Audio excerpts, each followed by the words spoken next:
Might want to click that. Hey, what's happening, guys? Dave the Film Junkie here. What is happening? It is Friday. Welcome to the Vodka Stream Lounge. The lounge is open. Pour yourself a drink. Pull up a chair. Let's talk about some stuff. What is happening, guys? What are you doing? What's going on? All right. Let's see who's out there. What are you guys doing? Yo, what is up? Sko. What up, Rodrigo? How you doing, bud? We got Tashi right here. Mr. Will Morris, what's up? I know, what a day, right? Yeah, we recovering still? If only. I mean, you never know. You never know. You just never know sometimes. What's going on, Mr. Viper? How you doing? Yeah, feeling Zactivated. Yeah, I've seen a lot of people use that play on words, and it's pretty pretty good. It's pretty good. What's going on, Mr. Eric? How you doing? What's going on, Brad? How you doing? What is up? Yo, Mr. Jose. Zactivation. That's going to be a word for now on. It's better than Zaddy. I was never a fan of Zaddy. I'm just saying, never a fan of Zaddy. So, you know. What's going on? Vazant Kumar. Mr. Kumar. I'm just going to say that because I could pronounce that. Sorry. I'm bad with names. Glorious Zach Day. Yes, it was Z Day for sure. Yeah, well, what can I say? You know, trying to keep fit. What's kind of great about my new job is I'm not sitting in a cubicle 8 hours a day now. I'm actually out and about. I mean, yeah, there's some driving, but sometimes I have to hike up some hills or just, walk around and stuff like that. So I have to be pretty active. Alakzu, how you doing, bud? Big fat dirty hello. Well, hello from New Zealand. You're well into the future right now. It's already daytime over there, aren't you? What's going on? Yep, already said hi to you, Alakzul. Yeah. No. Stop it, Jose. Dave, help us release the movie. And I'm hey, whatever we could do, we're gonna try to release. They're gonna try to release it as many places as they can. 7 a.m. in the Middle East. Good morning. Well, good morning, John. Yes. Amparo, how you doing? Yo, what's up, legend? How's it going? Got Daniel. Let's see. We got Elizabeth. How you doing? Cameron. Yeah. God, you just put a Z on everything, and it just works, doesn't it? Thankfully that that his name is Zach. Zalentine. Zalentine's Day. That's what we're gonna call it. Jeez. What? It's 8:03 in Vegas. What? That's the same time I am. It's crazy. It's almost like you're 3.5 hours away.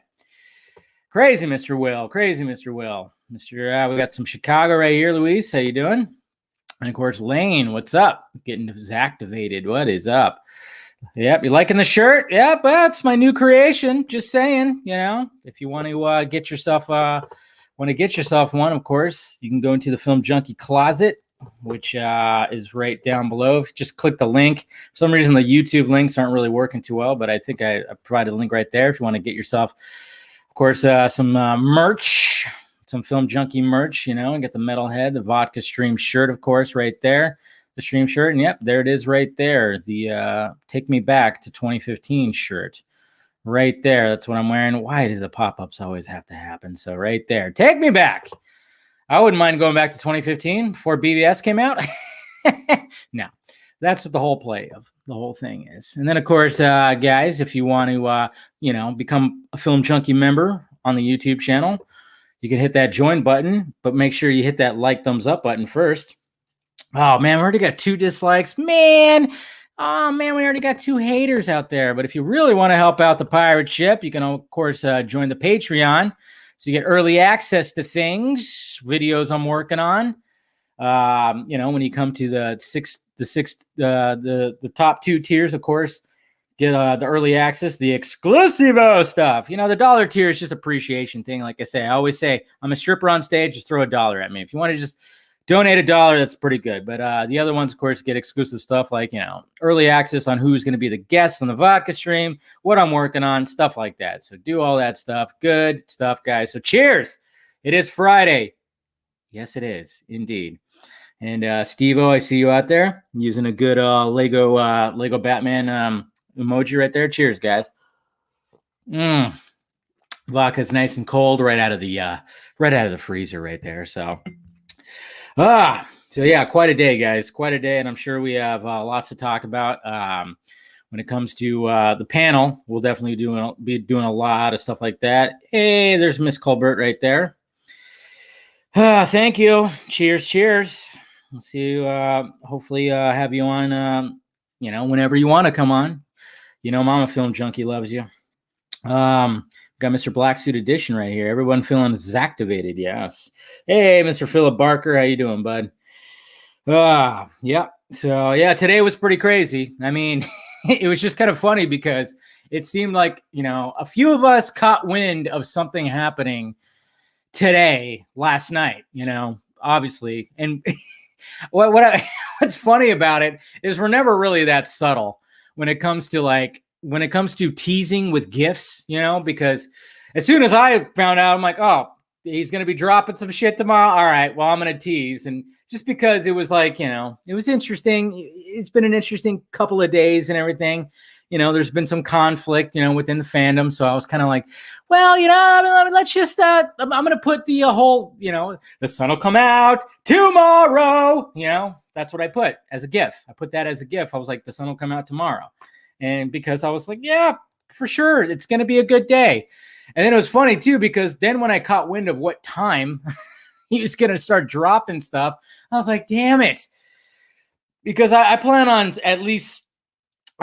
waking up a little later than usual because I got done with all my field work of the week. So I didn't have to get up and get out there and do my job, like big time do my job. I got done with what I needed to get done to out and about. So I was doing straight up just paperwork stuff that I needed to do. So I was going to be like, I'm going to wake up at 8, maybe 7:30, 8 o'clock, as opposed to 5 or 5:30 that I usually wake up.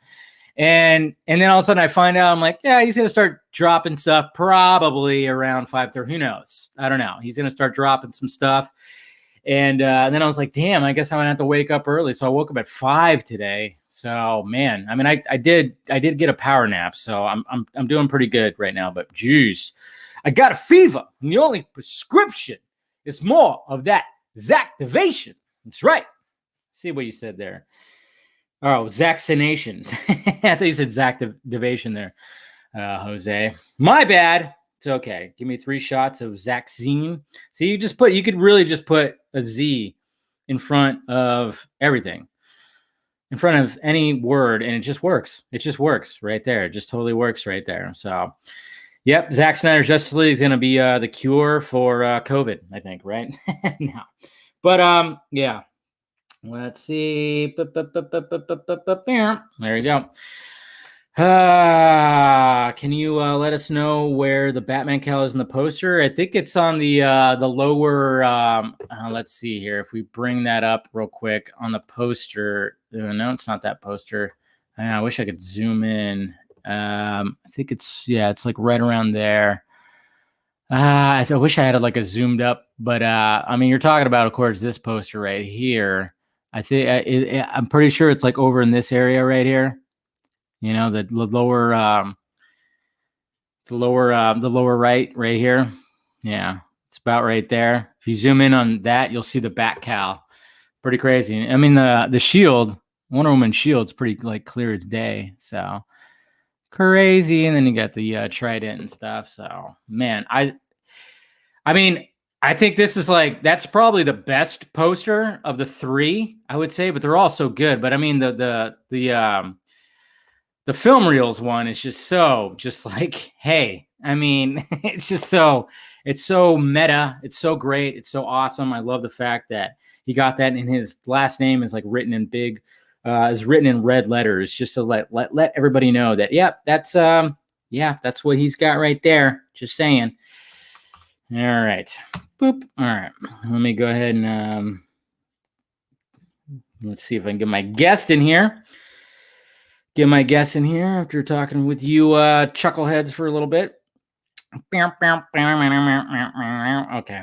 But hopefully you guys had a good week. I had a pretty good week. Like I said, I mean, it was raining a lot. It was cold here in SoCal. I mean, like I said, Monday, there was a flurry of snow. It's crazy. Today, it just rained on and off all day. So that's one of the reasons why I wanted to get all my outside work done, because I knew it was going to be raining all day today. You got to plan ahead.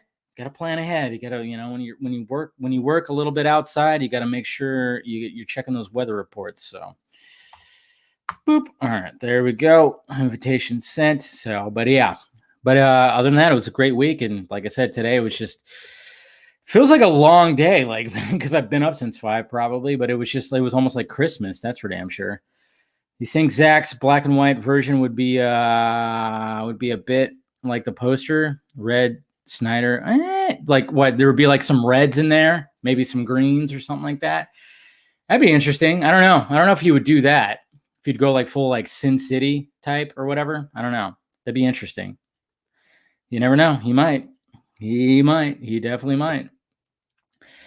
But I mean, I definitely. I mean, he's said it before that he wants to release like a black and white version of his cut to in IMAX, of course. Let's see, has joined the stream.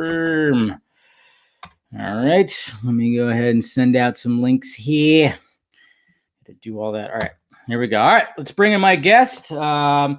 First time on the Vodka stream. I'm excited to talk to him because, I've only talked to him through messaging. Now I'm going to talk to him, of course, kind of face-to-face, video face-to-face. So, Mr. Rob Keys, what is up, sir? Hey, man. Thanks for having me. No problem. Thanks for joining. How you doing tonight? Good. Can you hear me okay? Yeah, I can hear you perfectly. Sounds good. There's nice setup, by the way. Thanks. Yeah, this is a COVID temporary studio solution. No, I do this. It looks cozy. Yeah, well, if I turn the camera, you just see a pile of boxes. It's supposed to be. You don't even know. Like, my setup right now, I mean, like I have everything like looking okay right here, but you should see how everything's like propped up and it's all very interesting. You got to make it look good for the frame. Yeah, that's it. That's all you see. But all my cameras point in a direction, so you can't see the mess. But this is supposed to be a master bedroom, but it's not. It's my temporary meeting, podcast, live streaming setup for now. So there you go. Well, cheers, man. I hear you got some vodka, right? Oh yeah. So yeah, you put me in the spot with that because I had my man Ryan Reynolds Aviation Gin here. Oh, you got the gin going on too, huh? But yes, because of you in the vodka stream, I did pick up this, which I've never had before. Wow. Banff Ice. I never had that either. It's a Canadian vodka. Yeah, there were 2 Canadian choices, but I went with the Banff because Banff is a beautiful place. Of course. So we'll try that. Nice. I need your advice though. Do I mix it with Red Bull or Sprite? What do you think? I mean, unless you want to be jumping around, like, be fidgety, I don't know if you want to go full on Red Bull. I used to do the vodka Red Bulls like a lot when I was like, going to bars on weekend or weekdays and stuff like that when I had to work like the next day. Yeah. And that was a little freaky. Maybe start off with the Sprite unless you need a little pick me up. I don't know. The upper and downer thing. I don't know if I just don't do that. It's a long day, my man. Oh, there you go. All right, rock and roll right there, man. There's nothing wrong with that, sir. I'm gonna start it with a boost. Yes, get energized. All right. See, I drink mine straight because, there you go. I would do it with ice. I just don't have any right now. Nah, it's good, man. All right. So, Mr. Rob, I mean, it's funny because, obviously you work at Screen Rant. And when I look at your bio, in Screen Rant, Rob Keys manages content, business development, HR models, social media, strategic partnerships, and PR for Screen Rant and helps oversee its sister site, Comic Book Resources. Whoo! You have a lot of responsibilities over there. Yeah, I don't really have a single job title either. It's kind of messy. No. It's my hands are in a bit of everything right now. So if I can tell you the story of it all. But basically, increasingly, given the size of the operation these days and the amount of awesome people we have involved, like what I do day to day is a lot of behind the scenes, less fun, more business, budget, and everything you listed. So that is what it is now. Yeah. It is cool. And when did you get involved with Screen Rant at first? Good question. I am of the 300 people. I'm hearing some feedback, by the way. Is that mine? Am I in? No, okay. I don't hear anything. I mean, good. Okay. I'm the longest serving person on Screen Rant. I've been here 12, almost 13 years, which really dates me. But yeah, I started actually just as a fan. I was like a reader of Screen Rant back when it was usually the way it is. Yeah. Which I think is the best way to find people. Because if you're like passion first, like you and everybody here is, that's the way to go for sure. But yeah, I was a reader of the site back in 2007, 2008. And then while I was finishing up my undergrad and master's here at University of Guelph, I would just like procrastinate in my office and I would just read all the movie news. And keep in mind, this is like 2007, 2008. So it's like the beginning of the Marvel Cinematic Universe. Yeah. X-Men is going from the original trilogy to like all these origin films. Like Transformers was launching its sequel. Harry Potter was still a thing. So like fandom was just starting to explode, and fan blogs were becoming the type of people who get access to talent and start doing set visits and stuff like that. So anyway, I read a little site called ScreenRant.com, which was like one dude and a couple of friends. And what I liked about it back then, back when all the sites we know and love were tiny, was that it had a small dedicated community in the comments, and there was no trolls, which was like unheard of. It was just pure, you know what I mean? So it was just pure fans. And so I would just come back and read, like they only had like 8-9 articles a day. And what would happen is all the sites at that time, like the Slash Films, First Showing, Collider, like anytime they would have a story that Screen Rant didn't have that I thought was interesting, I would literally send it in through the contact form just so I can come back and comment on it and start that conversation. That's what I did instead of my master's degree when I should have been working. And then one day, as I was finishing up my thesis, the owner at the time just reached out and said, "Hey, your comments, you're here all the time, and your comments use grammar. Would you consider writing for the site?" And I'm like, "Hells yeah. I mean, I don't, I'm here every day anyways. That'd be fun." I always thought about doing that for fun on my own blog. Yeah. I didn't realize a month in I got paid, and it was like nothing like back then. But to me, if it was $5 or $7 an article, I write 20 articles. Man, that covers like beer and phone bill. Easy. That's all you need right there. Totally. And I was like, it's fun cash doing something I love, not thinking anything of it. But what happened is my first month I came in and I just hit the ground running. I just finished up school. I was doing some project management work for a company. So like, I'm in like 21 or whatever. So I just start punching out articles. I do one a day, basically every weekday. So I wrote like 23 articles or something like that in my first month. And all the views, again, Transformers, Iron Man, X-Men, Deadpool, all this crazy stuff. So massive viewership on these articles. So our website, I'm going to throw a number out there, but let's say it was like 300,000 readers a month or whatever. My articles alone got 500,000. So I doubled the site traffic more than everyone else combined, all of their historical articles combined. So I'm like, this shit is easy. So it's not. But I just dedicated to it. And then, I kept doubling it month, and you go from 300,000 to 1 million and so on and so forth. And then that $100 kept increasing with it. And after 3 months, the owner just said, "Hey, free reign, write whatever you want. You don't need an editor, just publish away." And I was editing other people's content. And that's how it kind of started. And then, getting closer to a year in, we wanted to venture out and try more things because SR was growing big and we were trying to, everyone was starting to earn good side cash. We had nobody really doing it full time except the owner and one other guy maybe. But I helped launch the sister site, GameRant.com. So I was a co-owner and co-founder of that because I was the only one who knew gaming. And that became a thing. So I was splitting my time as like the editor-in-chief of Game Rant and the guy kind of doing all the PR and helping do the most content on SR for a while, and just kept growing and growing. And then eventually, come 2010, 2011, I want to say, I was able to kind of quit my day job, which I was managing analysts at TJX. Do you guys have like Marshalls or TK Maxx? Yeah, that kind of stuff? Got Marshalls. Yeah. So the Canadian head office of that is where I worked, basically. I managed a team of analysts to just basically choose what stores get what product. It was awfully boring. So the moment I could get any cash near that, I was like, I'm gone. Because for 3 years straight, I would wake up at 6 or 7 in the morning, write 2 articles, do the day job thing, come home, write 2-3 articles and edit. Like that was my whole life. So as a tangent, anyone who says like, what do you got to do to be a blogger? It's easy. You just have to give up your whole life. Just dedicate to it. That's your only thing with minimal money, and that's it. Grind for 3 or 4 years, then maybe you could turn it into a full-time thing. I mean that's just the way it is. I mean, and I mean, luckily, like you joined in like right when that, like you said, that sweet spot, like 2008, like that was a sweet spot right there when it came to fandom and when it came to like all these posts and everything like that. I mean, sometimes it just takes time, and you have to do this stuff for free. I mean, and when people ask me like, what does it take to like start a YouTube channel? I'm like, just turn on the camera, turn on the microphone, and see what happens. Just trial and error, put in the hours, put in the work, and you'll get to a point where you develop a fan base. And I mean, I haven't got to the point where I'm like doing this full time, and hopefully it eventually will get there. But at the same time, it's like, it's grown pretty well in the past year. I mean, obviously when the pandemic hit, it was just like everybody's just sitting at home. So I was like, maybe I should just do a lot of live streams. And I'm like, sure, why not? That's a good idea. Let me just do everything live now. And, it ended up being a lot of fun. I mean, and it's really grown big time this year. And You know, it's pretty crazy. And you also do a little live streaming too. You have a Twitch called FailCube, correct? Oh yeah, you're calling me out. Yeah, that's like my my secret cool down. Oh, I researched. Come on, I researched. Good man. I have all your dirty little secrets. I had I do. Colbert send me some dirty little. No, I'm just kidding. I love that guy. Also, Amanda here. I saw Amanda in chat earlier. I love you. Yeah. Amanda's great. Amanda's great. But yeah, wonderful people. So I'm happy one of them or both of them are coming on later. Yeah. So what I do is like, look, man, my work is like very intensive in terms of hours. Like I can never really disconnect. I just feel responsible because there's so many moving parts and so many people I want to be there to support. And I'm always checking on analytics and this and that. Plus, I'm still to this day the main point of contact for PR stuff. So when you're doing movies, TV, games, comics, plus tech, reality, you know what I mean? I get thousands and thousands of emails a day that I'm constantly battling and trying to I pay Google a lot of money for space. Let's just say that.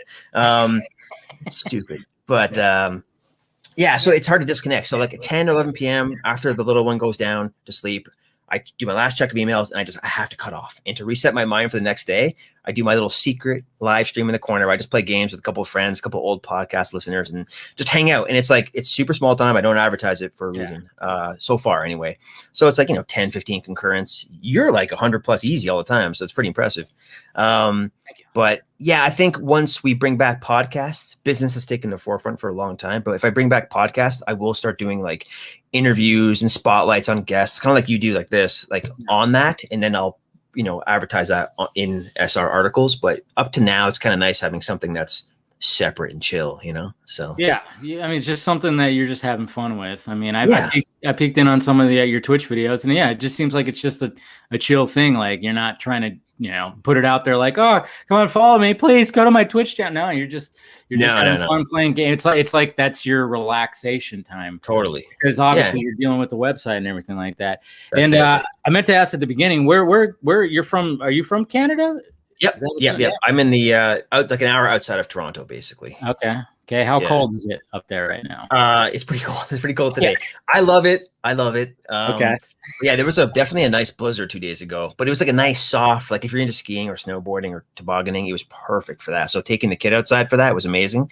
But I mean, it doesn't matter. It's pandemic. We're all stuck at home. It's going for a walk in the big, thick snow. I don't care how much you have to wear. It's beautiful. I love it. Yeah. How long? And you've lived there? I'm assuming you're born and raised, all that. Yeah. Stuff. This general area, there's like 5 or 6 cities in this area. I've my whole life pretty much here. Yeah. And our head office is in Montreal. So non-pandemic, I would go there once a month for meetings. And we used to have a little studio satellite in LA. I would travel there every couple times a year as well. But who knows what's going to happen to that? Like we're planning on launching a studio there long term. But it depends on. I mean, everything could change now, right? We don't know. So. Everything's all crazy right now. And I mean, I don't know how it is up there in Canada, but I mean, I'm sure it's similar how it is down here. I mean, I live in California and it's like, you guys are opening up now, huh? Right? Aren't you guys all like opening up everything right now? Well, yeah, they're lifting stuff, but it's kind of funny because, when it came to bars and restaurants and everything, that was all locked down, or you had to eat outside, and then they were trying to lock that down too, and it was crazy. And then I read an article, I saw an article today that said that they're going to open all restaurants and bars and everything now, but they're going to tell all the restaurants and bars to not turn on the TVs, no TVs, because they don't want people to stay there and watch like sporting events and keep staying there because they're afraid like, oh yeah, if people stay there, you're going to transmit whatever the hell it was like, what? So you're going to open everything back up, but you're not going to have these places have TVs on. Okay. What's the point? Like, it's California, man. I mean, I tell you, some of the stuff that has just come out with all of this when with the pandemic, and I mean, I get it. We're a big state, and yes, it was like a hot spot and everything. Cool. I got COVID like in the beginning of December. I got it. My mom got it. My dad got it. Everybody went through I mean, it didn't really affect me too much. I had like an on and off fever, you got lucky. Yeah, things tasted like rust for a couple of days. That's about it. And then it was just like a cough, chest congestion for a bit. My mom was like, she really like it hit her pretty good, but she got through it. My dad didn't feel anything. He was wondering if he got like a false positive, and I had friends that got it too, and it was big, or it was just like, I just lost my taste and smell. That's about it. Do you know how you may have contracted it? Like, are you? I think it's just because with my day job, I was working at that time. I was working in an office. They still kept us coming in. And from what I gathered, there was people that had spouses that ended up getting it, and they were still coming into work. It's like, that's insane. All right. Yeah. And it was just, yeah. Yeah. Here it is pretty locked down. Like, they've kind of gone back and forth in the daycares and stuff like that, but everything else is pretty much like, you can go into a place to pick up something, but that's about it. But also, look, my wife is like a biochemist and scientist who, I can't, like, it's interesting. Her job is so secretive. Like, I work a job that's all NDAs, embargoes every day, but it's entertainment. Her job is like mega secret, like dealing with quality control for pharmaceuticals, for drugs, for rare diseases. So if she tells me like, you need to wear your damn mask and double up, I'm like, you would know, like, because they have all the intel. So she's at home, the kid's at home, which makes it tough given we both work pretty intensive schedules. So she's up to like 5 a.m. working at night. I work like 12 hours in the day. That part of it's bad. But I'm used to working at home otherwise. It's just having the family home and trying to manage that as well is where the real challenge comes in. But because of her job, we are very strict. Like, I go out once a week for grocery shopping, and then we like wash everything. We bag everything properly. There's just zero risk. Like, you know what I mean? We don't go anywhere. No family, no inner circle, nothing. Just the three of us. So because of that, knock on wood. Part of it too is like both of our parents have different medical things we're dealing with. So we don't want to risk getting something and spreading it. That'd be awful. So So, I mean, it's lucky that none of my parents have really like bad like medical issues or anything like that. Like I said, my mom was like, for a month, it was like wow, are you gonna get over this thing? But I know there's like a thing called like a long haul version, and like sometimes you just don't get it. And it's all weird, but she got through it, and I got through it, and everybody got through it. So I don't know. So everyone's groovy now. Everybody's good now. Oh, I'm happy to hear that. Like I mean, like I said, it powered through like just this whole area. Like I said, there's friends that got it, but they're all on the up and up. Coworkers that got it, all on the up and up. And so hopefully we get some of that, at least that herd immunity that they talk about too. But who knows? They always talk about different strains. It's like, oh, great. That's the other thing too. New strains that spread easier. Wear your mask outside now. And it's like, wait, what? Like, I thought I haven't got the vaccine for the first one yet. Oh man. Jeez. But thankfully, O.J. Simpson got the vaccination. I saw your tweet on that. Oh my gosh! I saw that. I'm like, really? He's gonna get it before, nurses, doctors, old, elderly. Oh, come on. People with immune disorders. Yeah, I saw that. Some of the replies to that are heartbreaking. Oh my gosh. Oh my god, man! I'm like, somebody said that to me, and I'm like, you got to be kidding me. And he's wearing like a mask that says "the juice," and I'm like, okay. Oh my god, branding. It's just totally just a face palm galore right there. But anyways, let's get into the nerdy stuff. Sure. Are you watching some WandaVision? I am, yeah. What an episode! How you liking it? Huh? It's a little weird for me because everyone's watching it week to week, Yeah. You got early access a little bit, right? So I watched the first 3 early, and after that, like, we're doing weekly interviews, and we still are. We have to wait and watch it. Like tomorrow, we have 4 interviews. Like, everyone who appeared in this episode, we're interviewing tomorrow, which is awesome. Oh, wow. But it's weird not being able to prep and watch it beforehand. But now you kind of get why, right? Yeah, it's weird. Like, having watched 3 at once, even that was like, that's not enough. I need more. Maybe I'm just too. I have this need and hunger for content at my own pace. Like, I am a big fan as a consumer and a pro-consumer advocate. I like the Netflix model where you make your own choice. That being said, I understand the business part of it where they can market it, like the Mandalorian being weekly. You get the Mando Mondays and new toys and licensed merch every week. And of course, the website part of it, it's great. Every week, a ton of content to put up. Business everywhere is booming. But me, I just want to watch it now, Of course. But yeah, this episode was it was good. I think there were a lot of people in some outlets, major print publications too, that were like, no one wants to say it's boring, it's too slow. I'm like, yeah, but just wait. You can't. This is not their first rodeo, and there's a reason why WandaVision is first for Phase 4 and the first show, and why they chose this character knowing they acquired Fox for a reason. You know what I mean? There's a lot of stuff coming. You know what I mean? It's only been 2 weeks. 4 episodes in 2 weeks is not the worst. But today's episode was very satisfying. I'll say that. It very much was. I mean, like when I watched it, I'm like, oh, it's going to be that kind of episode. All right, now we're going to actually start peeling back and seeing, like, I mean, obviously the first 3 episodes was all about them in the whole sitcom setting and the different eras. And then, we saw the little teases, and we know eerie hints for sure. Yes, eerie hints. And then all of a sudden in this episode, it was like, all right, now you're going to see behind the scenes kind of thing. I'm not trying to spoil it for anybody who hasn't seen it, but it does, peel back, it looks back behind the curtain essentially. And it's great. It's absolutely, it was a great episode. It was different. The beginning of it. Okay. I mean, without spoiling anything with the beginning, I would want to see a movie or a series just on the events that happened in the beginning of the movie, if you know what I'm talking about. People, I would like to see just something that has to do with that. Like how it started, sort of thing? Yes. Yeah. How like people were... They're playing with time a little bit, right? Yes, so, yes. Yeah. Yeah. So like, I'm like, damn, I would love to see like, something like to do with that. But I thought the beginning was strong, and then all of a sudden it was just when it was going through everything. And then of course we had some recurring characters that came back from the MCU. One that, I kind of found annoying in those movies, but I felt like they did a good job in this episode. I was like, okay, good. That's fine. I mean, obviously, which character I'm probably talking about. I do. Yeah. Yes. And, because, when she was, before it was kind of like, I'm not really too fond of that character, but she was fine in this. And I thought, and I'm really intrigued to see, I mean, I know there's like spoilers that are like running rampant right now. Luckily, I haven't seen them, but I keep seeing people talk about them. And I'm like, okay, it's a shame. Yeah. It is a shame that I don't know. It's Marvel. You think they would have it locked down, but apparently, some of these things, like for the people that are searching for spoilers, some of these things like we knew about. That's a topic that's interesting to talk about, is how we handle inside information and spoilers. Because like seriously, things like upcoming Marvel projects or the specifics of this show, where it's going and what's coming after, like, sometimes on set or know people that work, or we know the talent. So we know, but we're not about spoiling it. We want to like enjoy it and then analyze it with everyone else when it happens. Right. So it's tricky because like even today, there's one leak you're referring to where like, we got some text messages saying, do not go near this leak.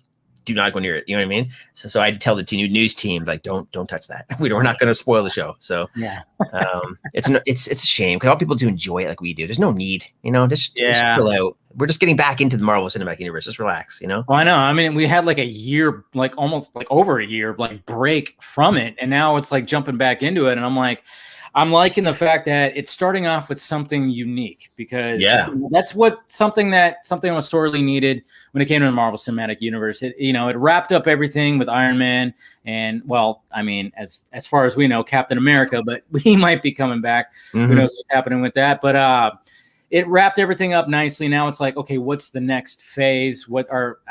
Technically, I think we're still in phase 4, right? Or something like that. I think this is the beginning of phase 4, really. Beginning of phase 4, okay. The beginning of the multiverse, so to speak. Yeah. I mean, that's what I'm kind of like, that's what intrigues me. And especially starting it off with this show being something that is totally just not the Marvel Cinematic formula. It's something completely different. And that's what I'm like digging about this show. And the fact that it's still referencing stuff that happened beforehand, and then kind of just like, okay, remember that? I mean, look at this perspective of it. And I was like, oh, that's pretty cool. I like that. Like I said, the beginning of this episode, it was like, oh, yeah, that's cool. And then now I'm like, okay, so why is what is happening over here now? It's like, I saw you. I think it was maybe last week's when you had BD on the live stream. Who's an awesome dude. So good. Yeah. And hard. Gotta respect that dude because he's not only talented on screen and in writing, but he's like one of the hardest working dudes, which I connect with. I always loved him for that. But one of the things you said in one of your streams was like, before we saw this episode, you're saying it's different because it's a slow burn. Yeah. And it's a sitcom format. It's like, yeah, those are all different, but there's so much more. Because it's like after today's episode, there's like 3 kind of big things that are changing everything. You know what I mean? So I don't want to spoil it. But now, I mean, when people were saying like, oh man, it's starting off way too slow, it's like, yeah, that's okay. Let it start off slow, ease you into it. They're easing you in, and hopefully it's going to probably be a nice little payoff, and it's hopefully going to start something that's going to be pretty cool. That's different from what we saw before. That's what I'm all about, you know? Totally. And I'm like, yeah. And just the basic fact that they're finally giving Wanda time. Yes. She's a great character. Elizabeth Olsen is awesome. I mean, and Paul Bettany. You know what? And I'll say it. I said it once, and I'll say it again. I love the fact that Paul Bettany has literally been there since the very beginning. You know, he was the voice of Jarvis, and that, you know, he just walked into a booth, said his lines, handed a bag of cash, and then all of a sudden it was like, "Hey, quote, yeah." I love that. I love how he said that. And I always use that reference because that's probably what it was. It was just like, here you go. Two days of work, whatever the hell. And then all of a sudden it's like, hey, now you're gonna have to like sit in a makeup chair for about 5 hours and wear a tight, uncomfortable costume, and you're gonna have to actually have a presence. And it's like, all right. And then, but then he's like a scene stealer in Age of Ultron. And then it's like, and then even further on, and then with everything that happens, and now he's like the lead in his own TV show. And I'm like, props to you, man. I mean, that's badass. He's an absolute legend in the industry. But I'll tell you a fun story about him too. So I've been very fortunate enough to be like do a lot of set visits for the Marvel movies, especially like phase 2 and 3. But when we first saw Vision, like both Bettany and like the second, like the stunt double, like waiting in line for food, they still have the mask and they kind of take off some of the other stuff, but they're wearing like a bodysuit. It's really tight still that keeps all the android form. Poor guys have an air pipe like built in on the sides, and there's people walking with them with an air ventilator, like blowing air to keep them from like melting, essentially. Hydrating, yeah, because they and the makeup touch-ups, like Jesus. It is, you gotta be a superhero to even put that on, is what I'm trying to say. Like it is wild. Like, so when you see stuff like, I mean, even with like when actors like getting like full on prosthetics, when you look at Gary Oldman when he played what's his name Churchill, yeah, there you go. And then even like when you go back to like Jim Carrey sitting in the chair to morph into the Grinch, it's like, have that patience to just sit there and just let people just brush stuff on your face every day, you know. And then it's funny too, because when I watch WandaVision right now, it's like, and I see like Wanda like touch his face, I'm like, don't mess up his makeup. You just set it like there for like, but then I'm like, well, this is like top-notch stuff. It's not gonna rub off when she just like grabs his like cheek or something like that. It's all, 100% like top-notch like makeup. But it's just, I just see that and I go, how does that not like something's like she's gonna end up having like stuff on her fingers or something like that, And I'm like, it's very impressive. Vision looks great. I am happy though Paul Bettany gets to be himself a little bit, which is awesome. So well, that's got to be nice, like those days when he's like not having to do anything and it's just him, like, maybe he's wearing a wig. I don't know. Obviously he's wearing a wig sometimes because he's got to get that 60s or 70s. 70s. Yeah. He's got to get with the chops and everything like that. You get the quarantine hair like me. Is that a control? Yes. Is that quarantine hair going on right there? Yeah. I trimmed this down so I'm not a monster, but this is quarantine hair for me because none of the salons or barbershops were open. So I literally just got some buzzers and I just buzzed. Yeah. I was like, I try to do, and it's funny too, because I've told the story before, but it was on New Year's Eve. It was literally New Year's Eve. I was like, my hair was just getting too crazy where I couldn't do anything with it. And I'm like, all right, you know what? If I drove around, could not find, I went to 5 different places and only one place was open, but there was one lady working and there was 2 people in front of them. I'm like, I'm not going to do this. I'm not going to wait. Like, it's ridiculous. And I'm like, you know what? I'm just going to go buy some buzzers. Let's see if I can find some good ones, for a reasonable price. I'm going to try to do it myself. And obviously it didn't work out because, I try to do the sides and I'm like, all right, I'm going to try to like get it to a point. And then I'm going to try to like, okay, I'll put the other clip in and it just didn't work. So I was like, all right. And I shaved the whole thing off. This is about 3 weeks now growing back, obviously, because that was New Year's Eve, but it's actually been kind of nice. I'm not going to lie, where I just get out and I'm like, all right, hair's combed. We're good. Yeah. I did that for the first time 2 years ago myself as well. And like my buzzer, razor, whatever you call it, was not good. So I was like cutting myself and that little scar. Oh, it was worst. It was like for a cancer thing, like, but but now if my wife had the choice, I would just like shave the sides and do like a full like, Viking mohawk. You know what I mean? But I'm like, that ain't me.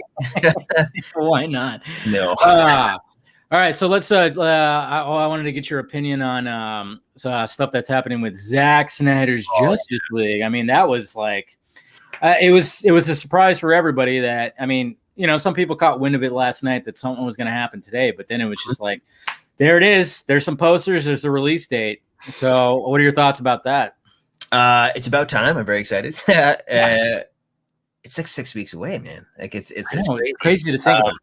I don't know if you interact with chat much during this, but I saw people asking if it's available in Canada. And yes, it is on Crave, but I don't know if you have to pay $30 for it. With Wonder Woman, we had to pay $30 to watch it. Is that what happened? Oh, man. Yeah, because we don't have HBO Max. It's all and I wonder, like, what is like taking so long with that? I mean, I get that it takes time. There's negotiations, there's logistics, all with that. But I'm just like, come on. You have so many people. Honestly, that's my biggest thing when I analyze like the subscriber base of like HBO Max versus like if HBO Max is hitting 18 million subs right now, like paying subs, not including like the freebies from AT&T that Apple has the same problem. Disney is 100 million, and then Netflix is exponentially higher than all of that, right?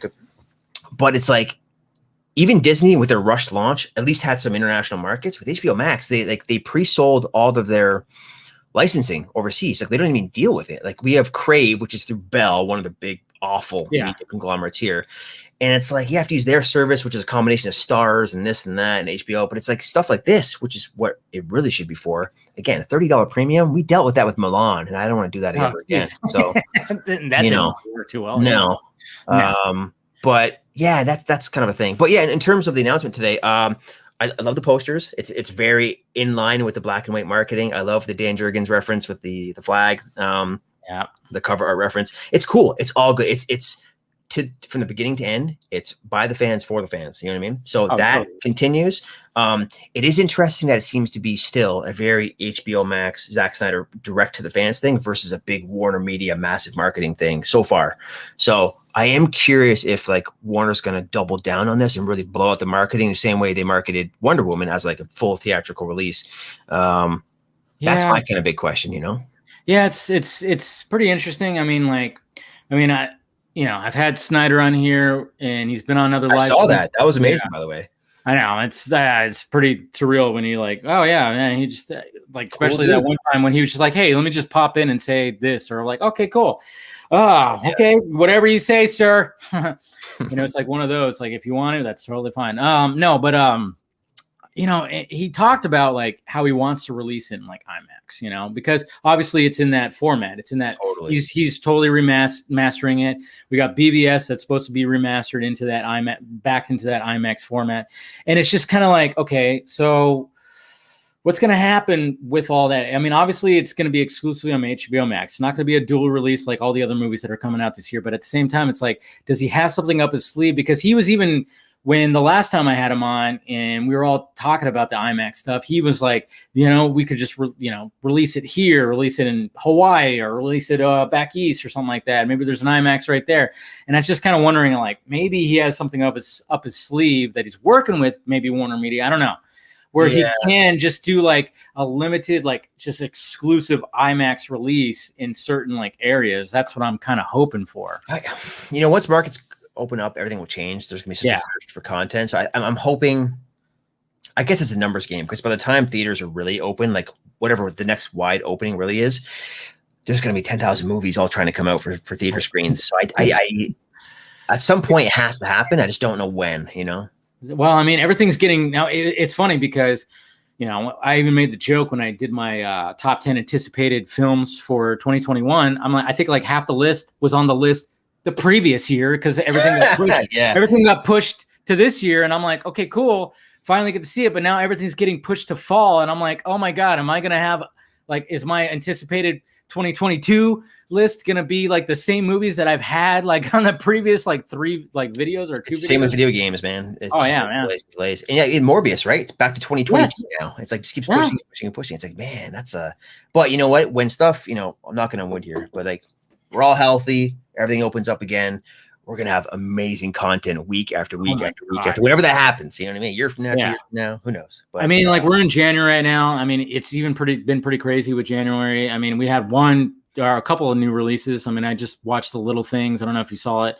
Decent film. But when it comes to like later on, I mean, it's just going to be just like you said, like week after week. And sometimes, I mean, in October alone right now, there is so much that has been pushed for there. You got like Dune, Morbius did get pushed. It was there at one point. I mean, there's so much.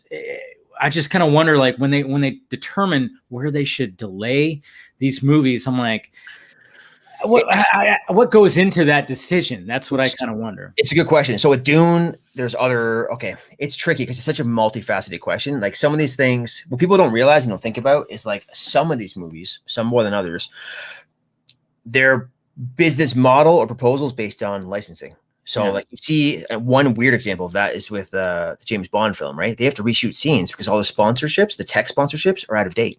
Okay. I heard something about that, but they didn't say it like that. The tech sponsorships were out of date. They just said like that. They just said the technology is out of date. And I'm like, no, that does not sound right. Specifically things like cars and watches and phones. You know what I mean? Because like, for example, like Gotcha. back in the day, this is like when Transformers 3 was coming out. Like I got to go to the premiere, like the private Michael Bay Miami premiere of that simply because guy Nokia, and Nokia was like a big sponsor, like because that phone shows up like 2 or 3 times in the film, and they were trying to buy that phone for, I think you see it in The Dark Knight as well in 2000, back when Nokia was a thing. That's everything. Those are like tens of millions of dollars, and then you have like all the merch sponsorships and licensing. So there are timeline agreements with those contracts that need to be renegotiated sometimes. And also you have back end agreements, of course. That's the more publicized thing with like Denis with Dune. Like he doesn't want that going to HBO Max. Like Patty and Gal got big paydays for that thing going to HBO Max, right? Oh yeah. And she got Wonder Woman 3. I kind of wonder if that was part of the deal too. Yeah. 100% it was. Yeah. So when they renegotiate, it's like, hey, we get this, and this. Oh, also you can do Star Wars in between. And you know what I mean? So it's like that. They have to do that with all talent who have back end deals. So any talent who's a producer is going to have that. Producers and directors often, especially these big Warner Brothers films. So you have to make them happy. And like if they're taking an L as an investment to build the HBO Max subscriber base, you got to double down on the L and pay extra tens of millions to keep everybody happy. It's a very weird situation. And some of these movies have more merch than others. Like, the Kong being a big one. Like Legendary did not want this thing going HBO Max, right? They had to negotiate hard on that. Hey, not to change topic. You guys, I'm sure you delved into it, but are you a Kong or Godzilla? Oh, I'm a Kong guy. That's great. Anyone who's not, you are? Okay, good. Thank God. I was going to have to kick you out. Yeah, man. I'm like, you know what? Go Kong.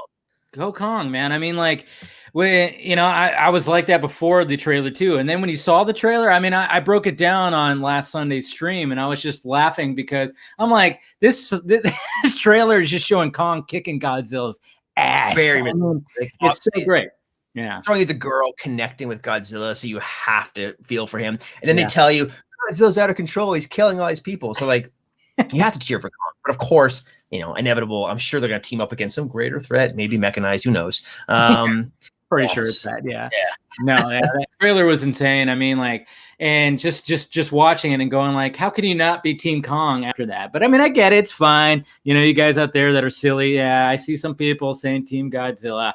Whatever, he's had his time. But I'm just saying, like, my thing was always this. I'm like, okay, the last movie was Godzilla, King of the Monsters. Obviously, he got the crown of king, and we've been calling him Kong for a while. But what does he eventually become? King Kong. I'm just saying. Actual king. Yeah. Exactly. Although I will say, I think Godzilla will get his turn. Maybe with some augments. Who knows? But yeah, Godzilla will get his time. Don't worry. But Kong is the king for sure. He definitely is the king. And, we got somebody that just showed up backstage. You might be familiar with this guy right here. He's got a lovelier beard than you, Mr. Stephen Colbert. What is up, Hey. What's up?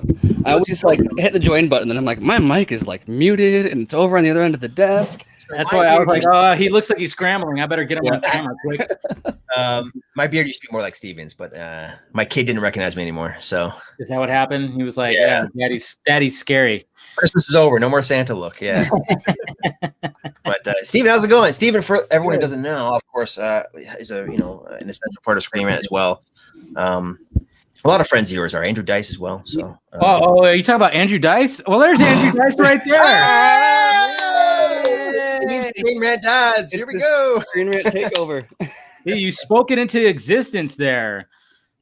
There you go. I love these two gentlemen, two of my favorite people. Andrew, of course, worked with me. You know, I was talking about Game Rant back in the day. He was one of the very first people to join and build Game Rant, and then came Team Screen Rant and has helped build that, and now runs our entire comics division. So, good people down here. Good people. I figured I was having you on. I'm like, better hit up these chuckleheads right here. I think it'd be kind of a little fun little Screen Rant party right here. What's up, Mr. Dice? How you doing, sir? How's that baby of yours?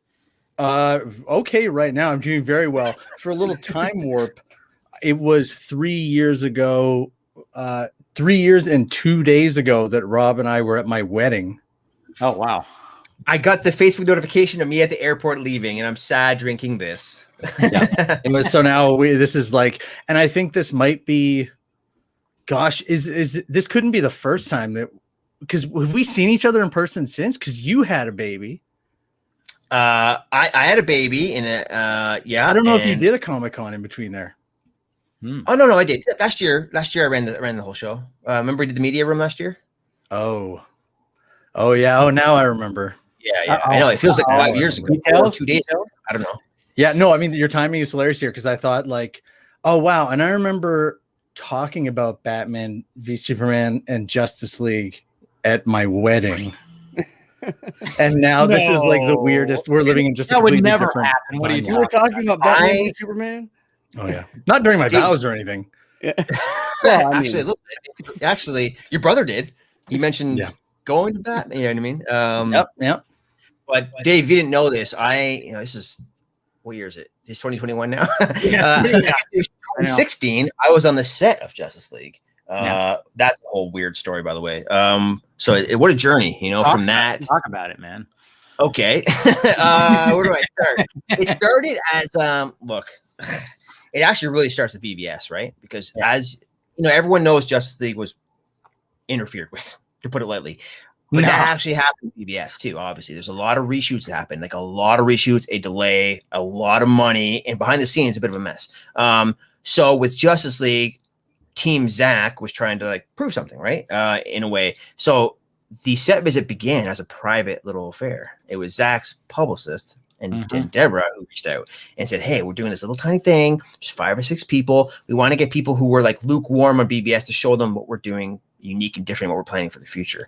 And the first thing I said is, "I'm busy in LA. Can I send this guy Andrew Dice?" And they're like, "No, it's you, and it's this Friday or it's not happening." So I'm like, I flew to LA, did some meetings, flew from London, and then back to LA, finished my meetings. It was insane. And then the embargo was 24 hours later. And I was like, I don't have time. What? So episode 25. Oh, it's a great episode, by the way. Back? Yes, I actually remembered everything back then. Listened to that in the car. I left work early to listen to that episode in the car on the way home from my job at the time. I think I had just started. But I was like on this, and so like I wasn't like talking to you guys. But I remember that episode dropped. I was like, I need to go home. I had a long commute, and I was like, I need to go home, and I'm going to listen to this on the way. So it began as this private thing, and so I'm like, okay, fine, I'll make it work. It's too big not to do this, right? And then what happened? It kept changing and changing and changing. So Warner Brothers International found out that this thing was happening through Zach, and that 5 or 6 people were coming down. So they're like, wait a second, you doing a set visit of some sorts? We have to get our international press. We need all the people from all these European countries and our Mexican person. All these people came there.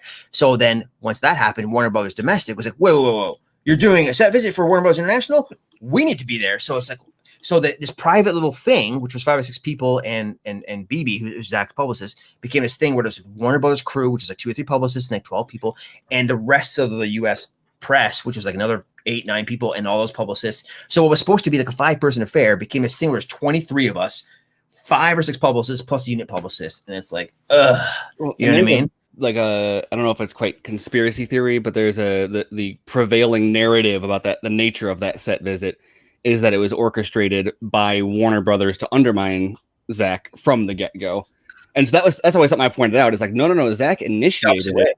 Yeah, and then they took it over. Yeah. 100%. Yeah, it was so weird.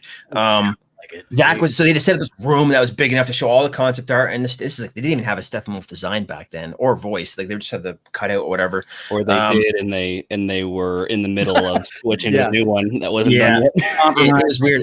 You know, we saw the costumes that were not in the movie, obviously, and like the Flash was supposed to have it. You guys know all the story now, but like Flash had a Bruce Wayne costume after that, so all this crazy stuff that was cool. And like Patrick Tatopoulos, who was the production designer, who I not just met, but a couple years before, he recognized me from he did Total Recall in Toronto, and he was like the production designer on that. So we had a lot of stories and this and that. He walked us through the whole like prologue thing, which kept changing, the Mother Box story, all these things, which, you know, Steven and Andrew have documented for years on SR Screen Rant. So yeah, it was a wild trip, and then the saving grace is they gave us 24 hours to like prepare all this content out of it. And that's we crazy. said, wait, huge episode of Game of Thrones tonight. You have to give us an extra day. No one's going to be talking about this. It's all Game of Thrones. And they're like, oh, yeah, that's a good point. So they gave us one extra day, which gave me enough time to record the episode of Total Geek All that Andrew was on and stuff like that. So that's how it began. A year later, I did the Junket, which was also like Warner Brothers Damage Control, obviously. They're like, the first thing I asked, knowing what was going on, it was like, hey, can I talk to Joss or Zach? And they're like, no directors. No directors are involved with any of this. And then they flew us to LA to screen the film and bring a guest. Then from LA, they flew us to London to do a press conference, which was super controlled and limited. And then flew us back. It was just like, they were trying so hard to get positive, like, you know, spin on the whole situation. But they did get anyways, some. I mean, 100%. Yeah. But some people in like also they set up this whole thing about all the Batmobiles were on the Warner Brothers lot. We got a lot tour, and they pulled out all the tricks. And then, but afterwards during like the cocktail hour, half people were like, "Yo, Warner Brothers, you gotta no, this is not gonna work." It was pretty funny, but looking back on it, that was 2016 and then 2017 for the press conference thing, and what a trip. So, needless to say, it's about time we finally get it as it was originally intended, as BB and Zach reached out privately to show me what they wanted to show. Now I get to see it. So I'm very excited for that. And to loop back into what we were talking about before, 2 weeks later, Kong versus Godzilla. So what a 2 weeks for HBO Max, right? Jesus Christ, it's going to be so amazing. I mean, and the fact that, like, you know, everybody was suspecting that Zack Snyder's Justice League was going to show up on that March 26th date or 25th, 26th. Everybody was suspecting that. And then all of a sudden Kong gets that. And it was kind of like, what is going on with this? Because like you said, Legendary did not want, they were like not all about the HBO Max thing. So obviously there were some negotiations that happened. And then all of a sudden it was just like, all right, hey, Warner Brothers, we're just going to put, oh yeah, there you go. Look at them. Our man claimed that photo of me and the Batmobile inside the Justice League hangar, which was amazing. Yeah. That Clay Enos. That guy's pretty talented, I hear. Yeah, nah, he's all right. I don't know. Some of his pictures look okay, I guess. You know? Also, he wears cameras like they're gun holsters, like in the Old West. There's 5 cameras all over, plus his gigantic lens. He's a legend. He's a legend. I can just see that. Just chink, chink. You know, just take a quick picture here, take a long picture there. No, but yeah, it is going to be pretty insane when it comes to March, and the fact that we're going to, and I even said it too. I was like, you know what? If they bump it a week early for the 18th, fine. Give it like that 2 weeks of like, hey, everybody can talk about Zack Snyder's Justice League, and then all of a sudden it's like we go into, hey, now we're going to see some big monsters kick each other's asses for a little bit. Nothing wrong with that. And I'm excited for it. It was cool. What do you got to say? Well, okay, Dice. Wait, you just kind of like went, what's wrong? What's wrong? Well, now I'm thinking of Rob's question about Godzilla versus Kong. I have a really hard time because people are talking about this and they're like, oh, but Godzilla has atomic breath. And like, it's hard to say the reasons why Godzilla would win a fight without sounding like you are 7 years old. Yeah. Because you smashed toys together. I figured it out. Well, and I think it's hard to talk about, and I feel like you and I are probably on the same page on this, where I can't answer the question because it's like, well, what story are you telling? Like, is the story better? Like, does this story necessitate Godzilla winning, or is it an underdog story? Because then it's got to be Kong. It's a better underdog story if Kong wins. But like, if it's a King of the Monsters, the king resides in his throne story, like Godzilla's got to win, and like those are both great stories. It's just which one are they going to tell is going to influence like who I would prefer to win. It's Adam Wingard directing this one, right? Yeah. Didn't he go on record saying there will be a clear winner of the two, and then whatever happens? Yeah, he did say something like that. Yeah. So I think, look, it's a twist on the classic King Kong story where he's in chains on the boat coming to mainland, right? And then Godzilla just doing whatever he's doing. No one knows. Not even Millie Bobby Brown knows.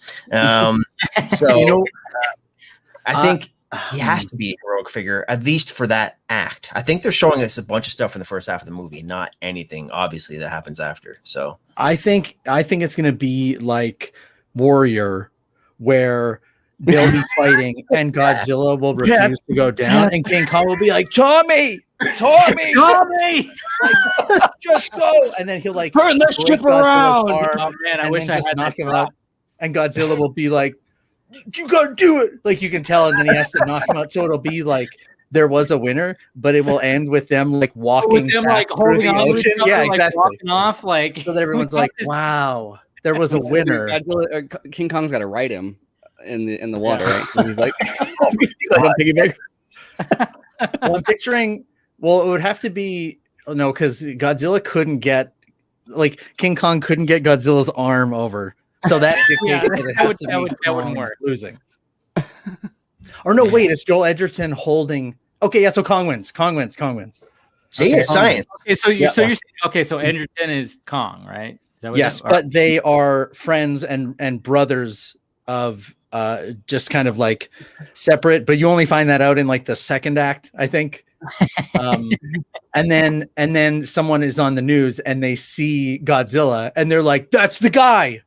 And then they go, and then Godzilla gets on CNN because they bring back Charles Dance from the last movie, and he's like, he saved my son. And then it's so who's the Nick Nolte? I know. Well, he would be the Nick Nolte.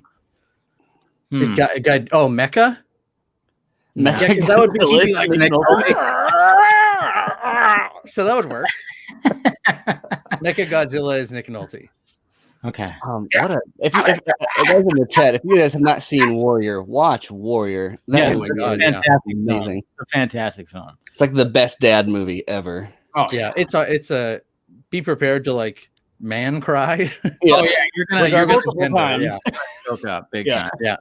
Dave, did you get into like potential spoilers and toy leaks for Kong versus Godzilla? Oh yeah, I saw some. I mean, obviously, like when you see like all these little sheets and everything, these leaked like for like pops and stuff like that, they already showed Mecha Godzilla. It's like, yeah, we already know it's gonna happen. I mean, it was in the trailer. You saw like the screen behind, and even like in the opening, I didn't catch it the first time, but in the opening scene when you're seeing everybody and you're seeing destruction on a city, it looks like, yeah, that could possibly be Mecha Godzilla's head right up there.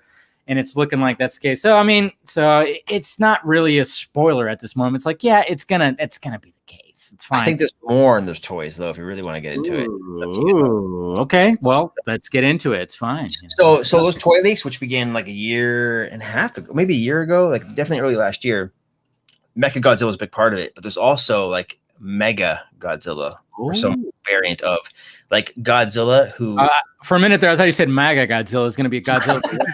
Imagine they destroyed the Capitol in the last movie. Yeah, that's it. Yeah, he's huge. Yeah. Oh man, too soon. Yeah, a little too soon. I'm sorry, Randy. I didn't trump some part of that. No. Basically, like I think King Kong's gonna wreck him, right? Come on now, we can all agree on that. But after that, I think there's like toys of like Godzilla with like a red exoskeleton, which I think fixes all of his dorsal shells, like spines, and then gives him the ability to do the atomic breath again to charge it up. So in my head, I'm like, I don't know who's the bad guy. Is Mecha Godzilla the bad guy, or is this company that makes Godzilla teaming up with Kong to take out an advanced version of Godzilla? You know what I mean? Also, was there a toy leak for this, or am I making it up?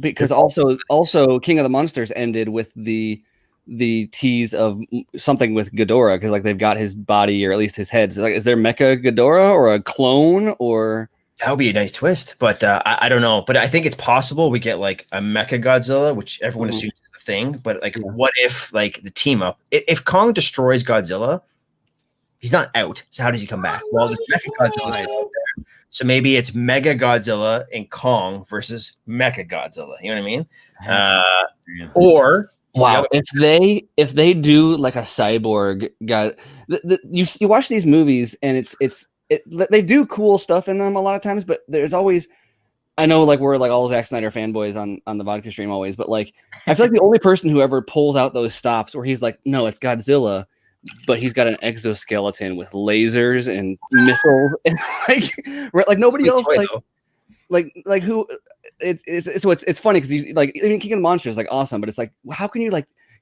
take that up to 11 and Mega Godzilla sounds like it's like, who knows? It's all of his stuff is just secondary toys. There's a lot of toys that came out for Godzilla versus Kong that are not in the movie. Obviously, it's a line of toys. So who knows? It's just from it was a Japanese toy show. And that's always been the case too. It's like they're always going to have like these little side toys. I remember when I was like, younger, collecting Batman toys, I'm like, hey, here's Batman in a weird kind of lava suit that is orange. I'm going to buy that, even though that's not in the movie. Cool. I just want it because he's wearing an orange suit or something like that. Yeah, but who knows if that's even a thing. In the trailer, we just see a hint of Mecha and then Kong and Godzilla, of course. Yeah, so maybe that's...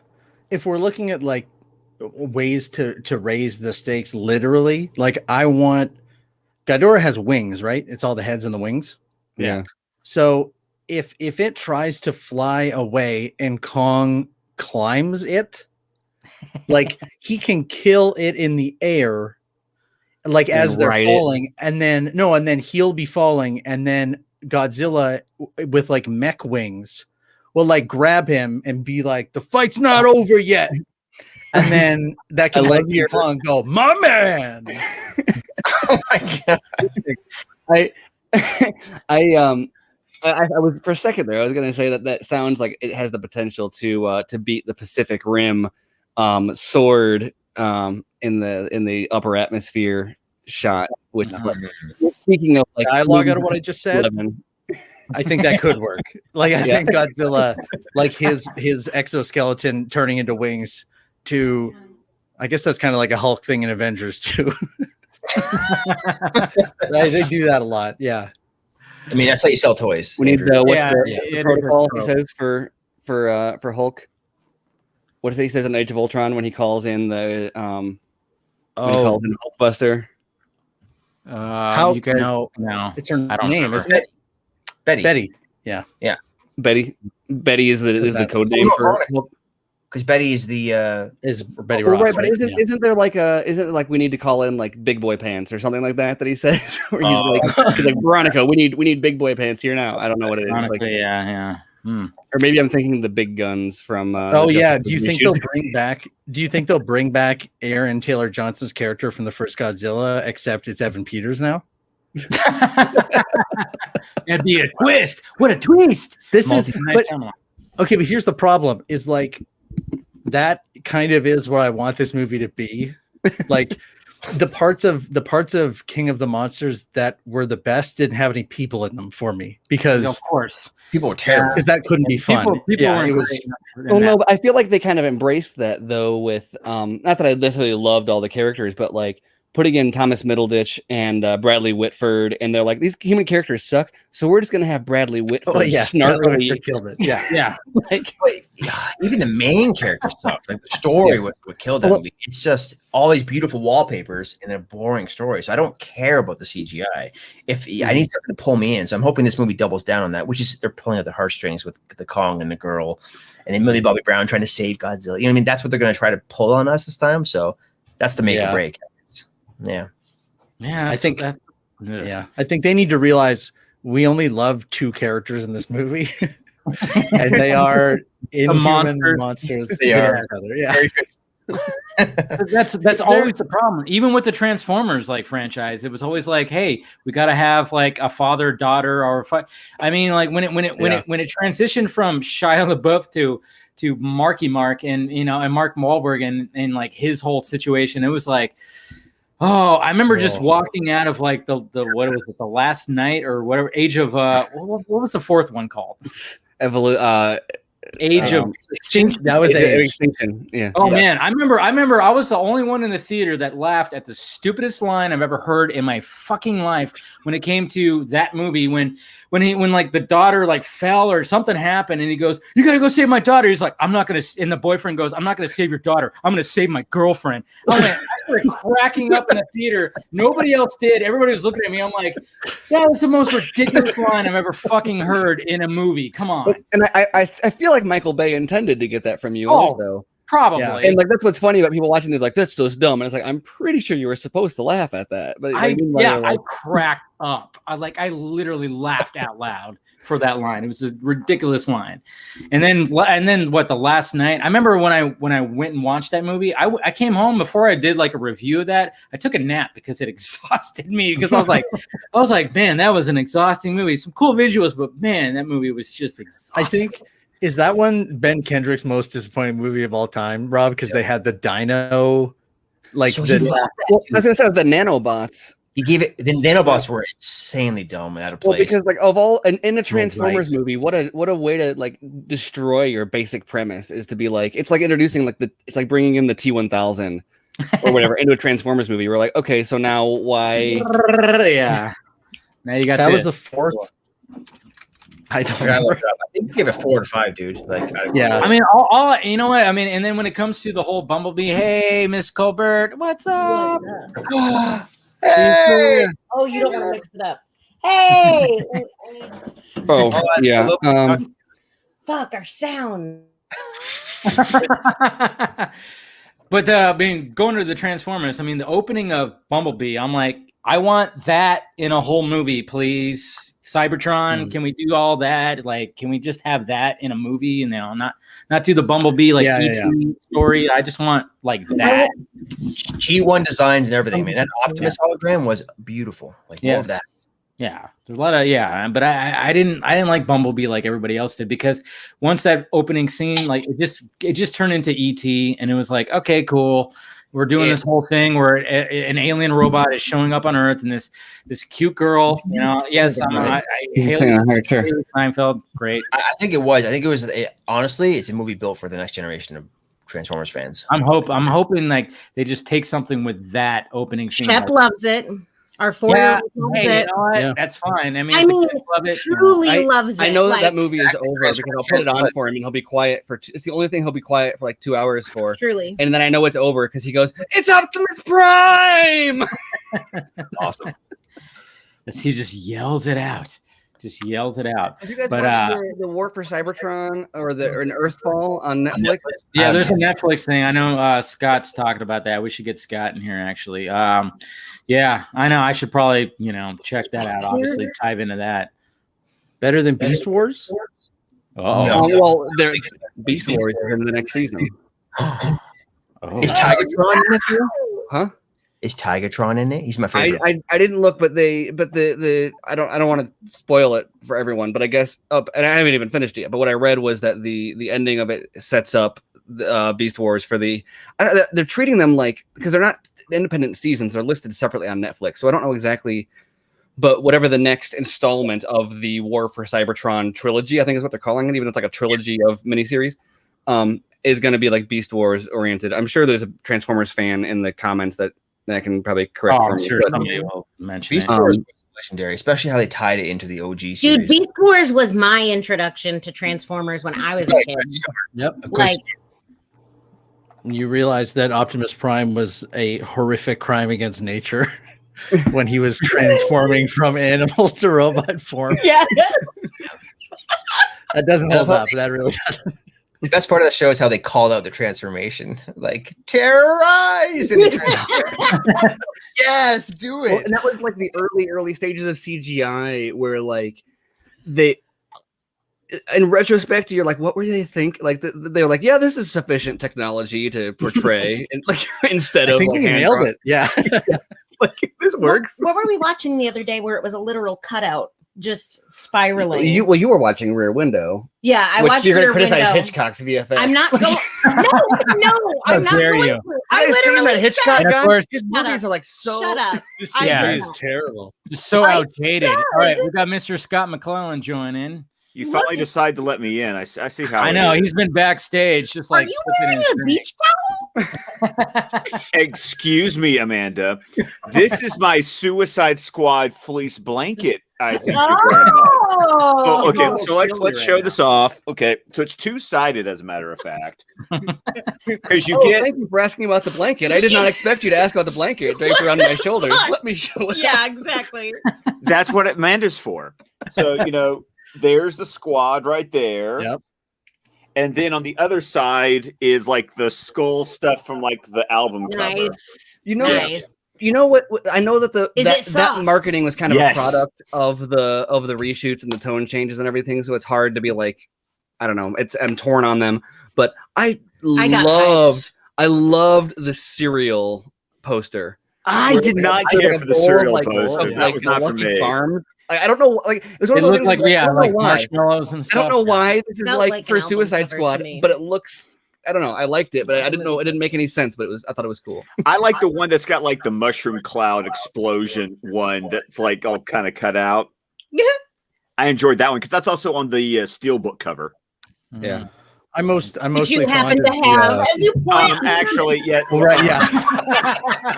Of course, Scott has it. He's got it. I mean, right there, yes. How is Wow. everything that you want to show it? It's like within like a 5-foot reach. It's either that or he has Go-Go Gadget arms. Yeah. Well, He and just, then like, looks off camera and and then it's like, for Go-Go Gadget. Rob, Rob was showing off the photo of him, standing in front of the Batmobile.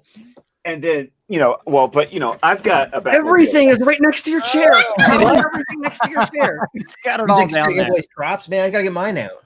It's like Leno. Like a clown car. That's the Avenger. Well, and then you were talking about Godzilla, Yeah, and of so I course, got the that's right. Criterion collection right here. So, it's just, I Here's have the Denny's Denny's menu I got. Denny's. Before.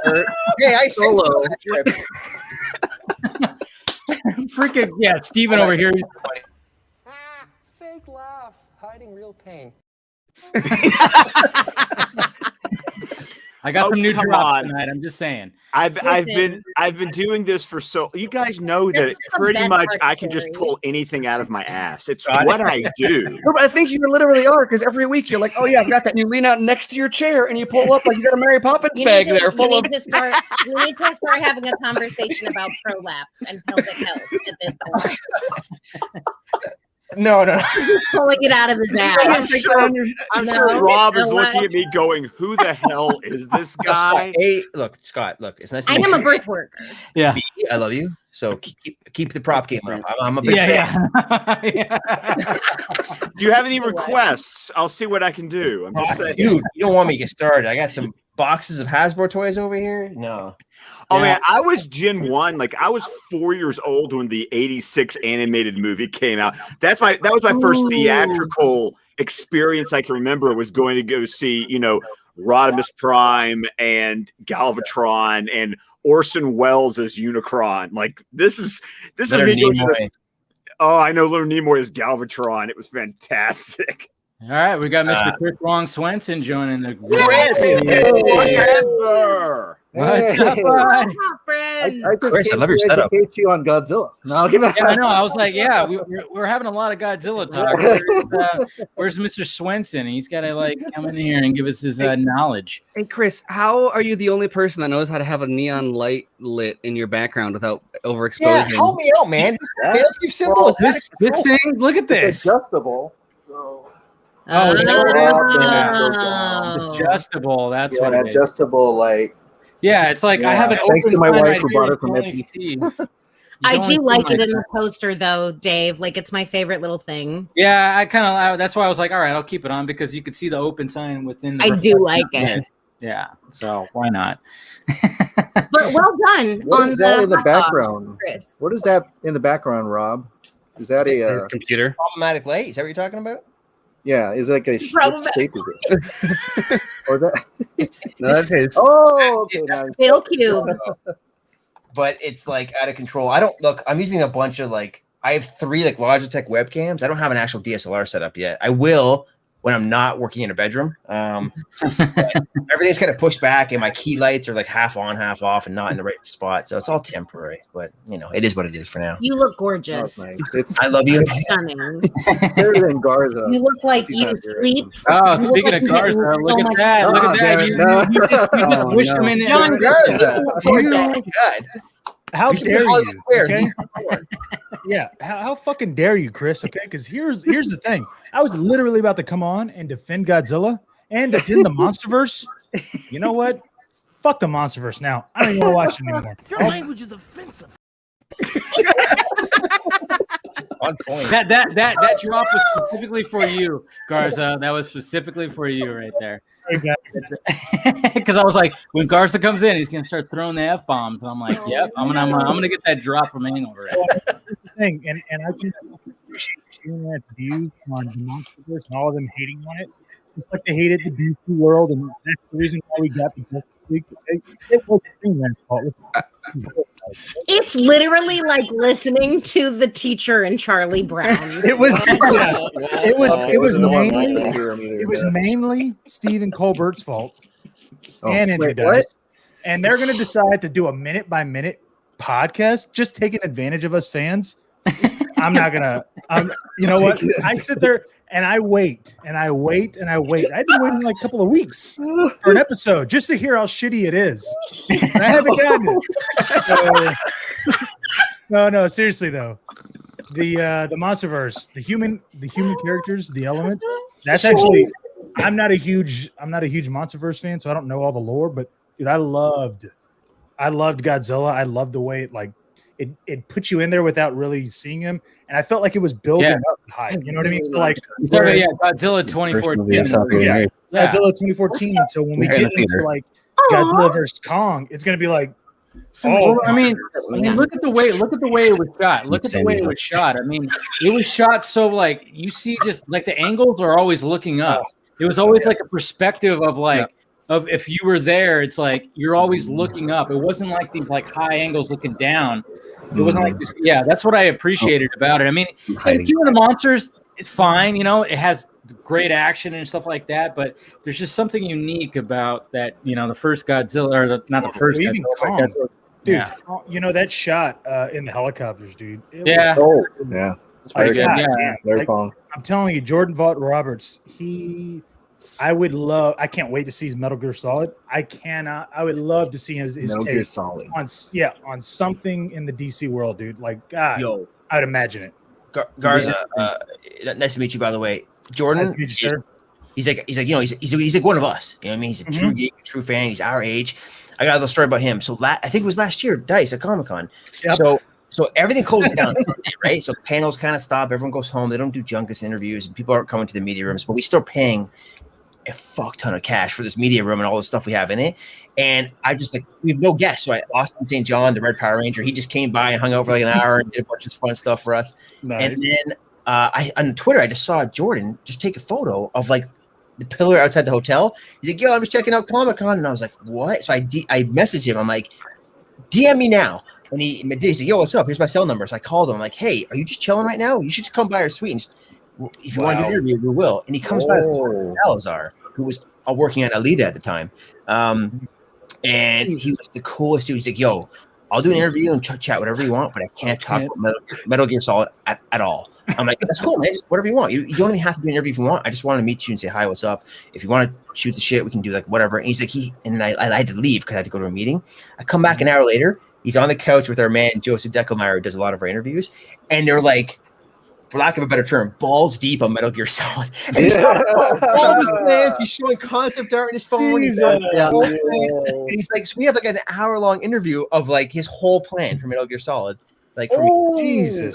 Ago. And he was like the coolest dude. And Rosa was such a legend. So side note, I make Alita sequel for her because she's awesome. Jordan, Great. Can you share which Metal Gear Solid he's gonna do? Is it like one? I haven't even seen it. There's 3 videos that are like an hour and a half long. But he's tight with Kojima, so whatever Kojima wants is what's gonna happen on screen, essentially. Really? So yeah. Did you talk to him about Godzilla or anything? I mean, not Godzilla.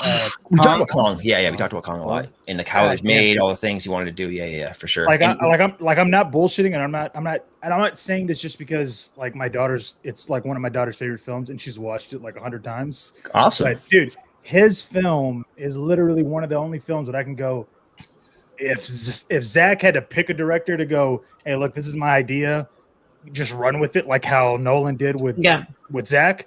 Yeah, Jordan Vaught Roberts, I could see him do it easy. And he made that movie when he was 30. So with the cast, and made it cast too. So like, good on him. Incredible cast. Hey, and speaking of 30, we got Mr. Ben Everett's right here. Hey, Ben. Mr. Bill, your co-host there, Garza, 30 score and 87 years ago. That's right. I'm 33. Thank you. Get it right. He comes from when they were silent films, actually. So, yeah, he was with me. Days. Well, no. Because we were talking about Godzilla, I was hoping he would join so he could tell us about the original Godzilla. Yeah, going to see what was it like seeing in theaters? What was that like? Did he look like Gumby? Because I think he looks a little like Gumby. You know what? Last time I was here, you guys were talking about when was the first Spider-Man movie that you guys saw, and I remember watching the '79 Spider-Man, and I was like, oh my god, please don't ask. Wait, what?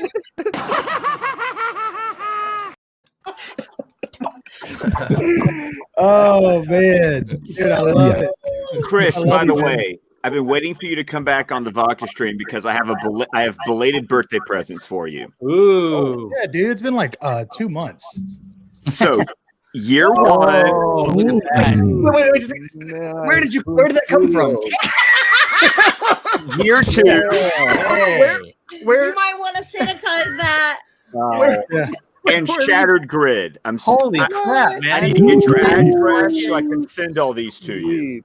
Can you take a picture of that? Definitely. I'm gonna drop No. Hey, accept it, Chris. When God wants to send you a book, just do it. I'll send you my address. It's always going to be something you're going. Yes, just do it. But man. these are the so deluxe. These are the deluxe edition hardcovers. That's awesome. For volumes 1, 2, and 3. And it's even got a exclusive short story that's for Shattered Grid that's only included in the hardcover. So this is Kyle Higgins' entire run on the series. That's awesome. Oh man, thank you so much. I haven't seen him smile like that since the Snyder Cut. Steven says Scott is like Doraemon. He got everything right next to him. Can you just humor me? I want you to angle your camera down to the right side of your chair. No. We don't want to see. We don't want to see. No. I'm not wearing pants. I'm wearing pants. Don't do it. Don't do it. Okay. Well, hold on. I'll do a little bit here. Here. The bar is right here. Okay, I can at least show you the bar. Don't spill your drink. Don't spill your drink. I know. Trust me. After Callum did that, heavens no. So heavens no. Look at those chairs. Nice director chairs. Yeah, I do. Nice.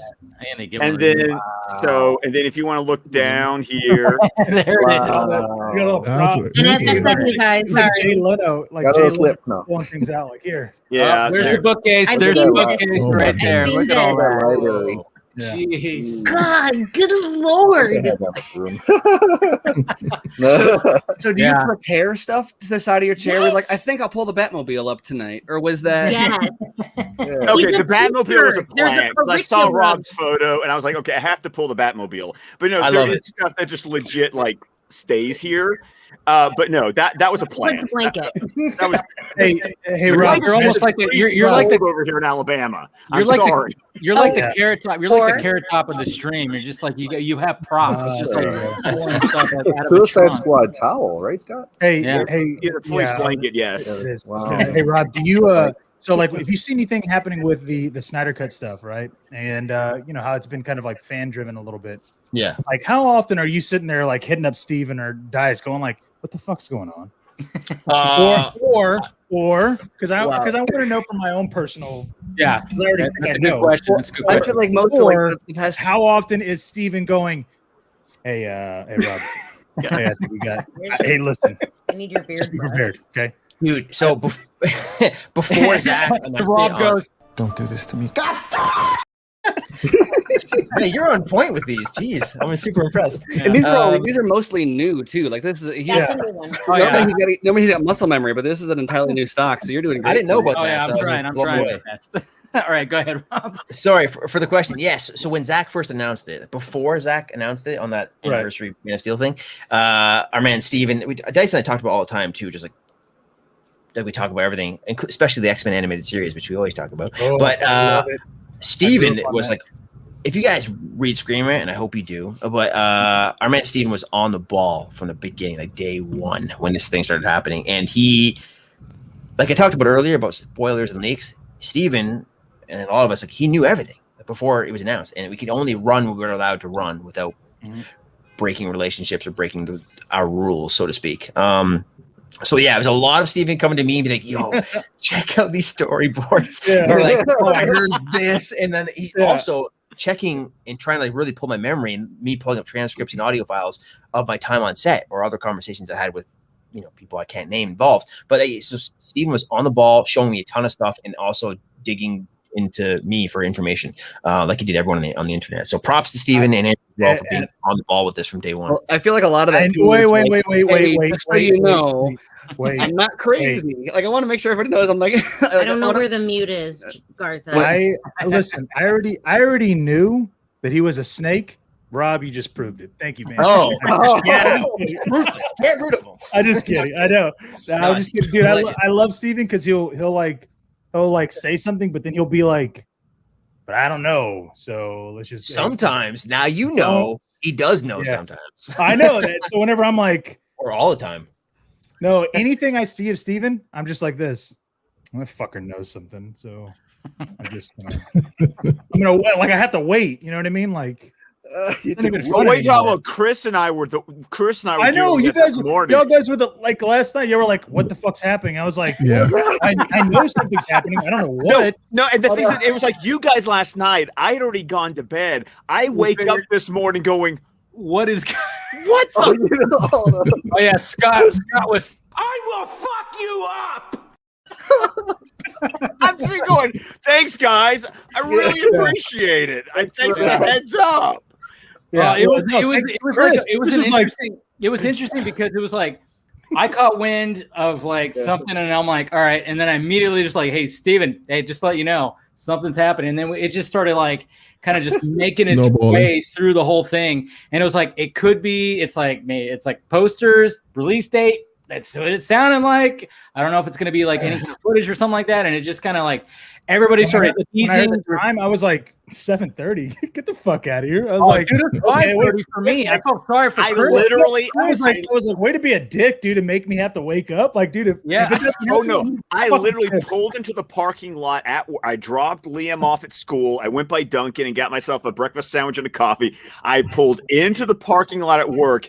45 seconds later, I open up my phone and it's there, and my day just never. I was supposed to be teaching. I don't. Kids, read To Kill a Mockingbird. You should have pulled up the TV with the VCR, dude. Rolled it out. Oh yeah. We all know that.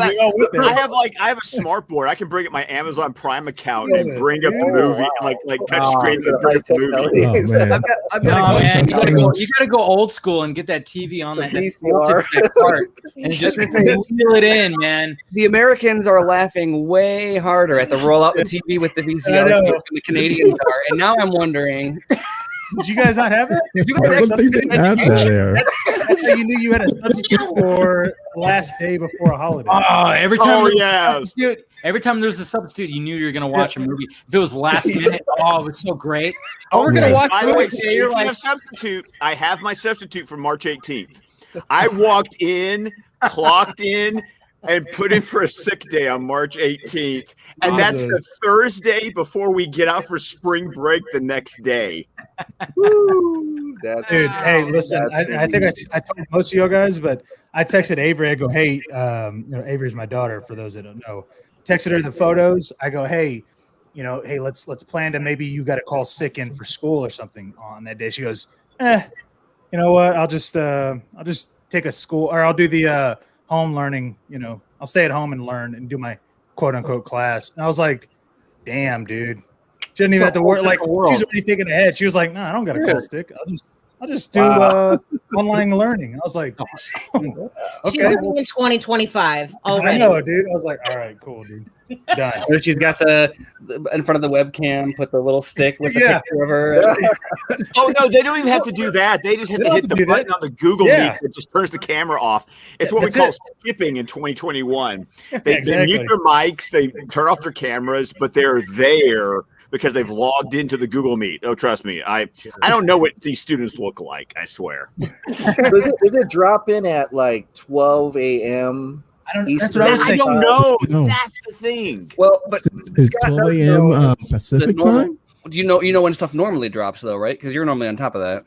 Well, no. So Raised by Wolves would come on literally the midnight, and it would even actually come in before midnight. Raised by Wolves did, and I don't know if it's I don't know if midnight there could be more time, right? sure. Yeah, it was like because it was like midnight on the other side of the world. You know what I mean? So that's why like Raised by Wolves all of a sudden it got released like maybe a couple of hours. I know I would be watching Raised by Wolves like at 11, before like an hour before it came out. So 11, who's like 11 for you? Oh, Central. Yeah, Central time. So that would be midnight Eastern. Midnight. Well, no, I would just be watching it at that time. Like I had heard that it was already it was already there. You know what I mean? So here's the thing, and I know you guys said y'all didn't want to go conspiracy theory with the whole, Warner Brothers saying, let's just put it this way, dude. Warner Brothers has been fucking radio silent, okay?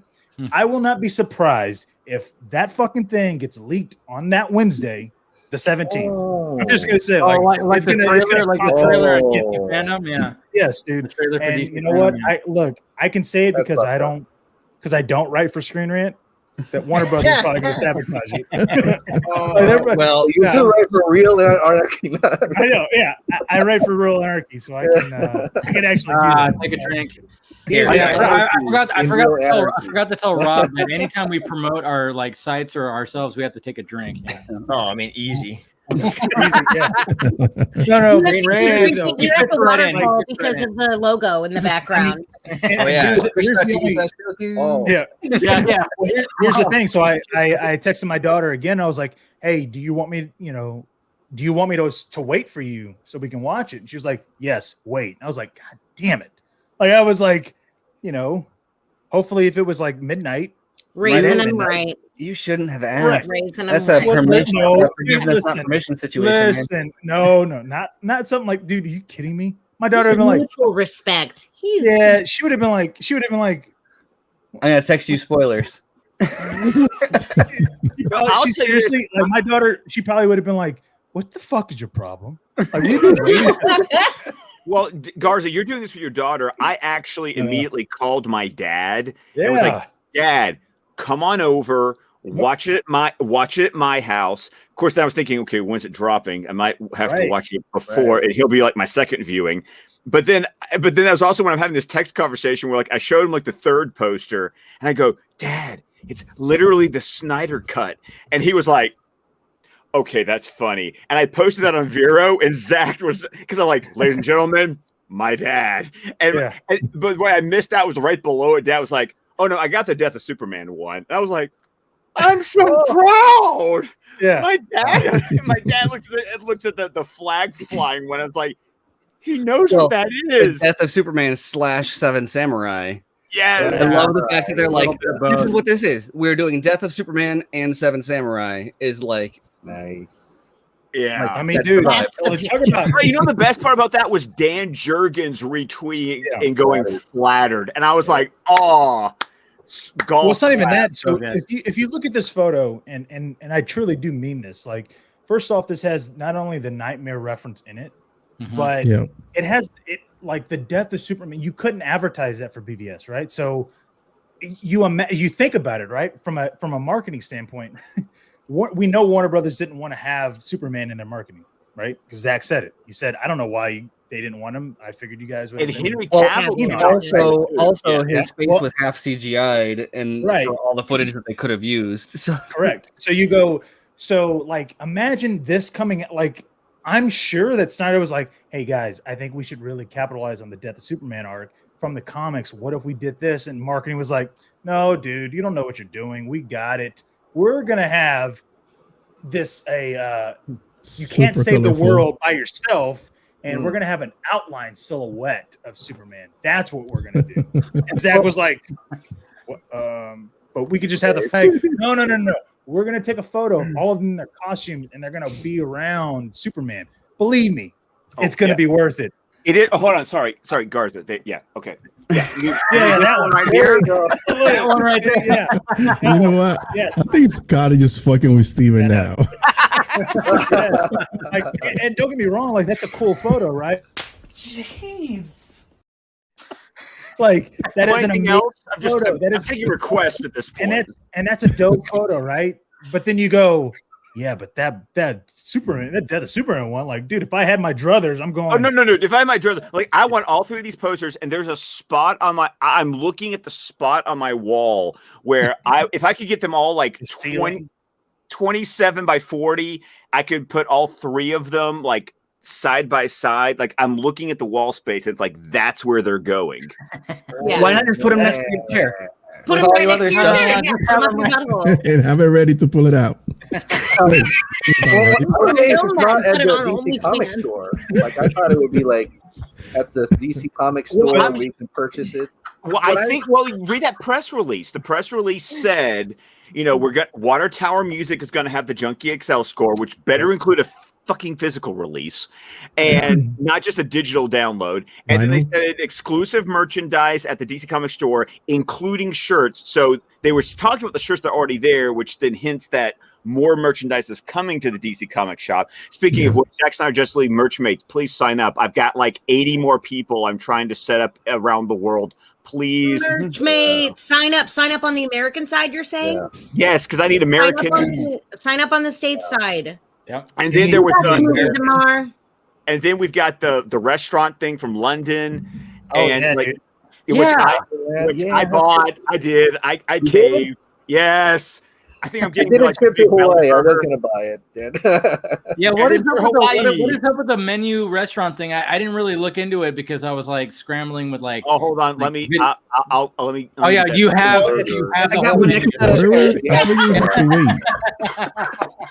He has it set up as much as Dave has all those drops ready. While he's pulling it up, one thing that I thought was really interesting about the posters, Garza was talking about the original campaign. It's kind of crazy how the original campaign was all come together, united, all that stuff. And then this is like the first poster is like Death of Superman, Aquaman's trident, Batman's broken mask. They're like, no, the League is shattered. The League is separate. The League is just fallen. It is broken. Okay. And it's black and white. Okay, I'm going to do, let me see if I can do a share screen here. Let's see. But real quick, even on this, isn't like Seven Samurai, where Seven Samurai had all the swords in the ground, so it's kind of like all the heroes have their No, I'm telling you, man. This to look at this and even looking at what he said, right? Fallen, risen, and then reborn. Yeah. I mean, he essentially was being meta about what happened to his film, right? His original film, the first picture is exactly like how he teased on March 25th the first Justice League poster in 2016, right? With the League and the shiny, it was all colorful and all clear and all that. And he went, "Nah, I'm gonna do that same thing, but I'm just gonna, it's gonna be all stone cord, basically out and black and white." And great. And he says that was Fallen, which means it broke, it's done. And then Risen with Superman and all the death of everybody. And then you have. Then you have his literal metatextual fucking reels of good. It's a beautiful thing. It's a beautiful thing, and I mean the fact that he has that in his like signature or like is written in red letters. The fact that that's a fuck you to Warner Brothers right poster. That is Chris Evans' big dick energy. Okay, that's serious. That is Chris Evans going protect the pussy. Okay. I'm sorry, that's what it is. No, but what about the trailer drop? The trailer's dropping on 2/14. Yeah, right. Well, probably. Allegedly. Okay, so this is that restaurant thing where That's cool. The meal literally comes in a mother box. Wow. Right. I And didn't then- know that was not yet. That's the U.S. mother box though too, right? That's not that's not the Atlantean or Amazonian, right? U.S. Oh, That's the Amazon man, right? That's That's just Ocean Trench right there. Oh, no, guys, I don't know. here are the menu options. You got Ocean Trench, which gets you cod cod chips. You get the Big Belly Burger. Yeah. And then you have these other ones they haven't revealed yet. You got Resurrection, Ancient Themyscira and Fire. Wow. You get beer or Jitters coffee. And what it is that it's a box where they'll send you the food and then you prepare it at home. That's awesome. Oh, I like Oh, prepare your own food. I think we need to review Good that menus, Cal. Screen Rant. Yeah, Rob, we need to review that for Screen Rant. Honestly, we can make it happen. I legitimately will. Also, random. I just emailed the lead publicist on this to find out what time this thing drops. yeah. And I'm texting them too, so hopefully they respond. Ooh, I know they've seen my Hey, text. hey, You Sorry. can Drop bring next to emails, Steve, guys. Dave. You can bring He's emails. like, Brandon, if yeah. you're watching. Oh, look at that. We're gonna get exclusivo. Brandon There you called go. you out, Rob. He was like, "I love Rob, but it's hilarious how he's always complaining about how many emails." Emails, he yes. yes. Hey, look, you don't even know. But That's a Dave, problem. if you can get the exclusive, I can then share it on the DC Film Squadcast, and I can Ah, send out to my listeners. Shot. Shot. There you go. Oh, yeah. Speaking of which, we Then- were going to do wait, a, wait, we- wait. we were Wait, going to do a wait, wait. Squadcast movies episode on Warrior this weekend because there was like no news, and now Warrior's not Warrior's so happening good. because now we have news. So Oh, when you guys were talking about Warrior, I was know. like, oh Aw. man. Hey, Garza, you have a question? Warrior by the minute. Warrior is Yeah, right. awesome, dude. No, actually, I was going to say, you better get that. so if you guys could, if you could figure that out, Squadcast could talk about it, which is great. But then Sure. me and Ben on the Real Emotion be able to talk about it on Sunday. So, yeah, Cheers. you And then know. I'll talk about it on here on Film Chat. Hey, yeah, okay. Oh yeah. Oh, there we go. You almost said it. Yeah, pretty much. Oh well. Hey, it doesn't matter, man. Oh New well. member. Thank you, sir. Also, Hey, you can call me Joker. Chris, was it you who mentioned the Seven Samurai? Whoever you Yeah. are. Bravo. Yeah. So It's Spencer. that's a good reference because Zach compared Justice League. Dude. Oh yeah, But also, you go back years before that, like Vulture, like back in the day, the trades reported that, of course, the rumor Snyder met with Lucasfilm to do a Seven Samurai style Oh. Star Wars movie. Oh. So Oh, major man. inspiration. Oh, that was rumored, wasn't it? yeah. Well, Vulture Rumor? reported it, so it's a trade. No, I know So, that. I know. yeah. I know. But yeah. I'm That's what I'm looking forward to. being- The I know final things battle. about that. So, I'm being facetious when I say that I've heard things. I think we all have. Rob needs Oh. to stay for the after. Yeah, that was party. when we Yeah, thought you do. Yeah. Star Wars Yeah, movies hey, would Rob. be like different Hey, movies. Stick around. Eyes, literally, eyes open and I go, holy shit.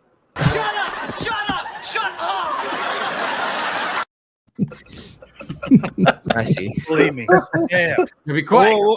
Listen, we'll burn that bridge when we get to it, okay? All right. Let's figure out seriously. Sorry. I got it.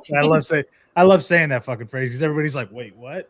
Isn't this supposed to-" and I'm like, no. No, you Exactly. know That's what? my So, point. so Garza, my phrase is I only play brinksmanship.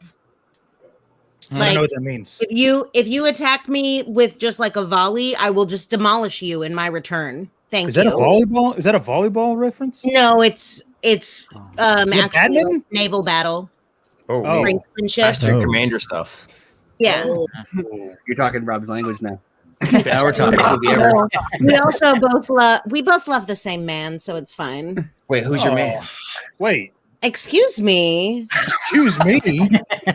Jeremy, Oh. our husband. sorry. Uh-oh. So, Best That's that Jeremy. Oh man, I I thought have we seen were some talking pictures of me in about- costume. Don't tell Steven though. You know, we live Can you like send them to me? we live like just south of Hawkeye's hometown, right? Like the comic hometown of. oh, Nah, the real Jeremy. Jeremy Renner. No, not Jeremy Renner. Hawkeye. Where lives in Reno? We do live only about 2 hours from Jason Momoa's mom, though. So I'm Oh, that's right. I'm just saying, if there was a Snyder stock and it was an outdoor festival, there is a small campground we could rent out. Near Jason Momoa's mom's house. I'm not. Momoa spent a lot of time in Canada. I'm just saying, both playing hockey and shooting Frontier. Oh, Ooh. See, Where- coming up with ideas Hour, here. 20 minutes south. Of, Waverly. yeah. What? Yeah.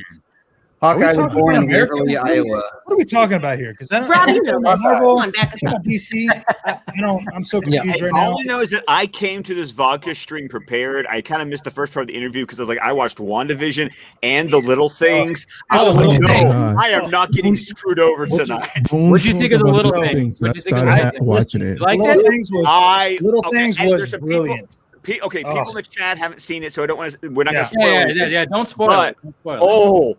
Oh, that was good. Oh, That was okay. good. Okay.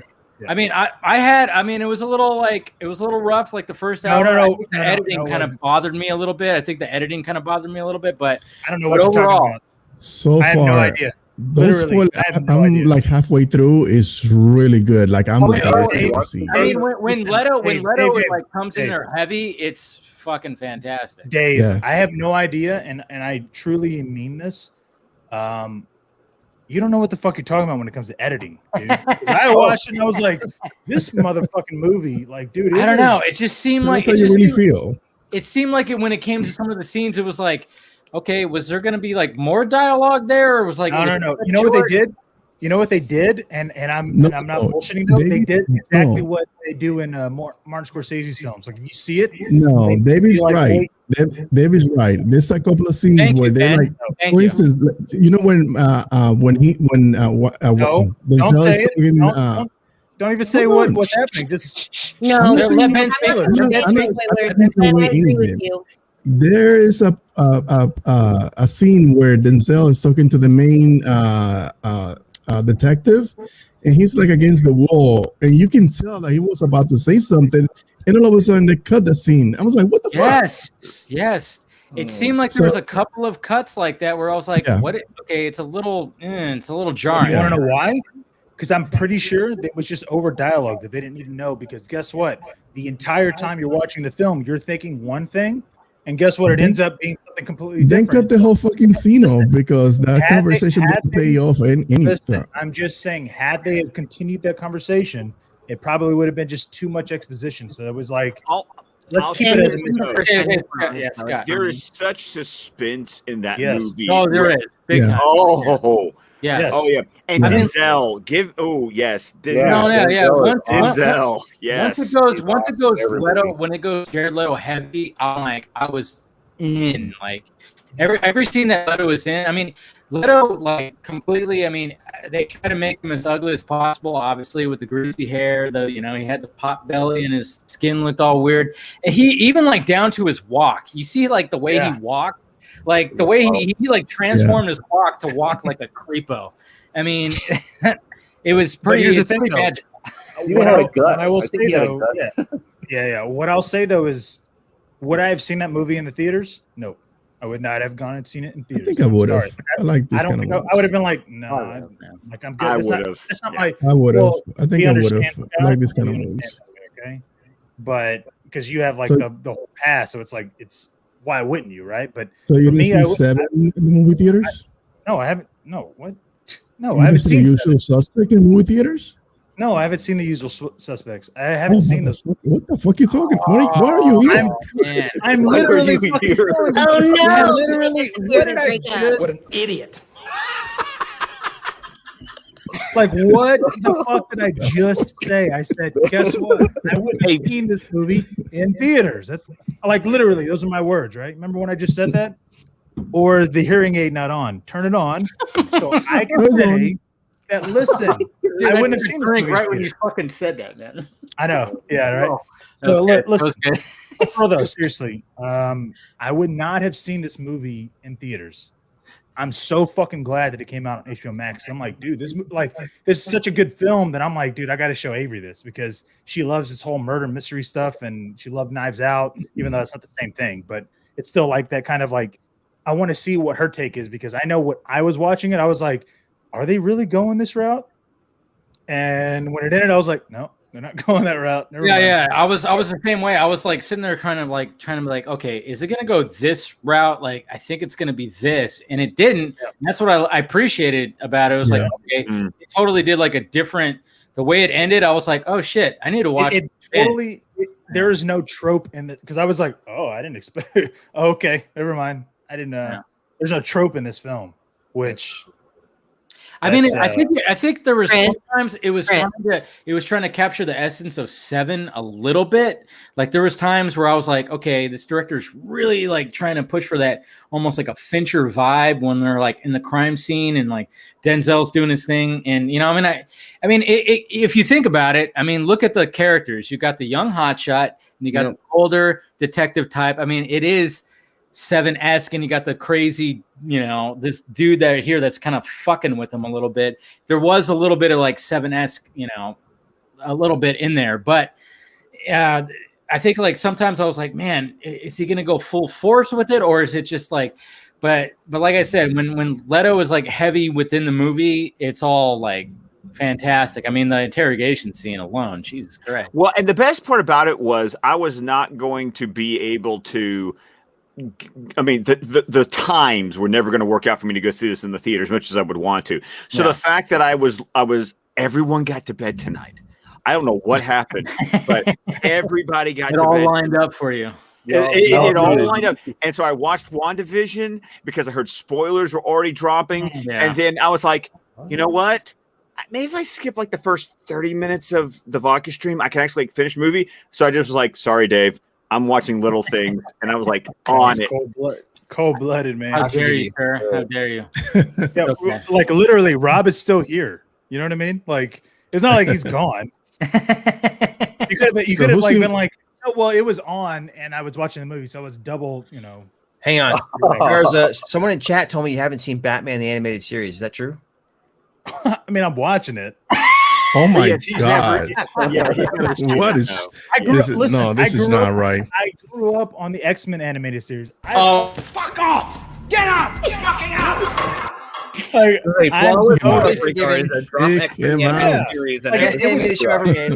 Exactly. It was one thing or the other. Like X-Men animated came out in 92 or 91. I forgot. 92. They were both. Because they both came in without like 2 months of each other. Exactly. But the X-Men animated series came on Saturday mornings. Yes. And Batman the animated series was after school. Was after school. Yeah. Yes. During the weekday. When I got out of school, what was I doing? I don't fucking remember, but I wasn't watching Batman. I was about to say, I'm like, what were you twist ending? I don't know. I don't fucking remember. Cars or something. Yeah, no. Fucking hijack it. No. So every Saturday morning, I would watch X-Men animated, and then because it had Wolverine, I would always watch the Wolverines on Saturday morning because they would usually play on the Big Ten. You mean the X-Men? So that's why I became a fan of the Wolverines, like Michigan football. So I was like, oh, okay, cool. So sorry, like I've never left Texas, and I'm like, I'm rooting for fucking Michigan, which is cold as fuck. So not where I thought this was going. Exactly. But I dig the X-Men reference. Best animated show ever, 100%. Yes, listen, man, I'm telling you, man. Hans Zimmer did a reference to the score in Dark Phoenix. That literally, the fact that he put that in the score. I was like, Dark Phoenix is the best X-Men movie. Well, I know. Easy there, killer. I know. Blah, blah, blah. Fake. Fucking fuck. Perfect drop. Drops, man. Yeah. No. Yeah. I think we can all agree that, either Logan or X2 is probably Future Past. Days of Future Past. Days of Future Past. Days of Future Past, definitely. First class, okay. Yeah. You know what's funny as hell is that my daughter, she grew up on the First Class and all the other ones. And I remember I told her, I was like, well, we got to watch the originals because I grew up on the originals, right? And she was like, I don't really want to. And so I was like, just fucking trust me, dude. Like, you're going to like it, okay? So we watched the first one. Good. She's like, yeah, okay, cool. Let's watch the second one. Cool, good. Let's watch the third one. I was like, yeah. She was like, well, what about the next one? I was like, no, that's it. She was like, what? I was like, I mean, there's Wolverine's original, but we ain't watching that. She was like, No. That's like the Tokyo Drift of X-Men. Yeah, I know. Hey, don't.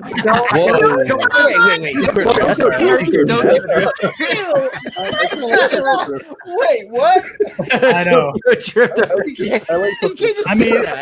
I mean, that was a nice drop, but all I'm saying, like, so I was like, well, I mean, we could watch Deadpool. She's like, no, she really wanted to continue the X-Men stuff. You know Watch what I the mean? Ryan Reynolds scenes and the origins. Well, no. The Ryan Reynolds scenes are top notch. Well, no. She's mostly, watched.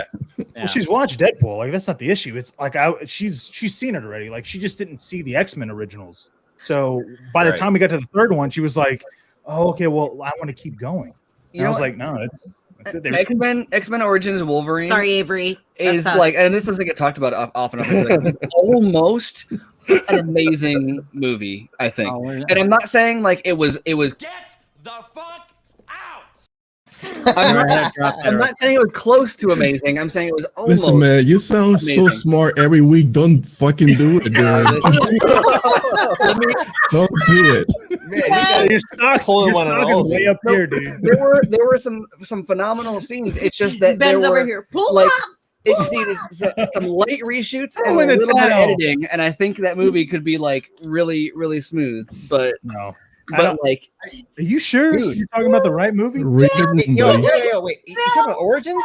Yeah. We're talking about X-Men Origins. No, everyone. The opening scene in that movie is amazing. Like the whole montage of the wars and everything. Hey. Let's hear from Rob. What do you guys say? Okay. Forget the awful CGI and all the other problems with it. They did the Raging Cajun and didn't even make him Cajun or Raging. That's true. I know. and Taylor Kish is a Canadian boy. I fucking I've so wanted a fucking Gambit film. Believe me. Yeah, everybody did. I wanted one. Yeah, I was like, you know what? I don't understand. I don't Damn, it's the understand man. how there hasn't been, because like growing up, I was all about DC, and I had a friend who was like all about X-Men. He was like Gambit. And I was like, yes, Gambit's cool. Everybody was all about Gambit. I still don't understand how they did not go full force with. I don't Gambit. even know. I don't even know why I like 12 X-Men movies, and not a single one of them was one the fans actually wanted them to make. Yeah, no. Gambit was second to Wolverine. Gambit was second to Wolverine. Yeah. I mean, we got a film with Jubilee in it. Let's put that. I was like, what the fuck do we need Jubilee? You got 3 Jubilees. Hey, she had that awesome 80s yellow jacket. Dude, come on. That's true. I know, right? So why couldn't you just include? Why couldn't you give me Gambit? I know it always baffled me too. TV movie on Fox. Everybody remember that movie? Which one? No. There was a TV movie, Generation X. It had Matt Fuhrer as the bad guy. It had Jubilee. Wasn't it Mutant X or something? Wasn't No, that was a rip-off TV show with the same guy same guy who played Lex Luthor and Lois and Clark. Hold on, I'm going to find this movie because it was a 2 hour. He's got a prop. This is from the set. Nice. Did you grow up on the X-Men animated series? Like I'm sure you're part of it, right? Spider-Man too. Life changing. Yes. Yeah. I can definitely say. But Garza, I also watched Batman the animated series too. True, same. Yeah. I mean, And you know what? cartoon. It came out. It came out in '92. Right? He was like, I don't even know what to fucking say. Dude, I was like 6, dude. I'm sorry. Like I was barely in kindergarten. Sorry. The thing with all the X-Men movies, it's funny because Deadpool rectifies this, but all the X-Men films like Americanized and took away the accents of all the characters, right? Remember, like Storm had an accent and Halle Berry didn't in the sequel. Oh god, and then Pyro had no accent. You know what I mean? Banshee doesn't even have an accent, and it's like every character. Colossus, what are they doing? No, he's not Russian all of a sudden, and then of course Deadpool actually makes him Russian. But still, why would X-Men is supposed to be about diversity in the international aspect of the characters. That's what the MCU needs to do is respect that part, because when you heard Storm, like I think the first X-Men movie, she tried to have an accent, and then the second it was rough. It was like wait a minute, Halle Berry.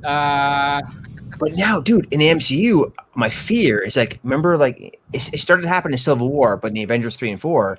Wanda lost her ass. I was about to say, Wanda's just Wanda lost it all. She's Sokovian. So I'm happy they did that lullaby sequence in the last episode. Oh yeah, in Sokovian, and now they kind of explained it, but like they can't do that. And they will bring in the X-Men. They have to make them the most international team ever. Yes. That's the whole point, right? Listen, There I it is. remember this. I remember this. That's it. I remember that. Listen, I don't remember that shit at all. But February of 1996. Yeah, I do remember this. Yeah. Wow. There was I like was 5 sad. episodes of that. It was like an X-Men rip-off. It was on Fox, right? Yeah. It was on Come it to was Fox on Fox. and- right, It was shot to be a pilot. The show never got picked up, so they just aired the pilot as a standalone movie. But it follows the Generation X idea that Emma Frost has like her own team at a school in Massachusetts instead of up in Winchester. Okay. oh, hey, but speaking of though, Emma Frost, and I only say this because Avery said that Dottie in WandaVision is she thinks she's like Emma Frost. I was like, that's kind of weird. But then she goes, yeah, but then also the what's it called from Annihilation? The I'm The forgetting- wave? The wave. Yeah, that little. the bubble. Shimmer. Shimmer. Yeah. Thank you, Amanda. He literally calls Annihilation the Shimmer because that's all she thinks about. Like she's like, oh, it's a Shimmer. Like I fucking hate that film. She was like, I bet that's what's happening. I was like, damn, dude. Like She doesn't like Annihilation though. no, she loves Annihilation. Oh, okay. I'm just saying, like she was like when she saw WandaVision, she was like, I feel like it's like the Shimmer. It's a little bit. Yeah, yeah. Yeah. It's like, See that? dude, what? Like I didn't even. I was like, oh, okay, cool. Now, But- now all we need is a lighthouse to complete the metaphor. I'm just right. saying. What if she makes one? We don't know. But I feel like with and to go back to WandaVision and all that, because that's mutant focused. And I've been saying this, and I told Steven this fucking I don't know how many weeks ago, because it feels like it was weeks ago. I was like, dude, Disney Plus could easily be bringing in X-Men on a TV series or a Disney Plus series, introducing That'd be them smart. that way. Well, it's the reverse House of Specifically M theory. Oh, is it? Yeah, Oh, Yeah. right. There's a It theory out is. there that instead of doing the No More Mutants line, which she did at the end of House of M and eliminated 90% of mutants out of the Marvel Yeah. universe, that instead of getting rid of mutants, the theory is that maybe at the end of WandaVision she'll unlock mutants because maybe they'll retcon it by saying her and Piotr were actually mutants and the Mind Stone was what unlocked their X gene. And so the theory is that at the end of WandaVision, she will unlock the X genes in the MCU and thus creating the existence of mutants. Yeah, I don't want to He point. has I don't want to created point. mutants. Yeah, I don't want to point out anybody's body language by any Rob. means. Rob, you just were moving, so let me just hear what you have to say. Yeah, so I don't know if you guys back in 2015 when Age of Ultron came out, they did like official tie-in comics back then. Yeah. They did a tie-in comic to explain two things. One, how the Scepter got to where it was, like why Hydra had it, right? Because they didn't really explain that, like what happened to it after the first Avengers movie, right? They explained that part of it, but they also made a very big point of explaining why Piotr and Wanda were like Hydra did experiments on tons of people in Sokovia to try to see who could gain abilities from the Tesseract or whatever, the Mind Stone, whatever. Yeah, and only those two succeeded. Only those two. And some people say it's they were fueled by hate and this and that, but it's like obviously not. In the comics, they keep retconning their history. They're Beyonders, they're mutants, they're this, they're that, they're children of Magneto, but they're not. Who knows? They're Inhumans at one point. I think. Yeah, it's a hybrid of all these things. So they are special. Something about them is unique. Yes, but we also know, and this has to be a fact, a baseline in the current MCU. If we call it 99999, whatever universe it is, there are no mutants. Because if there were, there would have been mutants in World War II. In Vietnam, in all these battles, we would have seen them, and they would have been recruited by S.H.I.E.L.D., right? So the only way to bring in mutants is through alternate realities, of course, right? Yeah, because you can't start the X-Men in 2025. The X-Men have existed in their universe for history. What's the point of Magneto becoming a mutant in 2025? The whole point of Magneto is he has history dealing with this awfulness of being different, right?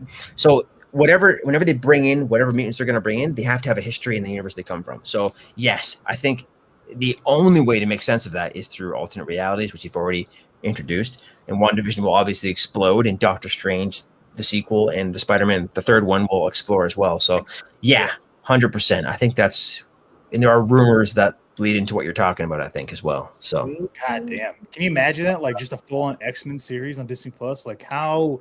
Like well, yeah, it's going to happen. I mean, they're doing 10. They have 10 and I can tell you more, obviously, planned. Yeah. And Wait. all I see Dice rolling his eyes. What's up? Why are you rolling your eyes? Oh, Dice? Yeah, man. just like the one thing I really need is a show about like these kids and people with powers running from the government trying to get them.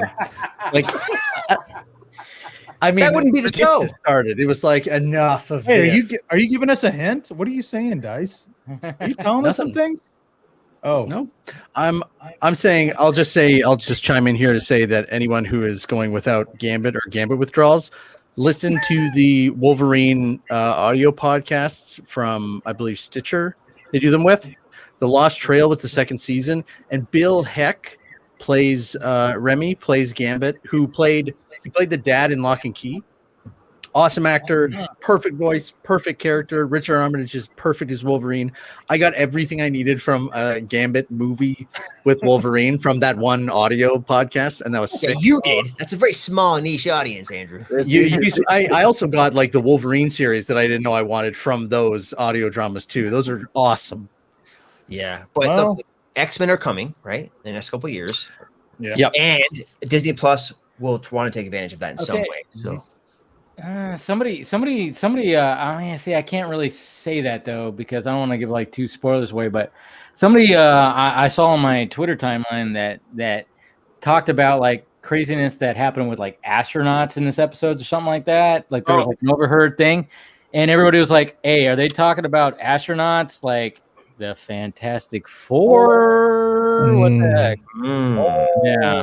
Oh, I didn't even. Well, wouldn't I that mean, be I didn't even interesting? picked up well, on that. the How do you bring them in? You know. well, Sword. based on Sword, yeah. I mean, and that's not a spoiler because that was from last. Yeah. Although That's I been love how there. they're like, "What do you mean sword? Sword has always been here. It's part of the MCU, didn't you I know. know?" I was like, Yeah. Well, it'll be listen, dude. retcon. There's Captain Marvel too. Yeah. Well, I was gonna say even like the two recurring people from the other films, I was like, who are they? They're new to me because I haven't watched any of the films. Yeah. So I was like, oh, okay. I You guess didn't watch they're- Captain Marvel. I didn't watch any. I basically watched Civil War, Infinity War, and Endgame, and that's basically You it. don't watch wow. Captain I was Marvel? like, You have no I was idea. what's going watching. Yeah, so I was like, okay, I know that they're famous actors, or at least they've been in movies. So I was like, okay, I'm sure they're probably important in this. on. I have a universe. question for you. Does it work though, as it is? Yeah, no, it worked. I was like enjoying. I was like, dude, this felt like not only the intro, like, dude, that fucking beginning. I was like, this felt more thematically important than Endgame, and that's huge because I was like, I didn't feel it in Endgame, like as much as Endgame is whatever. I was like, that's what they should have done. They I should say have. more than in game. I would say what they did in the intro of this movie More was show. what they made a joke out of in Far From Home. Correct. Yes. Well, I Far don't- Yes, From the Home blip. was a joke. I In hated this that. series, Right. it was like Well, they I didn't. Yeah. I going don't for the know what field. that is because I haven't seen Far From Home. But all I'm saying Yeah. is, when I saw this intro, I was like, dude, like, here's the Oh, thing. man. I'm gonna be expecting when my daughter watches that, she's gonna be like, holy shit! Like in her head, I don't think she's gonna. Well, say I mean, I even mentioned it, and I think I mentioned it to you, Garza, too. We talked about it. When messaging was like, I would love to see a fucking full-on movie or Dude, series about 'cause- what happened at the The bl- beginning yeah. of this episode. yeah, because this is what it did for me. As I'm watching and I'm going, holy shit, what the fuck would that be? The Like, chaos. What would You're that not, be? you're not gonna have heroes just walking out of a fucking Doctor Strange circle and just walking out. You know what I mean? Like everybody that's returning, like, no, dude. On your left. Returning. On your left. Yeah, Cap- everybody's returning in the same spot that they were in.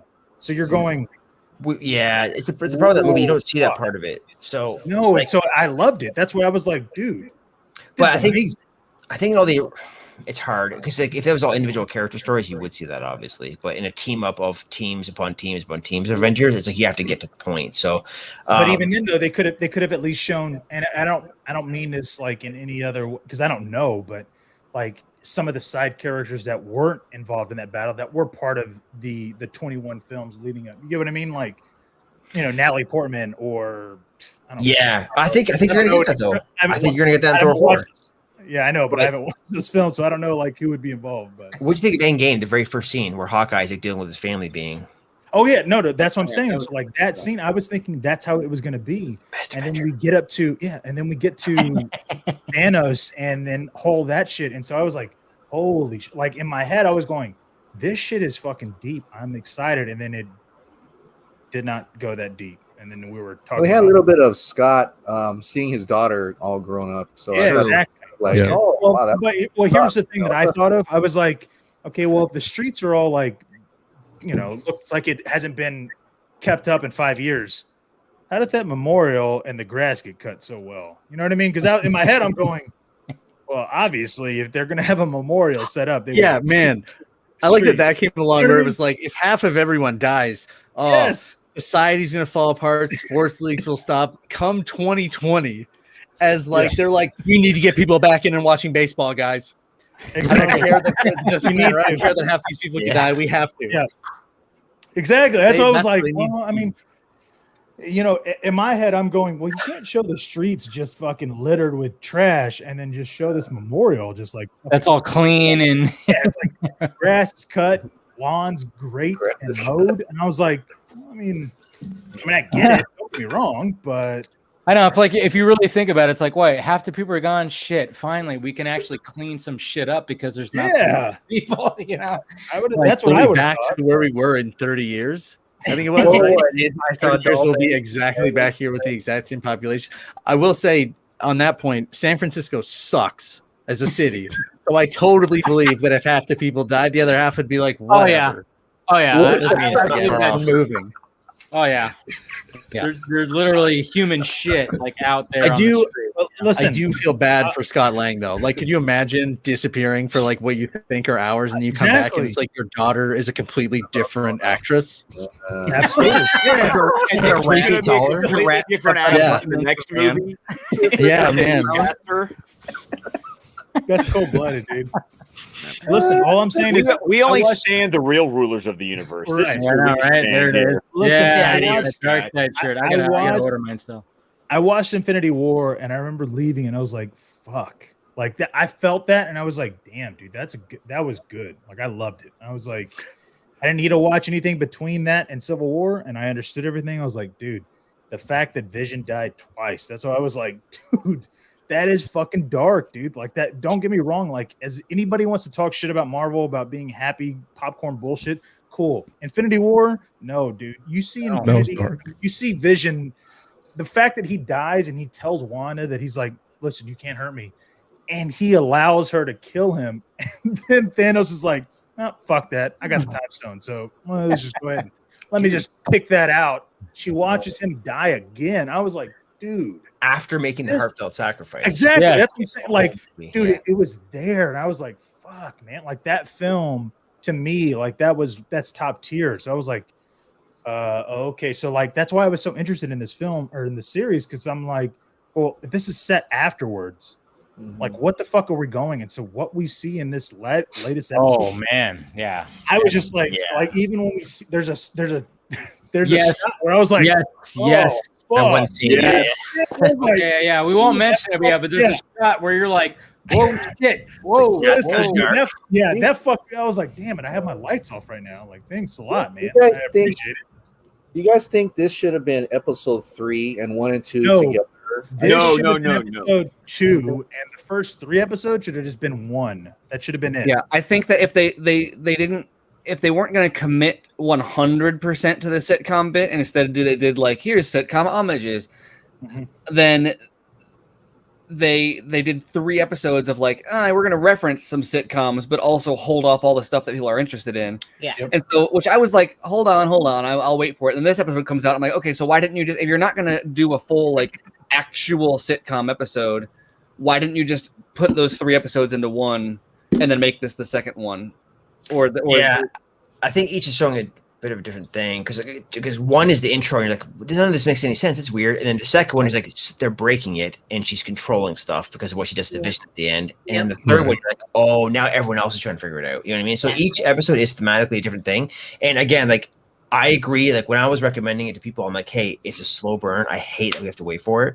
However, So it is if just you 2 look weeks at- 4 episodes. Yeah, and if you look at it in the scope of a dramatic arc, if you look at the arc of the entire, what I'm assuming the season will be, as opposed to just each episode in and of itself, then the first 3 episodes being like rising action isn't really that slow.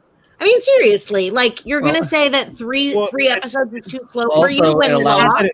And It's also not allows them to slow. pad out the episode count and save the budget for the later episodes. It's also 34 Well, no. minutes. Like, I don't know. Yeah, that's what I was you saying. know? Like it's not slow when you consider, the first 3 episodes you can add up to basically an hour, right? So like that's what I'm saying. Like they should have done that full hour. They released those episodes, and because this literally the opening shot of this 4th episode, I was like, oh, that's where their visual effects budget went. Like, dude, Yeah. Jesus Christ. yeah, Well, I like, think you're it's going- I also wonder because I was loving because I could watch those first 3 episodes and I was just like, oh, okay, this is I Love Lucy and Bewitched and Dick Van Dyke. Then the second episode was like Brady Okay, Brady Bunch kind of thing. well, the 3rd episode was Brady, Third, but like Yeah, their third. house in the 70s. No, that's the Brady's house. Oh yeah, totally. Yeah. So I was watching it and I actually was just enjoying the quirkiness of, damn, I watched all these shows. I know exactly what I'm referencing right now. Oh, dude, I was loving. I watched them when they premiered. Yeah, you did.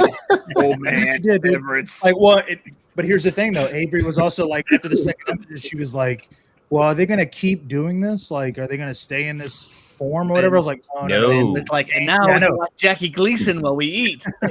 Yeah, no, but so like when she like, I'm interested to see her thoughts on this episode because What's the rerun? her reaction to like what's happening in WandaVision, considering she's like me, like I take her to the movies that I always ask her, hey, when Captain Marvel came out, I'm showing her the trailer. Hey, do you want to go see that? Her first reaction was like, no, I'm good. I was like, oh, okay. Well, I don't influence her to anything. The reason why I like hearing her thoughts is because she doesn't have a filter. She's not on social media, so she doesn't know what's Marvel, what's D. I mean, she does, but she's not going, oh yeah, all these people are talking about DC and they're hating it, or they're loving Marvel. She's just going, I want to see a good film. So, like when she didn't want to see Captain Marvel, so I was like, all right, cool. She liked Wonder Woman. She was like, Wonder Woman 84. She was like, it's not as good as the first one. I was like, okay. And so with WandaVision, she was like, oh, I love it. Cool. So yeah, that's so interesting to me because again, I've tried to get her to watch Civil War. She watched it once. All right, cool. Endgame, she loved, or not Endgame, Infinity War, Endgame, she loved. But I mean, the fact that she's enjoying WandaVision, it's like that's what Marvel needs to do, and I'm excited as a DC fan to watch what's going to happen because And this for me, film, it looked like a film this week. Oh, I was someone who was like, after the Infinity Saga ended, I was like, I'm really punching out of the MCU. I'm done. I'm good. Thank you. Yeah. I got my story. It's wrapped up. WandaVision actually has me like I said, I was like, I need to watch this before I come on the show tonight. Like, I need to see this. Well, it's like after having no like MCU films in 2020 or nothing, like we haven't had anything really since Endgame. It's like, yeah, this is a good little start to whatever we're headed to in this. But what's embarrassing is that we've had 2 DC films since then, right? I mean, if we're gonna say it, right? Birds of Prey and Wonder Woman, Yeah, and it doesn't feel. I mean, yeah, I heard you. Well, no, that's not what I said. Don't put words in my mouth, man. Because I love Birds of Prey. You know that. Can you do my drop? Oh, Birds of Prey. Which one? Fuck off! Get out! Fucking out! Because I love Birds of Prey. Wonder Woman. I love Ewan McGregor and Birds of Prey and Margot Robbie Yeah, I love Black Mask in that movie. But yeah, I mean, there's things I don't like about it. Well, right. I think but my everyone point is a little is, too positive. Everybody, but the whole year it feels like everybody was kind of like, well, what about Zack Snyder's Justice League? You know what I mean? And so nobody was ever like, well, what about WandaVision? Like, what's going to happen with WandaVision? It was the complete opposite. It was like WandaVision, and it ignited me to go, all right, dude, I'm very interested in this. I want to see what this stuff goes because, like Rob was saying, if he's going to give us implications that this is going to change a lot of things, which is a direct quote from Rob. So whatever, that's what True. he said. Not me. I did say that. Yeah, I know. I'm going. Yeah, it's on tape. It also came from Kevin Feige at Comic-Con, but it's me. It was you. You fucking said it, dude. You leaked But yes, this is the beginning of something massive. I'll tell you that much. That's what I'm saying. And so it's like, dude, if this is the case, like when I watch this and when I watch Falcon and the Winter Soldier, I'm gonna be invested in it because I don't feel like I have to watch Ant-Man before this. Nothing against anybody that likes Ant-Man, but there's nothing wrong with the first Ant-Man. The second one, No, I'm I'm as excited as anybody for Falcon and the Winter Soldier to say, the guy with the metal arm and then the guy with the wings. You remember? But about WandaVision specifically, I think the thing that has burned me is that if all of these theories were going around, like she's trapped in hell and like Mephisto is here, and this is some intense like fracturing because she's going to be in the multiverse thing. And now we have our reveal, which I don't think is a spoiler. Like, I won't get into specifics, but the way you could instantly make me go, oh, is if you say, you'll never guess this, the superhuman woman with reality-altering mind powers has lost it. And now we're going to build up to a scene where someone is saying, Wanda, please, you have to stop being a hysterical woman. And you become a villain. Not in 2021. You get so many points, guys. I know you just watched a child be born into this world through a woman, so I get it. I know that you're on the vibe, but we fucking rule. I just gone from like that was. Listen, that was so long ago. That was over 13 years ago. Believe me, I've forgotten, so I don't remember anymore. The fact that the Wanda moment was her standing off against Thanos and everybody having this collective like inhale of breath being like, oh right, Wanda is badass, to go from that to no, like she made like like a happy ending where she has like a domestic life with Vision is like, oh, let's just turn that right back down. She's literally watching. We don't know why yet. We don't know why this happened, right? Or listen, what comes of it? If we get Wolverine because of Wanda being domesticated, am I going to complain? I mean, yes. To bring this back, to bring it full circle, if this gets us to the X-Men, where they finally realize that Taylor Kitsch has been born to play Cyclops, then I am 100% on board. He was a great guy, but he's never Gambit, wasn't he? What the fuck? Let's wait. Not really. I mean, not really. Okay. Yeah, he wasn't really Gambit. He stole his identity. That you can tell. He doesn't even talk the same. He did one of these things where he like did something with cards. He didn't have a card. Yeah, he just went like there this. were cards. He literally just flew it, and he didn't even like do it. You know what I mean? It was all CG, man. Yeah, he was in he went. He did the whole card thing where he like put it between you, and you're like, wait, but I see a string. Well, he had a cane. He had some kind of cane thing that did something. The bow staff. And he slapped it against the ground. Yeah. It was like an area of effect spell. And then he said, "Oh, share," or I don't know. That probably didn't happen. Yeah. No, I think about Taylor Kitsch would remind me of Wolverine. And I'm just. Cyclops has Canadian alpha energy. He's a leader, but he's not the leader of the Wolverine group. is like Canadian rugged energy. See, we got it. Watch the grand production and then come back to me and talk about Taylor Kitsch. Do you think that they will actually cast a Wolverine that's like supposed to be like 5'2" or something like 3 or whatever the hell he is? Like he's like really short. I would say standard Hollywood actor, 5'6". Yeah, they'd have to audition everybody in Hollywood. So Tom Cruise, or a little Iron Man height. Yeah. I like the guy from. I mean, they're You like Jerry Renner. You can't talk about people like you can't. He's not. Renner's like my height. He's like 5'10". Well, no, but the people in these movies are never the height that they're actually like. We talk about this regularly. Like, there's that shot from Fast 5 where Vin Diesel is like up in the Rock's face. He's 4 inches shorter than the dude. Like, more than they're gonna that. make the heights work out however they need to. In X-Men, like 1, 6 inches. Yeah. James Franco stands on a stool to go face to face with Wolverine. Yeah. Actually, yeah. I want to see that behind the scenes shot of Vin Diesel standing on a fucking, crazy. Oh yeah, you know that like he must have prohibited cameras that captured him on an apple crate. Turn in your smartphone. There's like a closed set of him standing on an apple crate yelling at the Rock, and he's like, nobody. An apple crate. That's what they had. Step ladder. Yeah. Oh man, That's I know. embarrassing. But I dude. know. I wonder if they're gonna actually go that route of like legit, like because I mean, I think so. This is the thing that I'm looking kind of forward to when it comes to them doing X-Men again. Is like when it comes to DC. I mean, we've heard the shit like that's not my Superman. I don't like what Zack Snyder's doing. I don't like the darkness. I don't like these. What is going on over here? Like, but Marvel never has had that yet because they've never had like a different Wolverine or a different Iron They Man. will deal with that with the X-Men though. Yeah. It's like, what's going to happen when you get that new Wolverine that's not Hugh Jackman? Are people going to accept it? Like what is going to happen? I can't wait for that reaction. And that's why I wonder if they go like, oh, we're going to go with someone shorter, not like 6'2" or 3 Hugh Jackman. People be into it. Yeah.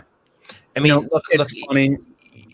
sorry, Steven, like Kevin Feige was working on the original X-Men. He forced them and got them to actually add some color to their stupid X-Men costumes. It was only because of him. Also, if you ask Hugh Jackman, and if we ever have a chance to interview him again, he will praise Kevin Feige because he was like an assistant producer working for the Donner Company in the first X-Men movie. And when they brought in Hugh for his like audition, because Douglas Scott couldn't do it. Yeah. Because he Feige had to do Mission Impossible too, right? Feige took him out for a night out. Yeah. Didn't have to do it. Just did it out of pure like fandom and caring. And it's like Hugh Jackman always loved him for that. That story always boggles my mind because I've never heard it. Can you tell it? Because I've never heard it. One? Yeah. Okay, what was the original Wolverine that got cast? What was Douglas Scott. Yeah.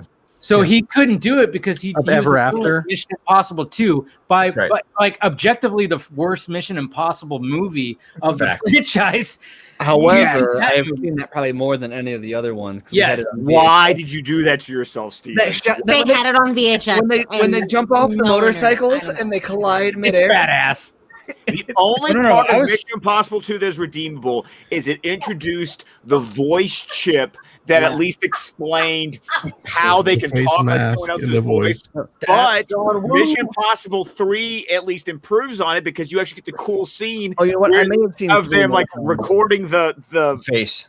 Yeah, the where he reads the phonetic line. card. Yeah. My family that's like the a regular strike, quote Steven. in my family was the like dad would be like, hey, we're gonna get pizza, go get my wallet for my coat, and be like, okay, cool, where is it? It's like, it's in my coat pocket, my right jacket. Oh yeah, that was a Mission Impossible. Hey, I've heard I will it. say this, I will say this. I don't hate Mission Impossible 2. I don't. I still think it's a warranted, issue in the Saying the worst Mission Impossible It's a movie John is Woo. like It's a John Woo. In the best franchise, though. Yeah, I think that's Yeah. that's a good clarification, Dave. Is it's next to the other Mission Impossible movies? That's totally different, but it is such a John Woo film of like such a John. I was Tom Cruise I mean, to the point where Hopkins climbing the red rocks, jumping free fall with doves flying. oh yeah, the dove. I was Oh. I Tom was Cruise like No, His I was hair was literally- another character in that movie. Yes.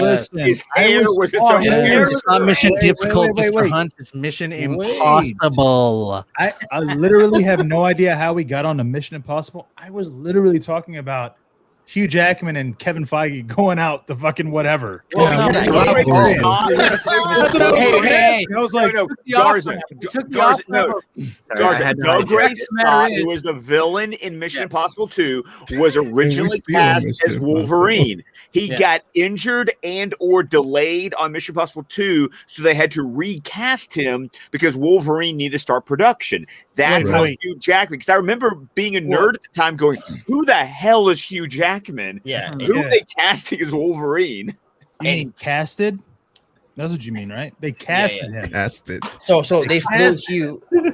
Hugh was doing stage shows in London at the time, and they Yeah. brought him over. He was doing Oklahoma because he's saying, "Oh, what a beautiful morning" on the Today Show the Monday after. And I was like, "Who the hell And I is this only- guy?" And I only know about that because Didn't of he get like? Watchmen. Didn't he get like the phone Oh. call like a 2 or 3 weeks beforehand? And even like Hugh Jackman says like he was like, damn, I wanted to get in like super shape for it, but I couldn't because Dude, he was cast and they were already shooting.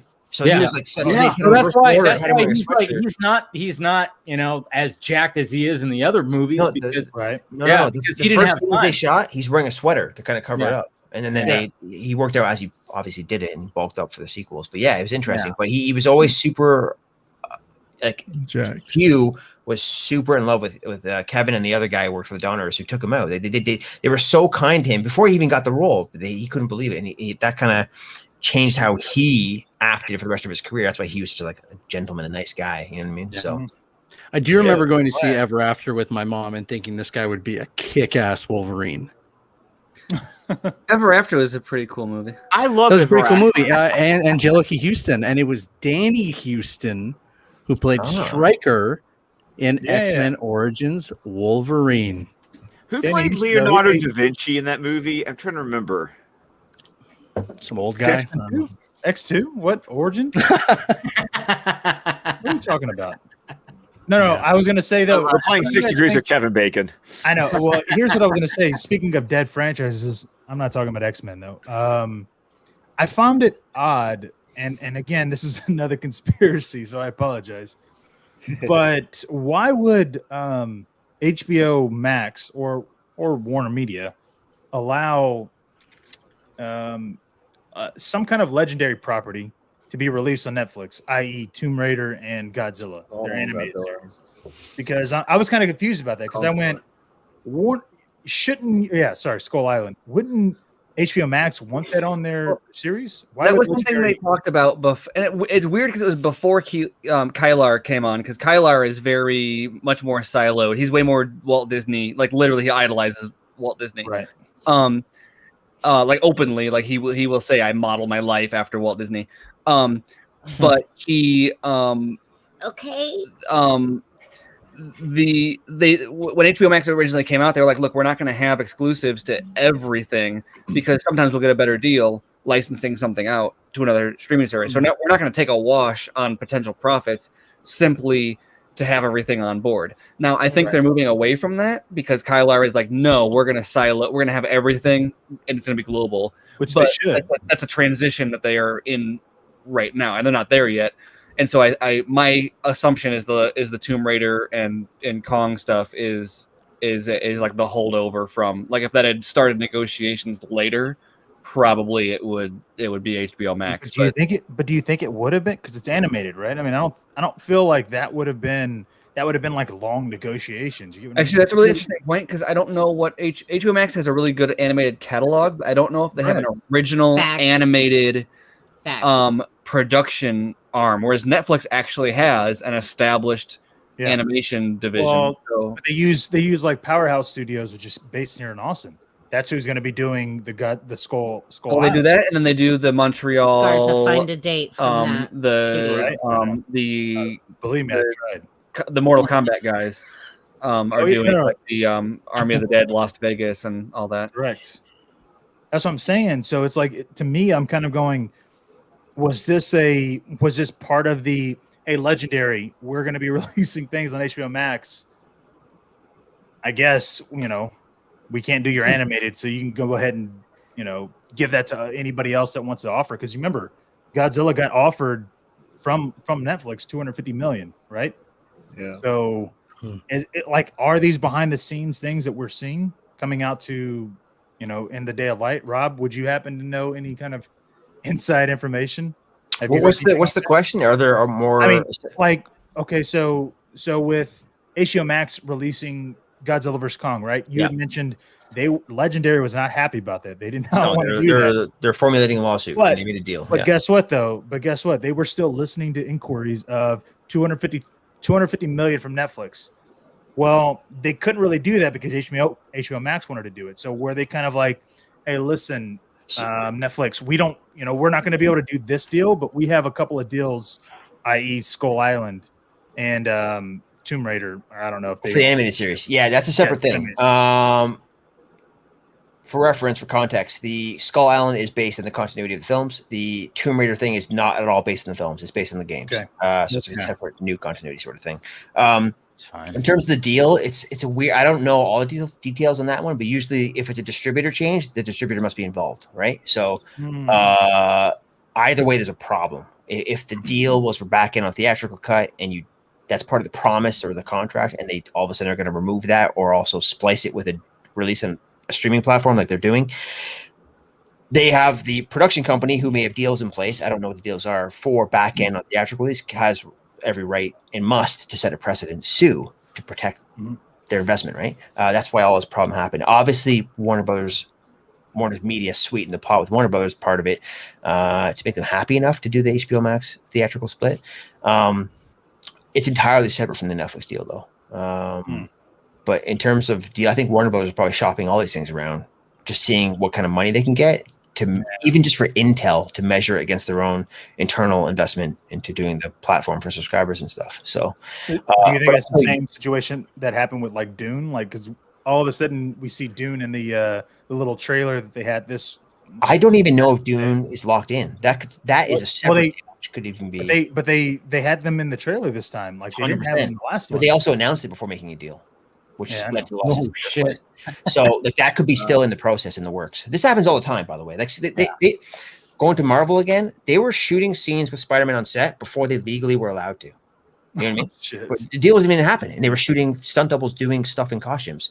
They even told us accidentally on set that, and they would never let us run it. So, like actually, this costume designer said straight up, the most difficult costume I worked on was Spider-Man. We're all like, who? What? Everyone else in set was like, oh, we'd love to work with Spider-Man, but we can't right now. Yeah. But they already were for like 2 weeks. So this happens all the time. There's like, gentleman's agreements, so to speak, and stuff happening in the works. It's just speed takes precedence with these big budget things. So I don't know what's gonna happen with Dune because so I did this like private sort of like 1 hour conference thing before they released the shorter version online, and the whole cast was there. Oh yeah, on Twitter and stuff.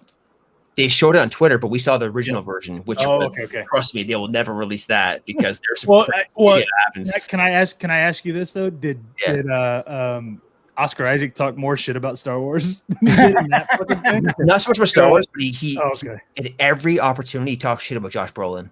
Like those two guys, nonstop. Half of it was that. Rebecca Ferguson wasn't even there. But in the public version, they cut her in after the fact. But for Denis, he's like, I can see that, yeah. Denis took a lot of the time, rightfully so. But he was really big on the business side of it. And he says, I did this for 2 reasons. 1, I get to shoot on location wherever I want. And 2, I'm making minimum 2 movies. So when they said this is going to go to streaming, he's like, it's going to bomb the movie. I'm not going to be able to make a sequel. So right away, he's like, F all of this. Like, if you guarantee me a sequel right now, you know what I mean? Because that's the plan. It's minimum 2, maybe 3. So, and he shut the fuck up after that one, didn't he? He was like, no, I can't do this. Literally, every filmmaker's upset with this deal until they get a 10, 15, 20 million paycheck. Exactly. That's my point. Though. I was like, dude, imagine like causing an uproar going, well, dude, you're not even giving me an opportunity to like release my movie. And they're like, yeah, but we're going to pay you like it was a hit. They're going, shut up, here's 20 mil. Okay. That's what's so interesting about all this. Like the Patty Jenkins thing, like all of a sudden, like she went from saying, hey, I don't want to, no, this is coming out on theaters. And all of a sudden it was all like, theaters. Yeah. And then all of a sudden she was like, hey, yeah, you can watch it on HBO Max. It's the best way to see it. And she's like, oh, no, I don't want this. and then right after the opening weekend, I get Wonder Woman 3. Look at that. That's why he went back and forth the whole time. Well, no, Denny. That's why he did that one uproar, and the whole reason why Nolan's pissed off is because guess what? He doesn't have a film working right now. Like he doesn't have any leverage except for him going. Well, I wanted to release my movie during the pandemic, and spoiler alert: Tenet was not fucking worth it. Believe me, I should not have risked my life to go see that shit of a fucking film. I am sorry. Chasing waterfalls. Amanda, what's that? Is that Amanda? Hey, listen. Fuck you up. That's what I should have said to fucking Nolan for him telling me that I should risk my life. Some movie. Hey, not everyone's gonna get some movies. Not everyone's gonna get them. That's why it is free for everyone. Listen. Now you want to get nuts? Come on, let's get nuts. Listen, dude. Garza, have me on so we can have this out finally. My daughter called the fucking film in the middle, and she was like, "Hey, I think this is gonna happen." I was like, "Really?" She was like, "Yeah, no, this is gonna happen. Watch." And I was like, "Oh, okay." The only thing I'll concede happening. The only thing I'll concede about Tenet. This means your daughter's fucking genius. I loved it, and I thought it was brilliantly constructed, and I enjoyed the plot and all that. I will say, and She got it and you didn't. That's what it means. How do we move on, Mike?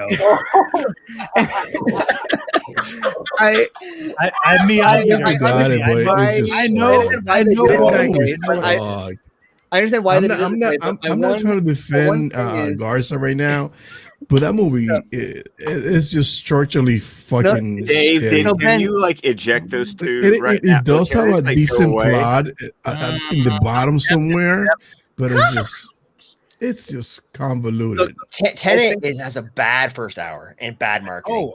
But the back half does pay off a lot of it, but still there's bad dialogue and some bad characterization and really questionable motivation. You want to talk about in that third act, the motivation. I don't know what anybody is shooting at. right now? Listen, you know what? Listen. That's a filmmaking criticism. I understand the story, but because they can't, the complexity of actually doing a shootout in that third battle is beyond. Like, you did a really good job, but that is like a step too far. Even I'm with you, man. Yep. And this is a calculus class in university, and I was like, I don't get this at all. I need to drop this class. If I had said this is bad math, I don't think this is math. This doesn't make sense. At the end of the day, like I was watching it, and I was like, comparing calculus to Tenet. The fact that he was able to shoot this the way he did, I was impressed. I was like, dude, this is fucking amazing. But I was going, I don't fucking need to see this. Yeah, I was like, I don't fucking need, like, this isn't making me engage in this film for the 2 hours that I literally just spent. I was like, dude, I'm sorry, spoiler alert, the guy has fucking cancer. Fuck him, dude. Listen, the protagonist was bland. The relationship he had with that female actress, I forgot her name, was bland. The villain was bland. The whole plot about the whole world ending was absolutely bland. It's just it was so simple. It was so simple that he needed that his hair whack. His shoes, whack. the way he talks, whack. The way that doesn't even. but I'm dead serious. So, listen, if you get that in your drop, listen. That's the thing, though. It was so simple that you're going. I don't like. Why are you telling me all of this? Simple. It was so simple, but then you're like. But I feel like you're trying to confuse me because of all this shit that we're going back and forth. I get what Ben is saying. I watched the movie with my dad, and he had a really tough time with it too. Hang on, Andrew. No. That was good. I love it. Jeez. Andrew Dice, will you marry me? Dude, What about me, Amanda? You know what? I was debating from BVS by the minute. I was debating who I like best. Now I know Steven. Listen, by default, I don't like Steven, so Dice is there. I can't go against that. But all I'll say this is that Dune, when it comes out, it is going to benefit from HBO Max. There is not a fucking chance that film is going to be a success, quote unquote, because guess what, dude? As much as I love, I'm excited for Dune, I want to go see it. You're not going to see this big franchise pop out of it unless people are talking about it like they will be with HBO Max. I'm sorry. I do think the best format for Dune would be like a streaming series. Yes. But if you're going to do the movie, then the ideal scenario would be a several $100 million movie that is going to be on streaming and everybody. Here's the thing, though. I agree. And I don't know if you guys have heard this. Jason Kylar, he is on record for literally saying, "Hey guys, you know what though? I'm not going to be surprised when we have series and films coming out that have a budget of $1 billion or more." He is on record for saying that. And you know why he's saying that? He's going, if we have enough subscribers, they're going to be paying for it. Okay? That's all that matters. If he's thinking in his head already, this is a year ago, before he was the CEO of Warner Media, of coming out and saying, I can see that a budget would be $1 billion. Dude, imagine that kind of precedent, right? Imagine being that kind of filmmaker to go, hey, listen, I have an idea, but it's as crazy as it's going to sound, it's going to cost me $500 million to make it. And he's going, James Cameron, by the way. Yeah, I know. and him and Well, yeah. Jason Kyler going, sure, absolutely, dude. That's 500 million less than I thought I was gonna have to spend. Here's 500 million. Make whatever you want to make. Like that's the kind of thought process that he has. That depends what it is, though. It has to be something that has theme parks, right? Well, Merchandise yes. licensing, right? Avatar. That's an Avatar Warner Brothers superhero bet. Yep. Yeah. Also multi-part, 2 movies minimum, maybe a spin-off series. you know. Yeah. But but then they also have DC stuff. Like Avatar 2 and 3, and plus you add 4 and 5 in there, you're hitting $1 billion, no problem. But that's on them. Doesn't matter. It's already paid itself off. They already built theme parks. And then Avengers 3 and 4 were $500 million. Amazon spending $500 million on Lord of the Rings. You know, so that's a prequel. That's not even like, hey, look, we're gonna redo everything. It's like, no, this is before though. But it's years of stuff in licensing. So, and it's also Jeff Bezos money. He made that money last week, I'm sure. So no problem. he makes him. I think I read something like he makes like $100,000. Like if he were to drop like $100,000, by the time he like bends down to pick it up, he makes it back up. It's like positive ROI. Yeah. Like, God damn, dude. But I mean, but you can imagine that with like DC and why I'm so confused about Warner Brothers being so against HBO Max. And like, because here's the thing. I'm not, again, it's still conspiracy, but the fact that they decided to announce Godzilla vs. Kong to be on the 26th when they had already known the 25th was Zach's day, it's just kind of like in my head, I'm going, what the fuck are you guys doing at Warner Brothers? Like, how can that be? You want to know why? Go to Twitter, Warner Brothers Pictures, and look at how many tweets they have about Justice League today. Oh, I know. Rhymes with hero. Yeah. There's a reason that is, right? It's an HBO Max Warner Media evil hero. You're right. No, but actually, there's a reason that is. You know, we all know it. There's people involved. Right. Well, I mean, that's why like that. I mean, the reason why Zach saved that, you know, that third poster for last was because it was like, hey, fuck you. Look at the name in red right there, just like on the reels. The fact that he secured the rights to use that name is so. I got a thing from Groucho Marx I need to tweet out that about him trying to secure a name that is surprisingly similar. I know that might sound weird without context, but I'll tweet it out and read it. It's awesome. But getting the rights to that name is like Zach is like busting a Hollywood monopoly that's basically like run by the MPAA to get the right to use that title.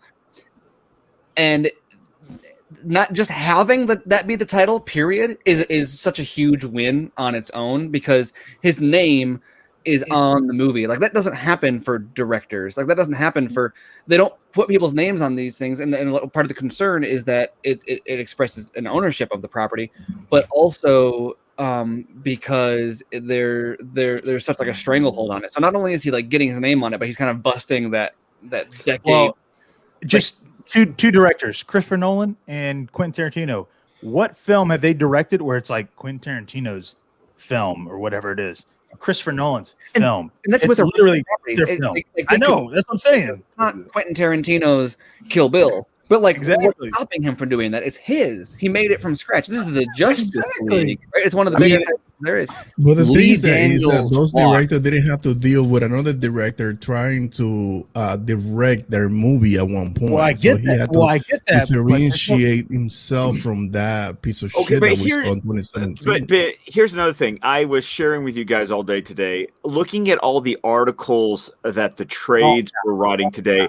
I wanted to like bash my head. I want to do your door drop, Dave. Well, wait, hold on, real quick though. Screen Rant fucking did the same thing, and I called Steven out because he's the one that fucking did it. So yeah, you're right. Well, now you got Rob here. Screen Rant, it doesn't matter if Rob's here. Tell me. Shout out to my student who is watching right now. Scott, hi student. Hi student. Scott, let's bring it up because Screen was a part of it. Part of the trade that we're doing it. So I'm going to bring up the whole collection that I got because I was literally sharing them with guys with my commentary of why they sucked. And so it was like, okay. Talking about Tenet? No. Yeah, it's good. So Variety is doing a decent story and then throws the Ray Fisher situation at the end for no apparent reason. Entertainment Weekly has to go all DC versus Marvel in theirs. Deadline. Well, you gotta throw the titles out there. That's the thing. Deadline was strictly like just objectively wrong. It was.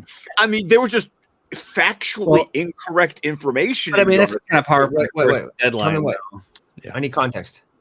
Well, okay. So reporting I'll give you context. Here, Hold on.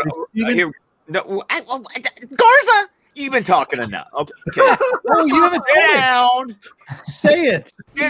Dick. Okay, Rob. Yeah. What would you like to know, sir? Please. I don't know what you're talking about. You're saying all these trades in SR were wrong about. Okay. So the Variety article that is entitled Justice League Snyder Cut to premiere in March on HBO Max. Okay. It tells the story and then randomly throws in about a paragraph of 2 about Ray Fisher situation at the end. Okay, so that was Variety. Entertainment Weekly is telling the story and then dives into this whole DC versus Marvel thing because they have to bring up the fact that it premieres 2 days before or the day before Falcon and the Winter Soldier. Gotcha. And then you go to Deadline, and Deadline's just factually incorrect. I mean, they're just. Let's see. Who's the one that said allegedly new footage or something? No, that was New York Post. The New York Post was the one. Allegedly new footage. It's like, come on. Wrong. Yeah. Oh, here's the beauty. Deadline's gone back and rewritten the article. Cool. And the only one that actually, like, when I read it, like, got like the details right and was actually kind of semi-objective was Empire Magazine. That was the one article that I read going, okay, you actually, okay. What did that? Factually correct with very minimal commentary. Okay, cool. Well, hang on. So I'll back up there. 2 things. What did Deadline get wrong? They were still calling it a series, even though the press release had confirmed. Like, we can understand you not knowing it's a film if you're not fans and not following what Zach's saying on his Vero. But the press release actually even came out and confirmed feature film, and they still said it's a series. It's a series. And other things, I'm going to be honest, I'm not really sure because once again, I've gone back and checked the article, and they've updated the article. Which can be difficult when you're like trying to like hold people to the fire, and they can just go back and hit the edit button and change things without the little thing that says edited, without the little date that says edited, or like newspaper articles that say in a previous version of this story it said this.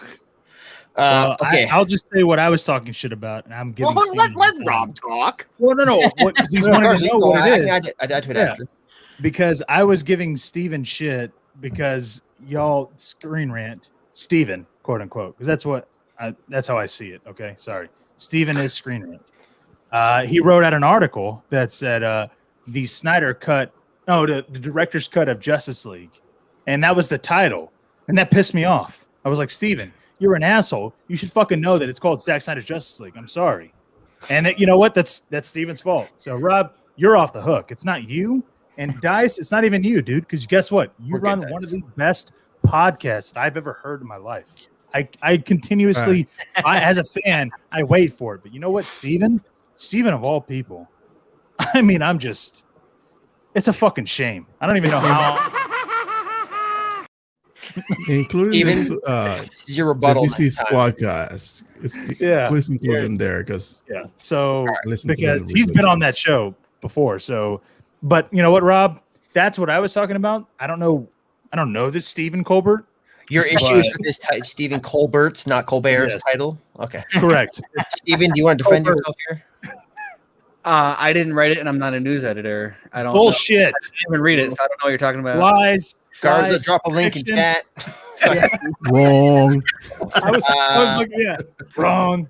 I was looking for a link. And I was like, okay, so I'm very interested. Rob looks like he's burning to say things. I'm very interested to hear. Oh no, Rob nothing major. But also, Deadline. Who gives a fuck about them? They don't source people probably. So I'll tell you this straight up. They've stolen just like several trades, but Deadline's the worst for it. In fact, writers from Deadline have straight up told us they have guidelines to not source people. So even if a smaller site or like an other media network reports something, they will just ignore it and write their own thing. Most of the time, depending on the writer. And they're writing regularly. If a big story will drop, and if I read, like if Deadline's like the first one to it, I'll read theirs and I'll be like, I gotta wait for the Hollywood Reporter to know what the fuck they're even talking about. If Deadline says anything, I text the publicist. I'm like, is anything they're saying true? I'm not going to source them because, if they do have a legit exclusive, we source them, but I'll try not to link them because they have stolen information from me personally and not sourced weird. And it's weird because like forget, because like Variety sourced us back when we were literally DC Films Hub. Like we were just such a small unit, and this is 2018. Okay, Sure. and they Variety source us, and I was like, dude, holy shit! Like you gotta watch out the trades. So I don't want to get into the gossipy part of it, but if there's 4 trades, one of them is good. 3 of them questionable and unethical at times. Also, some of them maybe bought off sometimes. Who knows? They definitely do some things for some agents they shouldn't do. Hey, Stephen Colbert. Exactly. That's what I'm saying, dude. Look at the money. Okay? If we're making money from where? Listen, where is it? You're not making money. It's all about them clicks, dude. What are you talking about? That's all that matters. I fucking love dressing myself in clicks. I love baking clicks and feeding clicks. Oh, I eat clicks. I love eating clicks for fun. Clicks are it's a good diet. That's what I know of. Like I don't know of any money passing. All I know is that clicks are what matter. I'm about to sign my rent check with views too. Is that like Bitcoin? I'm sorry. It's all digital. Literally, it's all digital. It's so it doesn't even matter. The clout money. That's a big time. Your clout bucks, Chris. But Scott, that's why I'm so envious of Steven. Yes, Rob. On your point about commentary, some sites do and do not add the commentary or the editorial part of it. I'm sure you know this already, but I'll say it because I've been with Screaming forever. But Screaming's whole thing is not to just share a piece of information. You can get that off fucking Twitter. What we do is we break it down and we add the editorial, the analysis, the insight, the speculation. Even if we're a fan, that's why we have so many features on that kind of stuff. That's what makes SR different, and that's why you will fucking never see an article in SR that's less than 500 words. Well, I've also noticed it because I've also noticed that what you will do is because I have been doing this for 5.5 years now is you'll get the first paragraph, you get the lead, then you get like 2 to 3 paragraphs of context / history, and then usually a 4th or 5th paragraph. You'll appreciate if I cut you off here for a second. You'll appreciate this. Their podcast has a show notes document, Rob, that I have been given access to as a prestigious guest in the past. The show notes are Scott and his co-host have the most intricately detailed. Oh, you don't even know how interesting for the past 10 years. Why is that, Steve? How could that be? And so when he compares different sites and the information they provide, I would like to vouch for the fact that he's talking from a place of having done his homework. Yeah, 100. Well, and I was going to say, Rob, in all seriousness, no bullshit. Like 2016, BVS came out, and I remember watching it, and I thought it was amazing. Well, and I remember going online. No. Let me just finish up, Steven. Let me finish up. No, I'm going to keep talking, and I'm going to keep saying it until you guys stop talking. Do your thing, Garza. Exactly, my point. Blah blah blah. Fake. Fucking fucked. Well, until I get stopped by that, but no. So seriously, Rob, no bullshit. 2016 comes out, BVS comes out. I don't know. I'm trying to figure out what the fuck is up with everybody hating on BVS. I couldn't understand it for me personally because I was like, I love this film. Me and my daughter, we loved it. I couldn't understand it, and so it got to a point that every time that I would see a positive article, it was from Screen Rant, and you know who had written it? It was to the point that in the comment section, I wouldn't read the article. I would read the comments first, like to find out if it was a good one or it was a positive one. And you know how I knew it was a good one? It's because all the comments were negative about, oh, this must be an Andrew Dice fucking article, or this must be a Stephen Colbert fucking article about BVS because they're praising it. And I was like, huh. And so then I would read the article. And I would read it, and I would read it and read it, and every time I saw list lines at the top, right? every time I would see an article from them, yeah. I saw spoiler like it was like in bold Alveca text, and that was it. And it was like, okay, cool. But we're good about that. Because then right after that, I would see in the comments like, thanks for not putting spoiler tag bigger, and I'm like, guys, you don't fucking read the fucking paragraph. Anyways, oh, dude, welcome to my life. Exactly. And so like I knew that those two names were associated with anybody that I could relate to when it came to BVS. So it was because of Screen Rant, because I didn't know any other blog other than Screen Rant, other that was like giving me positive shit. So the fact that they've turned and then they now like talk shit about BVS every minute to go, it's incredible, you know. It's awesome. So, yeah. So Dice and Steven are two of the sort of like leads on that beat, for lack of a better word. But yeah, I mean, that's what's special about Screen. People rage all the time. Like someone writes an article saying something is positive or negative, or breaking down an element or explaining something. People freak out saying, oh my God, Screen Rant says this. I'm like, motherfucker, Screen Rant has 300 writers. We publish 300 articles per day. It's not the same writer. It's TV, movies, news, features, right? That's cool. Everyone knows Screen Rant for that. We have games, news, features, guides, previews, reviews, interviews. Oh, wait, what about tech? Reality TV? You don't even see that shit on the homepage. We have 40, 50 articles per day. What about comics? Dice leads a whole fucking team. You may not even see on Facebook.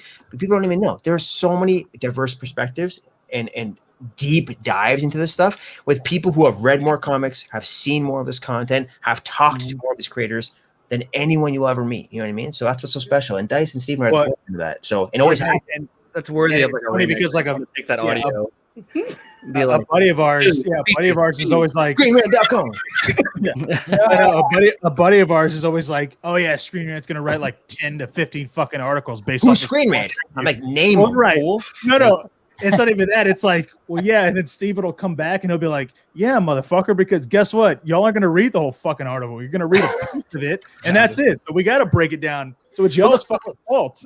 I just want to say, I realize that I'm 2 beers in, but my student that I was referring to earlier is here because of Screen Rant.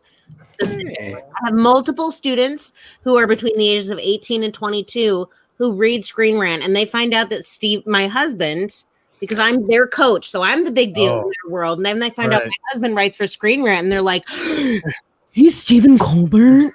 Like, that's a real Stephen Colbert? It's the one that I care about. I'm Beard and all. You are. Beard and all. Oh, don't lie. They always say Colbert, right? They always say I mean, everybody always says Colbert. I was checking into a hotel for a set visit in Atlantic City. I'm not supposed to say which set visit it was. But oh, Jesus. And there's zombies in it. There's zombies in it. Right. I walked into the hotel and well, no, I didn't say anything I'm not supposed to say. Good boy, Steven. And hard back. and the reservation was through, I'll say, the production company at the hotel. And they were like, oh, so the reservation was made for whatever. And I was like, yeah. And they're like, oh, you know, they're doing a movie in town. And I was like, yeah, I do. And they're like, oh, well, we saw your name and we knew that there's a movie in town and we knew that it was reserved. We were wondering, we were all taking bets. And I was like, yeah, sorry to disappoint. And then I ended up getting a top, like a 6th floor suite. And they did that. And so I was like, oh, like, you did not tell me any of that. Oh, Jesus. It's one of those. I would have just gone. The suites for this one, I see.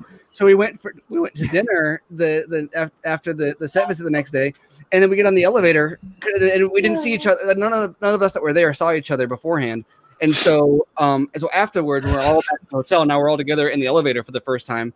And we start going up, and everyone's like, "Oh, this is my floor. This is my floor." And then we get up, and then the last person is like, "Oh, this is my floor." And they get off, and I was like, "Oh, I'm going to the penthouse." Yeah. Sorry. I got the suite because they thought I was legitimately Stephen Colbert. I've gotten notes attached to the dry cleaning before.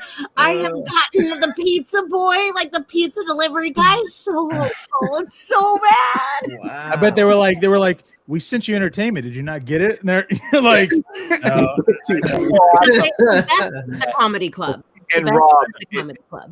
and I'm just saying that Steven has access to something, and Dave, I think I'm sharing it with you so you can show him. If you ever want a history lesson, this is our Thank you, Scott, bringing it full circle. yeah. This is our show notes. We this is 5.5 years of podcasting. So if you ever need to find an article, I'm just saying we probably we probably have it. I love it. I've hit Can up you double Scott click on several one of times. those? Like, hey, You want to me to click on one? Okay, sure. Hey, do the 2017 Justice League. Yeah. When you first Yeah, watch there you it. go. Go first watch You it. know what I need to find? I need to find the Upgrade it everything you to want to know 4K, about Justice Scott. League. Upgrade which one- it. Hold on. It would have Do been your June, just right? JL review. We don't have notes on reviews because we What- just Yeah, talk. the 7 is the going to only- be 16 if you did that. Well, yeah.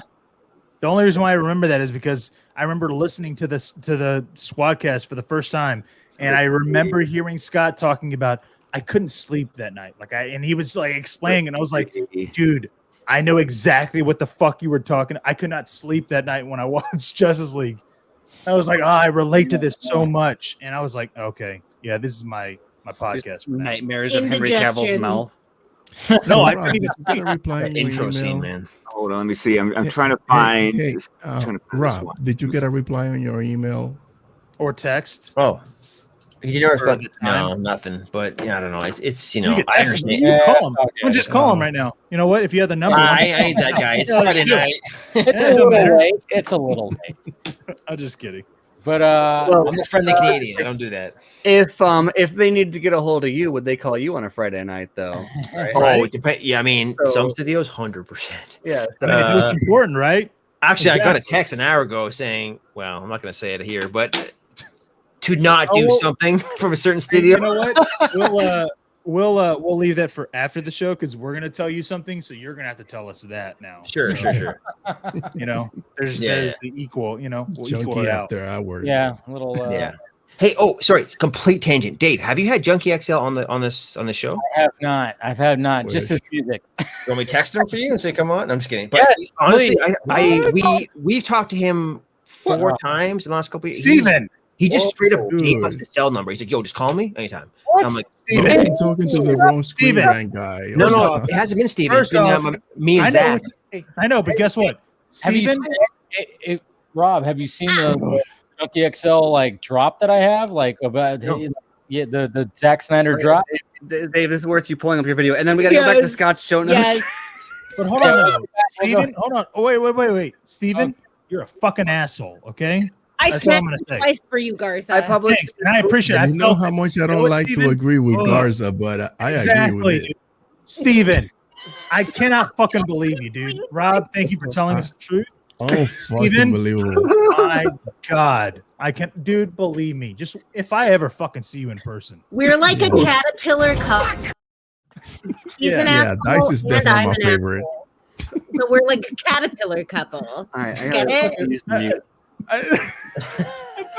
I fucking love Steven. Like I hate him so much because like there's so much animosity towards him. And when I find more shit out, like the fact that Rob has a direct contact with him, and when I ask Steven that, he's like, "No, I don't know." I don't think I've never had Steven's never interviewed him. It's been me and I know, Zach. I know, Yeah, I know yeah. it hasn't. But you're like- part of Screen Rant, which means you're Steven.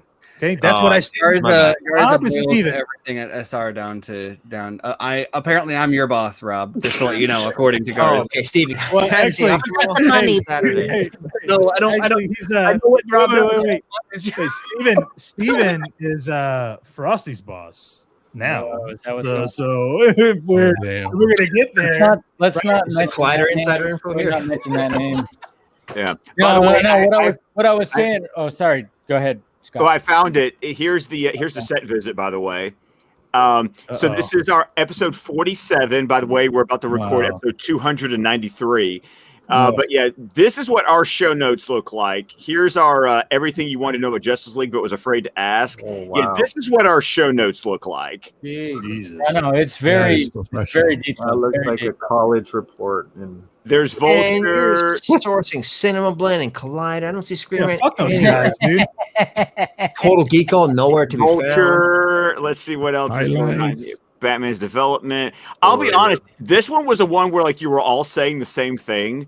So it was. Bro. So it was about like trimming it down, like Flash costume. You gotta listen to Total Geeko. I give the most transparent recap and insider information on how that went down. Let's see. New role. There's cinema. There's Sean O'Connell. O'Connell. It's funny enough. Eisenberg. Short list. And then we're right back into like. Oh, hey, fun fact. Going back to last week, Brandon Davis was on this set visit. It was his very first ever set visit. Wow. Really? I don't know if we talked about it last week. Yeah. It was he did say that. He did. Yeah. What a way to start, right? But people like wanted me to show like we going back to Junkee XL. It's like when Snyder was on, like we did a special like Sunday like Christmas thing, try to raise money. He just randomly dropped like a Junkee XL clip from Justice League, and I made like a little video about it, so I was gonna drop it right now. I know, just bring the camera. Yeah, take us with you. Take us with you. If you want to do that, I mean, we'll just sit here quietly if you want. No.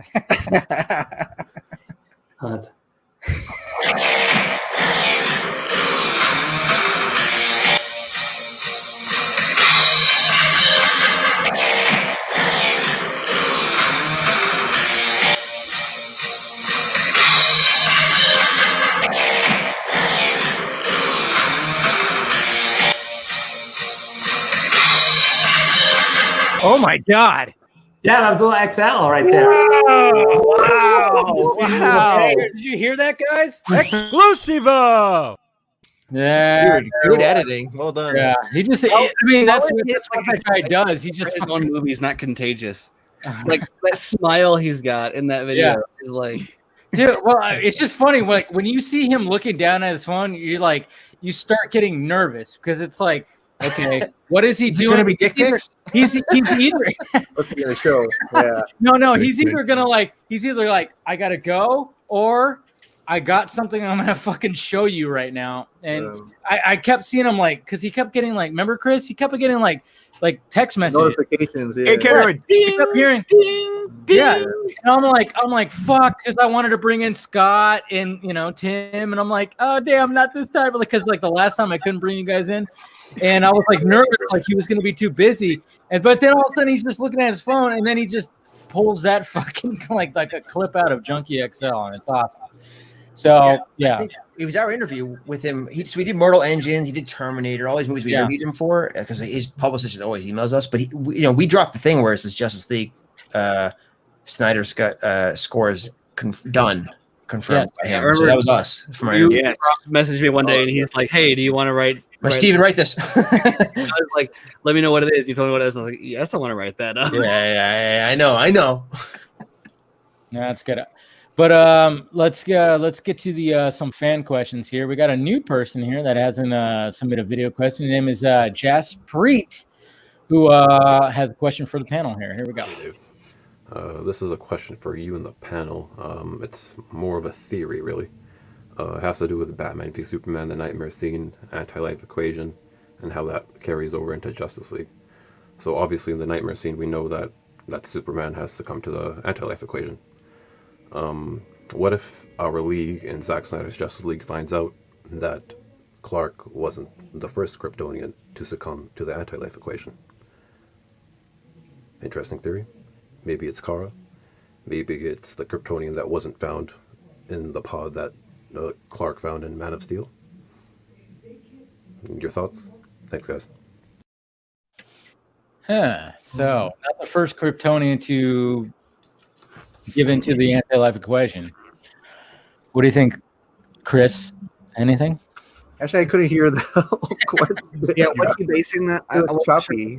With the primary. Well, I think. Well, he was just saying like, okay, so Superman gives into the anti-life equation, right? like in the Nightmare timeline. But what if he's like the theory about the fact that he's not the first Kryptonian to do that? Like, is it like maybe Kara? Because there's always that theory that Kara maybe has given into that, or even another Kryptonian that might have been in that pod in Man of Steel. Like, do you think like Superman was like the first one, or do you think Kara? I did a Supergirl theory on the Ping Pong Flick show. There we go. But yeah, about Kara in the history lesson, and possibly, and I think it was actually a fan theory from Sudipto. I don't know if he's in there, but that Kara was taken by Darkseid, and she becomes like his Grail. So it's kind of it's almost like Thanos in a way. Yeah. Well, no, it plays into the Jeff Loeb story from the Superman Batman series, because that's what happens to Kara in that arc, which got turned into the animated movie Superman Batman Apocalypse. So it's not a unheard of theory. Okay, there you go. Anybody else got any theory? Like Dice? Oh, anytime that the anti-life equation comes up, Steven starts saying what it is, and I want to smash my face into my desk. So that's been tainted from Idiot. Yeah, that's been tainted so far. Sorry, I like the he's the on idea. bitch duty right now, but I like the idea of bringing in, like, I don't know. In the comics, it's always seemed a little weird that a type of a person from one planet can become a superhuman, like in just a different solar system. So if somebody was going to actually use that to tell a kind of unexpected story that was like metal, it would definitely be Zack Snyder. So I could see that being not surprising, but I would think it would be most likely for him to include a character in a movie that was a badass, and then later he personally says that is the reason for it. That's the reason behind it. Because if you start trying to put that into the movie and make people understand it, I think it gets really tricky. Like, Steven gets excited, but I'm just tune out and I like drown him out and edit him over with music because no one wants to. I have no idea what you're talking about. Yeah, no, it's an interesting theory of like, he's Superman wouldn't be the first Kryptonian to succumb to the anti-life equation. If it's the horse, if it's Comet, I'm 100%. Or the super chimp, or not Crypto, any of the other super. No, guys, it has to be Streaky. I like the true villain. Yeah. Like the question is specific to like the film universe, obviously, right? Like, what if there's another villainous Kryptonian? Like, we haven't met another Kryptonian beforehand who would succumb to this. So I don't want to see the reverse. You know what I mean? I want to see a build up to that, as opposed to like, here's Supergirl. She's bad. Didn't you know? I was like, no, we never met her. What are you talking about? You know what I mean? Agreed, Rob. Theories aside, like, develop your story. Stop working in reverse. That's the moral here, especially for a villain. We need to back it up and develop this a little bit. To be fair, I think the instinct with comic book movies is to work in reverse, because you are working from a source text. You know what I mean? So I get that a little bit. I agree. I do agree with you. But like, Dice and I had this age-old nemesis style disagreement. Like, I always thought, for me to build up the Justice League, for me personally at the time, I would love to see heroes overcome their own situation, have their own origin story of sorts, not necessarily a traditional origin story, but overcome something to define them as some sort of person who beat the odds to save the day, whatever respect that is. But and then you put them together to take over something else, as opposed to here's a team of people. After the fact, we'll learn their stories. I'm like, no. I want to know why they got there. You know what I mean? And why it matters, what the stakes are, what they lost to get here, and what's on the line now versus what came before. I don't want the backwards. I don't care about that. Well, if you because that's been the standard all along, that you want to build every single character and then build up to that point where they all get together and get into this big fight. So, and reverse engineering that whole that process, to me, is more interesting, because we get all these guys, but we don't know the story. I want to know the story.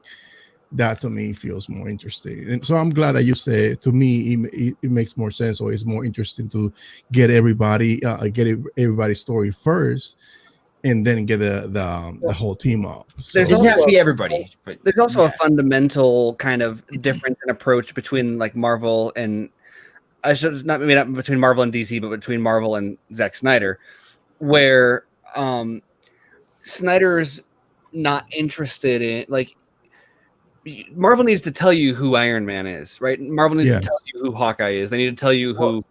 1 second, Steven. It depends on the story. It's purely story driven. Justice League is different than X-Men. X-Men is a team based thing. And people in comments saying, "What about X-Men? X-Men did it." It's like X-Men was not a Cyclops story that became the X-Men. That's not what it was. That's it was true. regular people who had things, and someone brought them together. The story begins there. It's very different than Superman. Cinematically speaking, everything that we've seen is what you just went over. Whereas every character has to have a story, and then we build to the end games. What is the other one? Infinity Wars. All those movies had to build up. They had to have those character stories, and then they build up to that. And they pay off. But also, we've had multiple Superman movies and TV shows. We've had multiple Batman movies and TV shows. As a figure in pop culture, they're more established than Iron Man or Captain America or Thor. Right. Not that I'm saying that dismisses the need for, but once again, what about Wonder Woman and Flash? Or Cyborg? Right, but so the question is, to me, is what is the story that is being told? Can I get through a sentence? No. They were clauses, or maybe 3 max, but they're 18 clauses. So no, you can't get through a sentence. That's not even. I think we're gonna find out that when you say I do. The editor is just smiling, just smiling. Listen, for the record, Rob, I just want to make sure that you understand that I do love Steven. Like, I don't have any animosity towards him. I'm 50-50. Yeah. I think I want to. Oh man, I want us to hear give you you say that, that. Rob, because like we were talking about that when BVS was coming out, and we are going to see what Zack Snyder's version of how he would do that is like 2 months from now. Like that's how long it's going to see how he actually does it. Here's the thing, like it's exciting. The best part of it is, like, it's his vision, but there's also more of it. So you to see the bigger, more fleshed out, which is that's the real juice of it. But in the end, those 4 hours, even with additional footage, even if he added more, it's still not the full story, right? So my question, when I came into this, my question for all of you, I'll ask it later, but like when I was on set, like remember when they first announced it was part 1, part 2. When we were on set, given all the circumstances at the time, you could tell. I don't know how much I should get into this, but like there was there was a tone on set where when they invited us and called us on the side, almost behind the back of Warner Brothers, from my perspective, they were trying to prove something and get something done. They were trying to save themselves. It felt like Chuck, Deborah, and Zach were on their last legs. If they didn't get this right, they were gone. And especially came out Deborah and Chuck. Deborah was tearing up, explaining to like why they weren't going to do a deconstruction thing. They were going to do something different with this one. And we asked Zach straight up, "Hey, what happens with part 2?" He's like, "Man, I hope I get to do part 2." And it's like, what? They announced part 2. Aren't you? What is all this for not building to the end of the story? You know what I mean? And all the other, at the time they talked about Cyborg, 2020, Green Lantern Corps, all this kind of stuff. It was very weird. So my question to you, I'll ask it now since we're on it. I'll answer first. This comes out in 6 weeks. Do we get Justice League Part 2 and other? Here's what I'm going to tell you. Snyder stories here. So you know what Zach was doing when he was talking to you guys? Hey, John, let him finish. Literally, I already knew the question he was going to answer, or the question he was going to ask. What he was doing with you guys, because I've been saying it since day fucking 1. What he was doing was he was going, I'm going to tell you guys what I need to tell you, what I think the studio, Warner Brothers, needs to hear that I'm telling you guys, that I'm doing this a certain way. But what you guys don't fucking know is that I'm going to do it my fucking way. That you guys aren't going to know. You're not going to be aware of. Because guess what? If I tell you that I'm doing something a certain way, you're going to spread it all out there so that when everybody is talking, the lead up to this film it's a changed film. It's colorful. It's humorous. It's all of this. He was doing the reverse of what Warner Brothers thought they can do to his film, which was It's colorful. It's all these things that's going to make you want to go see the film. Everybody that, yeah. Correct. So when you went to go see it, you went, oh, this isn't like, oh, okay, this is like Zach's film. All right, cool. It's still Zach's film. That's why he did certain things the way he did. He filmed certain things the way he did. The shit he showed you, the jokes with Flash and Gordon and Cyborg showing up on the roof. Guess whose rewrites those were? Those are Jeff Johns. That was he did that purposely. He went, yeah, here, this is what I'm going to show you guys because, hey, guess what? I already know that you guys are going to sell this as in this is the new Marvel. This is Justice League in the Marvel formula. Guess what? Here, spread all that if you want. That means that I'm going to get more people to buy my tickets. Cool. I'm still going to shoot it the way I want to shoot it. I'm going to show you guys that I'm shooting it a certain way. But, hey, guess what? Here, I have this different version that I'm going to use. So this is what I'm going to do. And that's what he did. And he came out, and I've been saying this since day one. He came out, and he fucking mentioned that on the Faruqi Brothers, where he said, yeah, you know what? They wanted me to do that way, but I shot it my way. And that's what I truly believe he was always intending. Whether he was in a, and like you said, he felt like he was on his last out. If I was on my last out, I'd fucking do exactly what I'd fucking want to do. I don't give a fuck if there's going to be another film, right? I'm going to make sure that my film is the best fucking film that I can make. And that's it. So basically go down in flames if you're going. Exactly. I'm going to burn the fucking building down, dude. Yes, Garza. There's probably a bit of that. Yeah. But now, given what's happening in 6 weeks, is there more? Are we going to get a part 2? What do you guys think? Tell me. Let us know. I want somebody else to answer because my partner already answered, and then I want to answer last. I could answer now. Like Go for this it. is something that I discussed with Steven, and I wholeheartedly agree. I'm not throwing you under the bus, but this is something that I agree with him. Like if you put out this movie and do not put out a sequel, it shows bad faith. Like okay, you gave us what we wanted, but now you're not gonna continue. It's just like, here it is, be gone. Shit, I'm fucking drunk. I can't fucking remember the other thing I wanted to say. Attaboy, everybody take one. You almost had it. Yeah, no, hold on. It'll get back to me. We'll figure it out. Chris Wong. It'll get back to me. No, you're on the right track though. You're saying if they don't do it, what does it mean for Warner Bros. And HBO Max? Is it an example of bad faith, or the bigger question is, do they even care? You know what I mean? Warner Brothers. Thank you. You jogged my memory. One thing is that the aesthetics is very different from what we've seen so far, and I want this movie to be like grim as fuck. Not just for the sake of it, because I want him to tell his story and say, listen, you can tell these stories in a different way and still gain a huge following that are gonna clamor for a sequel.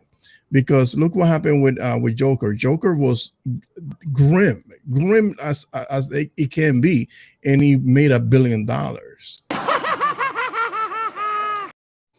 Thank you. And now they're trying to figure out how can we replicate that success.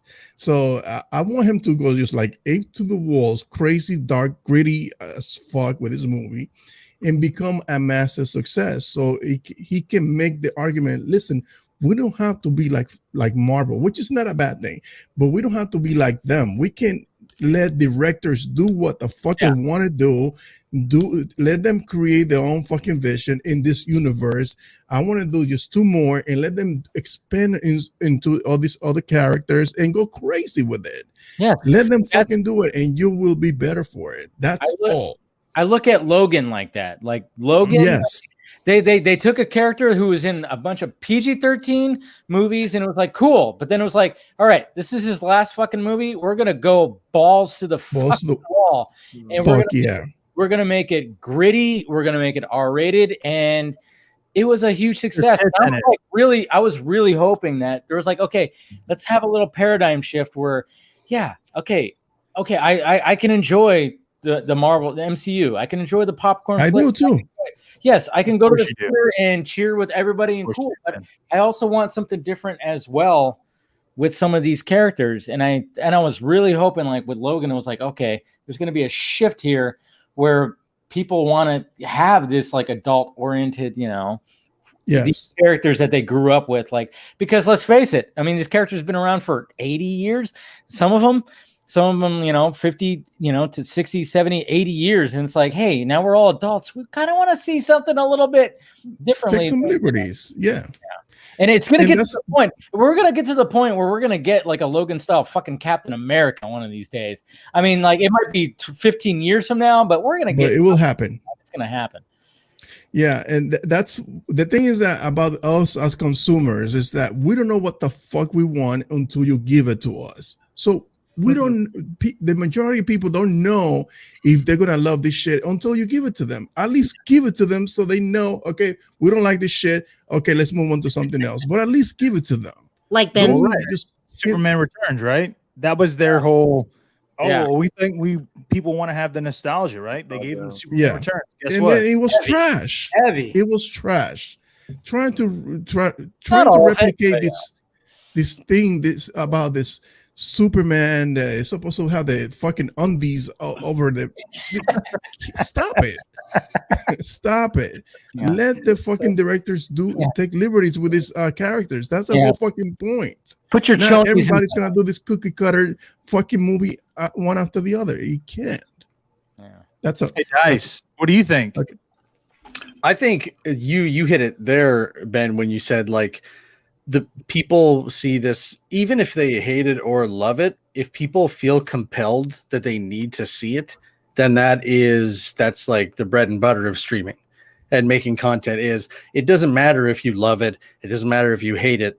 If you need to see it and then need to go talk about it incessantly on social media and in person, then that is the kind of shit that we want on our stream service. Like it's kind of a new model because Warner Brothers Pictures is still having to deal with studios, and studios do not function on controversial figures in the way that maybe they used to now. Like, but with Warner Media, when you set up the same way Netflix doesn't make those shows, right? Like Netflix looks for projects that people are pitching that will be of interest to people, or most importantly, will be shows that people will talk about, because that's how we get new people subscribing to our service. Even movies too. I mean, look at how much they invested in Adam Sandler and his movies. They're fucking. I mean, like, you watch them and you're like, this is garbage. But you know what? New people. Yeah. I mean, new people are going to subscribe. It's not going to be the same people. When you have Zack Snyder movies, it's kind of like an interesting handoff where it was Man of Steel. There were people that hated it and people that liked it. Batman v Superman. People hated it and loved it, but more people went to see it. So then it's like, okay, if Warner Brothers Pictures is going to turn around and say, we are not going to invest in that kind of thing. If you're running a streaming service where all you need is people to sit down and watch the thing you're talking about, then you're looking at those numbers and saying, oh, well, we just got to put that movie on here because that's probably people who are going to subscribe. It's probably like a younger demographic. It would be a different demographic that you want to keep and service, but that's the thing that kind of blows my mind is there are very few directors given the budgets that Zack Snyder is, and people just have to talk about they talk about his movies with more passion for and against. So if you are a streaming service that's trying to make some kind of competition with Netflix or get a foot in the door, I think those are the kind of people. Like we were talking about the movies that are all going streaming on HBO Max. Those are wicked. I don't know anybody who is going to be excited about those movies coming out. They're big movies, but Dune, I don't know that many people who would be that excited about Dune. Same thing with Netflix and Army of the Dead, right? What movie is coming out that's like that level of Army of the Dead, right? Yeah. I mean, the Matrix is really the one that would be that has nostalgia for it, but with Zack Snyder, and Army of the Dead, they're completely original properties that are banking on the person making them. That's the kind of thing where, thank God, he's a guy with a production company that can make insane stuff for a ridiculously small budgets. That's just like a content streaming network's dream. That's what I don't think that HBO Max is realizing. Like, imagine you go, hey Zach, Listen, dude. As long as people Not are to interrupt subscribing, Garza, but if you liked what Dice just said, you should listen to BVS by the minute. Good thing I don't- just took that drink right now. Damn. is that what they talk about on BVS by the minute? Because I wouldn't know. I haven't heard a show in like 2 weeks, so sorry. I'm just kidding. But seriously though, Army of the Dead, when it comes to that kind of shit, like imagine talking to Snyder and going, "Hey, listen, your nightmare version, your nightmare world. That's it.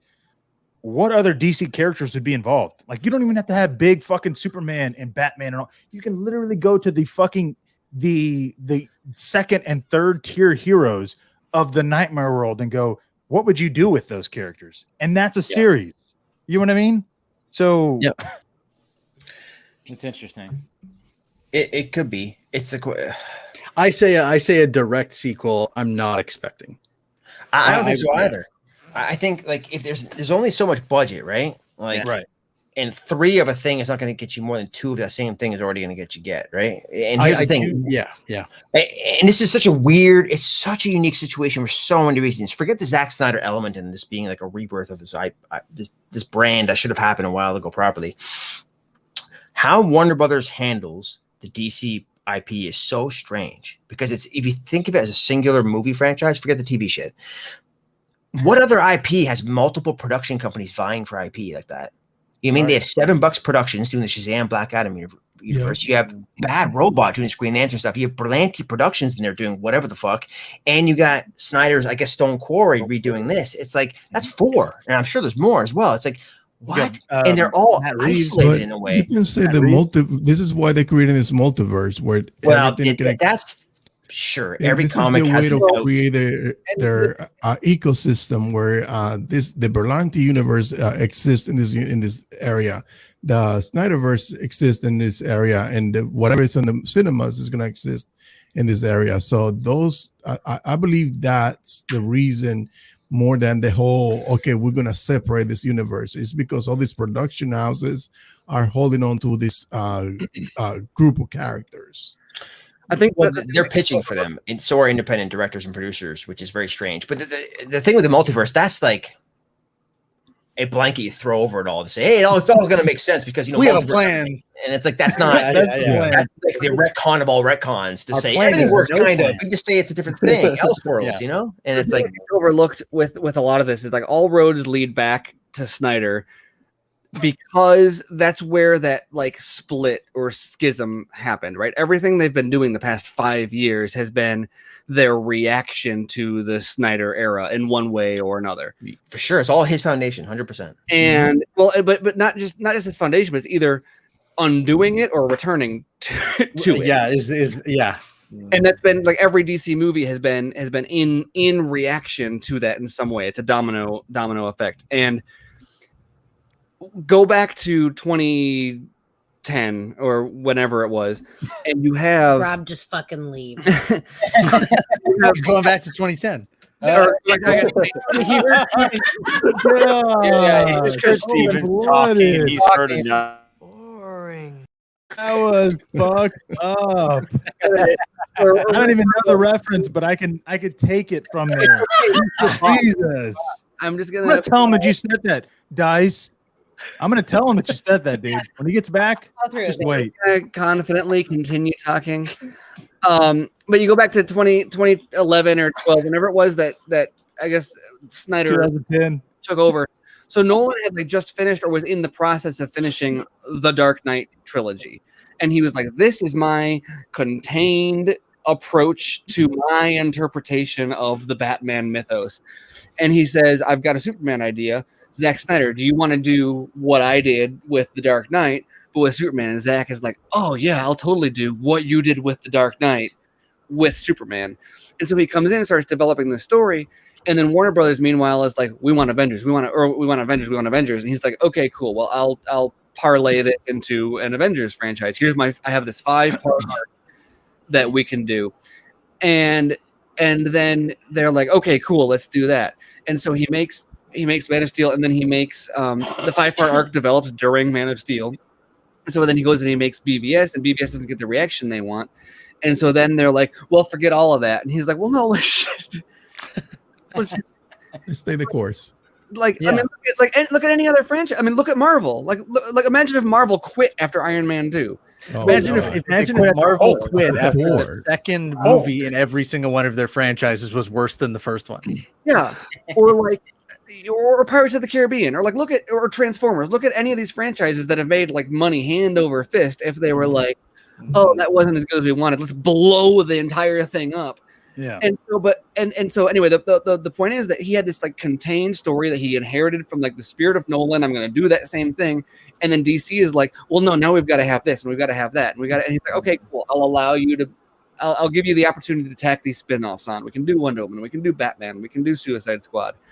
And then they're like, well, no, now that we need all these solo character franchises. And it turns into this thing where on the back of what Snyder envisioned as this contained story about Superman, into which he brings the Justice League.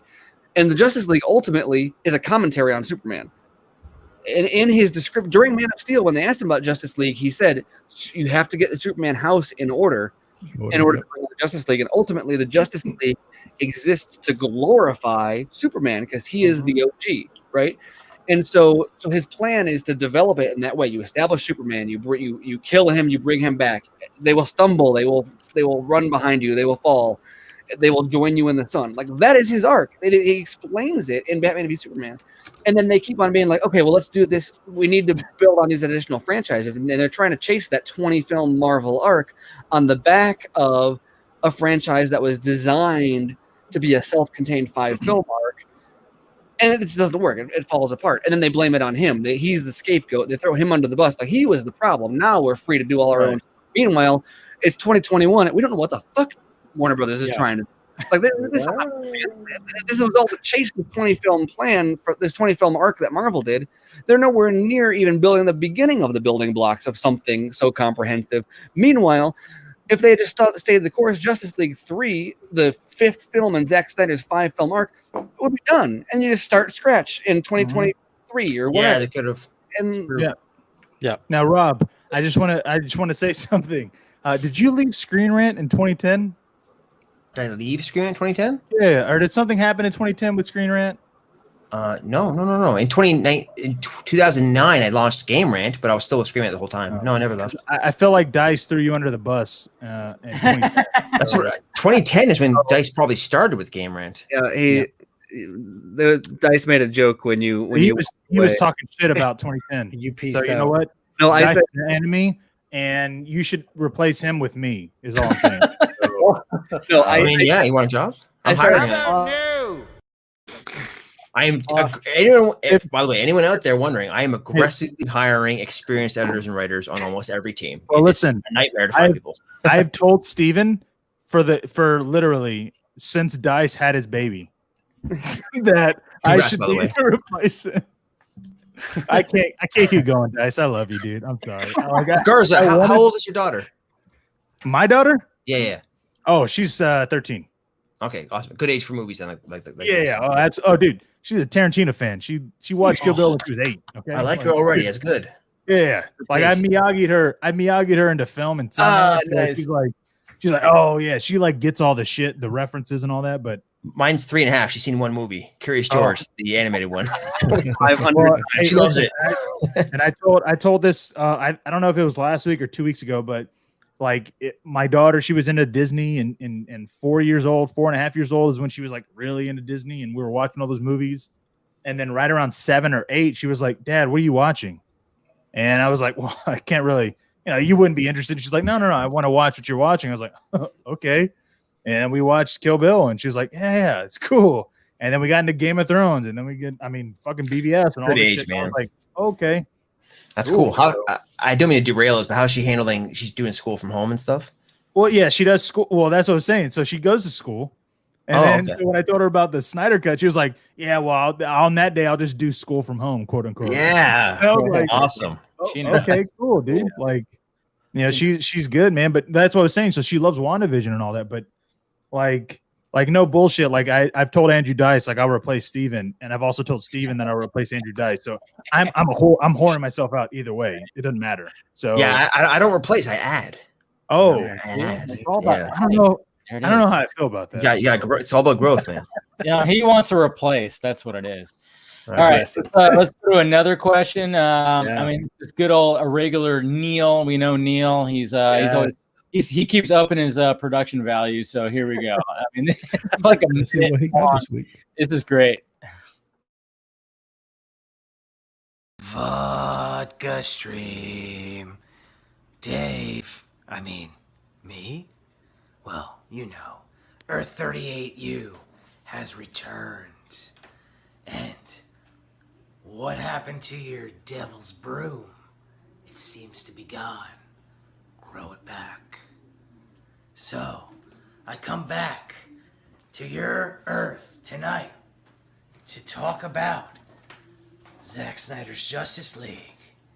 And what I want to know is what is your most anticipated Batman scene in the upcoming cut for Zack Snyder's Justice League? I want to know what you guys think and what is your thoughts. Cheers. The ending of that's pretty Who's wild. recording this video? Good old Neil. I mean, it's good for him. He mentions like, because like if you look at my vodka stream, like, you know, little guy right there. I had hair and a goatee. It's like, yeah, it's quite different now. So yeah, that's what he's talking about. But you not said bedtimes and shit or what? No, Yeah, nothing. no. No Hi, bedtime? Shep. What? Hey. Hey, Hi. go to Oh, bed. yeah. Dude. Oh, wow. Oh man, he gave you the caca. I did over there. God damn, dude. Favorite Transformer is. They know a lot about Transformers. Do you want to tell them who your favorite is? Is it Bumblebee? Yeah, go to bed. That's what your answer is. Decepticon. Of course. Decepticon. Devastator. Devastator? Devastator. Yes, Nick. that is the right answer. Constructicon, Yeah. combiners, yes. Scorponok. Yours are your Like favorite, right? Scorponok, Good pick. You love Scorponok. Cheetar, Cheetor. Oh, I didn't know if it was like a Kara Kara You like thing. Cheetor, buddy? He needs to learn how to go to sleep because it's fucking late, dude. Tell me. I'm telling you. Cheetor transforms into a cheetah. Your language is offensive. No, he True, needs he to go to does. I've sleep, seen it. man. As a parent, rat I know. It's Listen, a kid. I know. Jordan. I have the oldest kid in all of us. Okay, I have the No, oldest I kid. do. I've been there. Does I he know do have Tiger the Son? oldest kid. Wait, Oh, I have a Tiger. 24-year-old Tiger son. Sit I down. apologize. floating island. Night, night. I apologize. Night, Night, Shep. night. Bye. Yeah, shit. Ben has an older kid than I am, so never mind. Yeah. My fault. I I apologize. could have been a grandfather. His kid is older than I am.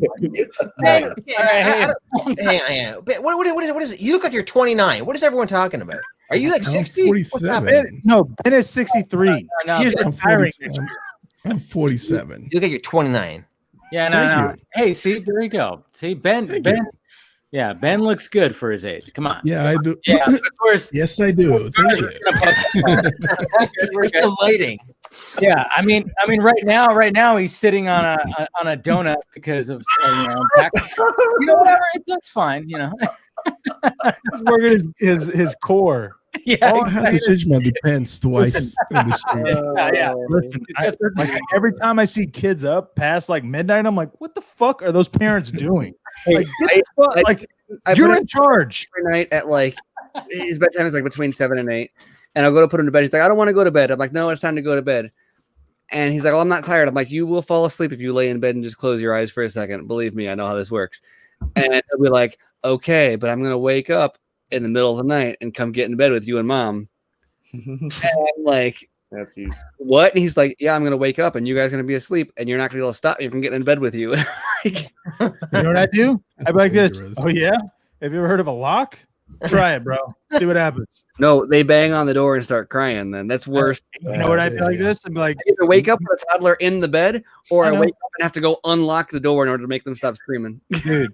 All I'm That's a good saying is point. give your children choices. It is the best fucking thing. Be like, sure, you know what? Absolutely. Come in and knock on the door if you want.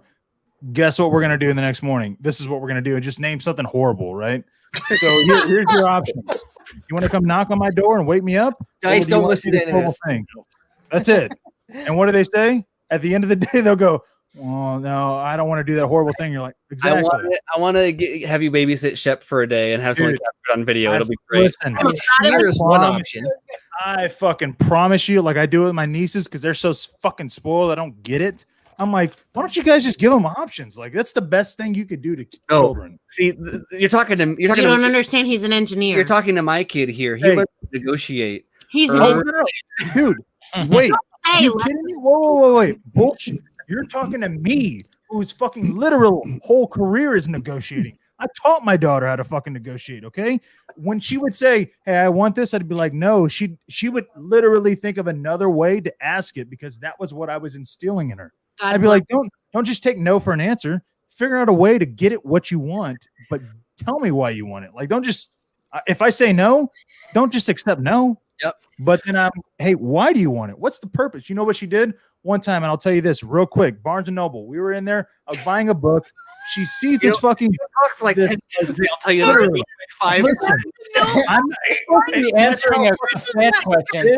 What happened to the Batman question? This is how You're fucking supposed to be random. answering a fan question. I know. This is how random this shit is. Okay, we're at Barnes and Noble. She pulls up this dinosaur fucking thing to hold those little like smaller whatever they're called, sticky notes. I was like, I'm not gonna buy you that. She was like, why not? I was like, 'cause I'm not going to. She was like, she literally looked down. She went, but when I need to write notes, I could put them there, and so that way I could just pull them out. And I was like, because she was at that point in time, she was writing notes all the time. So I was like, I mean, dude, what am I going to say? Like, no, you don't write notes. So I'm just saying, dude, you give them options and you let them understand why they're doing something. That's all that matters, man. Okay. I'm telling you, you'd be like, hey, Everybody got that? by all means, how do you have all can these wake me up. Listen, You can I wake have me up three all you kids. want. I have three Absolutely. kids, and I don't know what Here. the fuck is he talking about. No, listen, dude. Well, first off, You're a champ. hey, listen. Are your children calling out shit that you don't even know? No, they're well disciplined. You want to know why, Garza? Because Ben doesn't rule his kids by fear. Oh, hey, here's the thing. That's how you do it. Okay? Ben just I'm the talks about boss. like You do it. I'm the I boss, just told him man. go to fucking sleep. Hey, I'll but you know fuck what? you up. Hey, Yo, listen, Hey, I'm ready to answer the question if you were. I want to. Yeah, I Hey, was you know gonna what? say, No bullshit, I- though. My daughter is like the chillest person like ever. Like I'm like in my head, I'm going, God damn, I wish I could be just fucking chill. Like if you knew the shit that I'm dealing Guys, with, you'll get here. oh, You'll God, get love here, it, man. honey. But anyways, no, when it comes I to Batman, missed the end of it. Did Neil have a question? yes, he That's did. what I'm trying to get back to. Batman scene. Are I you was most just about to. Jesus. Yeah. Yes, yeah. listen. Shut up! Shut up! Shut up! But for real though, I forgot the question. So No, the question was, I mean, okay, for Neil, who like gave us a nice little video with everything like that. What are you looking forward to? Batman, oh, Zack Snyder's Justice League. literally, Chris, you've been quiet. Yeah. What are you looking forward to? What are you looking forward to? Nightmare Batman. Batman. That Nightmare Batman. Nightmare Batman. Okay, Scott, are you awake? Okay, Am I still on this stream? I know. Hey, Scott. Glad you keep it warm. Hey, can you finish? Can you finish telling us about your show notes now? No, Scott. Okay, Any other files you want to show us? when it comes to Batman, what are you looking forward to seeing Batman do in Zack Snyder's Justice League? I am looking forward to the true version of how he kicks some parademon ass in Act 3. Yes! I want to see the Bat. I want to see this Joker damn it. with those 50 cal guns tearing up some parademon meat and then swinging around, flinging grenade batarangs and getting the big fucking parademon gun. You know, I want to see him get to Batman up that fight without the stupid grin or the I didn't not like you or any of that shit. No, I want Batman charging in. I also want to know, like, what mentality is he going into that battle with? Because there was some inclination early on that he's almost on this like suicide mission because he's just so like, I've got to go down with the ship because of everything that's going on. I want to see how that plays out for his character arc, because I want it to mean something when Superman actually like comes back. Yeah, I dig it. Dice. I want to see Batman fuck. I don't care who. Wait. What? You wanna see them fuck? We got a tease of it in BVS. Like we saw post. Oh yes, and I don't like if you tease that in the second. I feel like you need to deliver it in the fall. Like a hallelujah scene. Yes, Wonder Woman. Gal. Ooh. Sure. Absolutely. All right, Mr. Keys. Two things. One I just thought of, but any scene with Cyborg, because man, that character needs all the screen time. Oh yeah, he's the heart of the film. He'll be good. 100%. That was when we did a review of that. I was like, I want to see, Ray shine. Give him the story he's supposed to have. Obviously, and we're gonna get that finally. The other thing is more Alfred, because when we were on set, we saw two things. One, beautiful concept art that was more nightmare in tone than the final act, which was very dark and red and a weird theatrical cut. And Scott, it was a lot of what you're saying. It was really cool Batman combat and crazy shit with the Batmobile. Like, that thing is a war machine that you don't even know. You don't even know. Like, crazy shit with that. And then the Flying Fox, like, Alfred was supposed to be in that battle. And there's a sequence with him on a gun turret. Like, just fucking I remember that from the set visit reports. Dude, that was it's in he was the in it. He was the operator. He was running the command, like the Command and Conquer style, while gunning stuff in a nightmare style sequence. Like, in lighter in tone, more desert combat, not this dark red weird tentacle shit. So all of that, but more cyber. Right. So that makes me wonder about when Superman shows up in I Hope You're Not Too Late.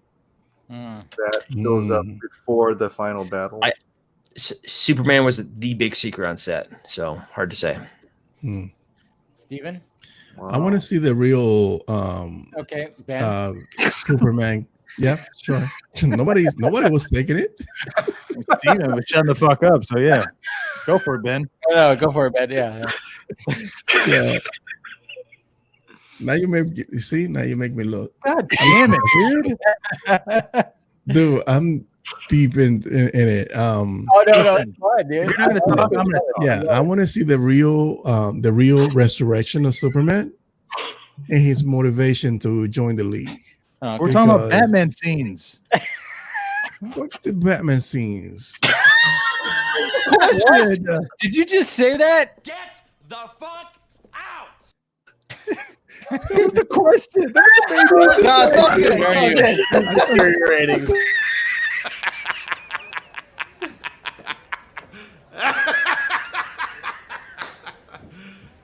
You serious? No, Ben, you're good. I thought he asked why your Justice League movie. I didn't think it was a Batman. All right. Someone I want to see on the warehouse He was fight. even wearing that same hoodie that I own. I mean, come on. Not only was he dressed as Batman, he literally had the fucking Batman fucking shot of him on the gargoyle on the TV.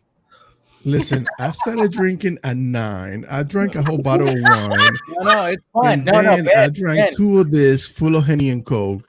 Shut the fuck up. Ben, Let's continue.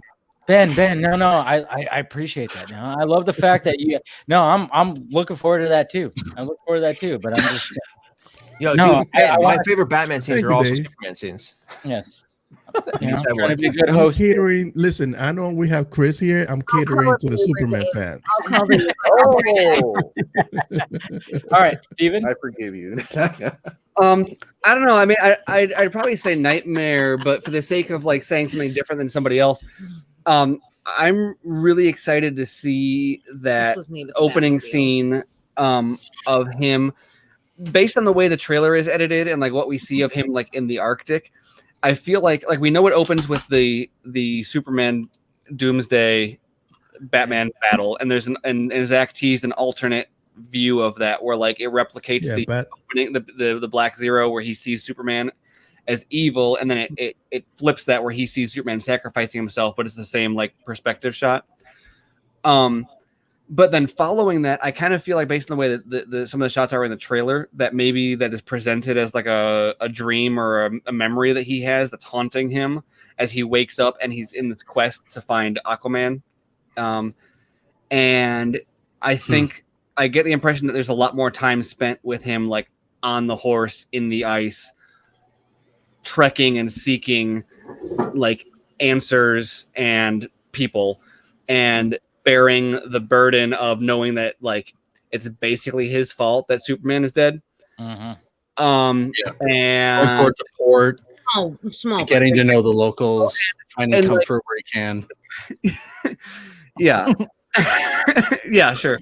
And you know, as I think especially just the more Dice and I have been digging into BVS, I feel like that's like very much the conclusion of that. Like, men are still good. We need to find the others. Like, I want to see that. That really wasn't the closest they got to that in the theatrical cut was, oh, I exploded a parademon and it splattered a mother box design. It's science. No, it was like something from Zelda. It was like fucking the trike. Or the No, it's from Annihilation. You guys, or that, whatever. I mean, we can make so many different comparisons. It's so stupid. Yeah. Here's what I want to. Here's because I'm the last one to answer it. All I want to see is the tunnel battle. No, hey, wait a minute, Garza. Amanda still hasn't answered it. Jeez. I'm just saying. But no. She could be the last one to answer it. Go ahead. No, you know what? I'm not allowed to counter any of the males on the stream. So what they all said. I mean, I want to hear your answer is the only one that matters to me, though. So yeah. I was just busting your balls, Garza. Yeah, no. Let's hear Amanda's thoughts. I'm dying to hear Amanda's thoughts. I want to hear them. Thoughts are like She was like, yeah, I like what Dice said. I know you second mine, but aside from that, there we go. Yeah, I said I like what Dice said. I like what Dice said. What about what I said? Come on now.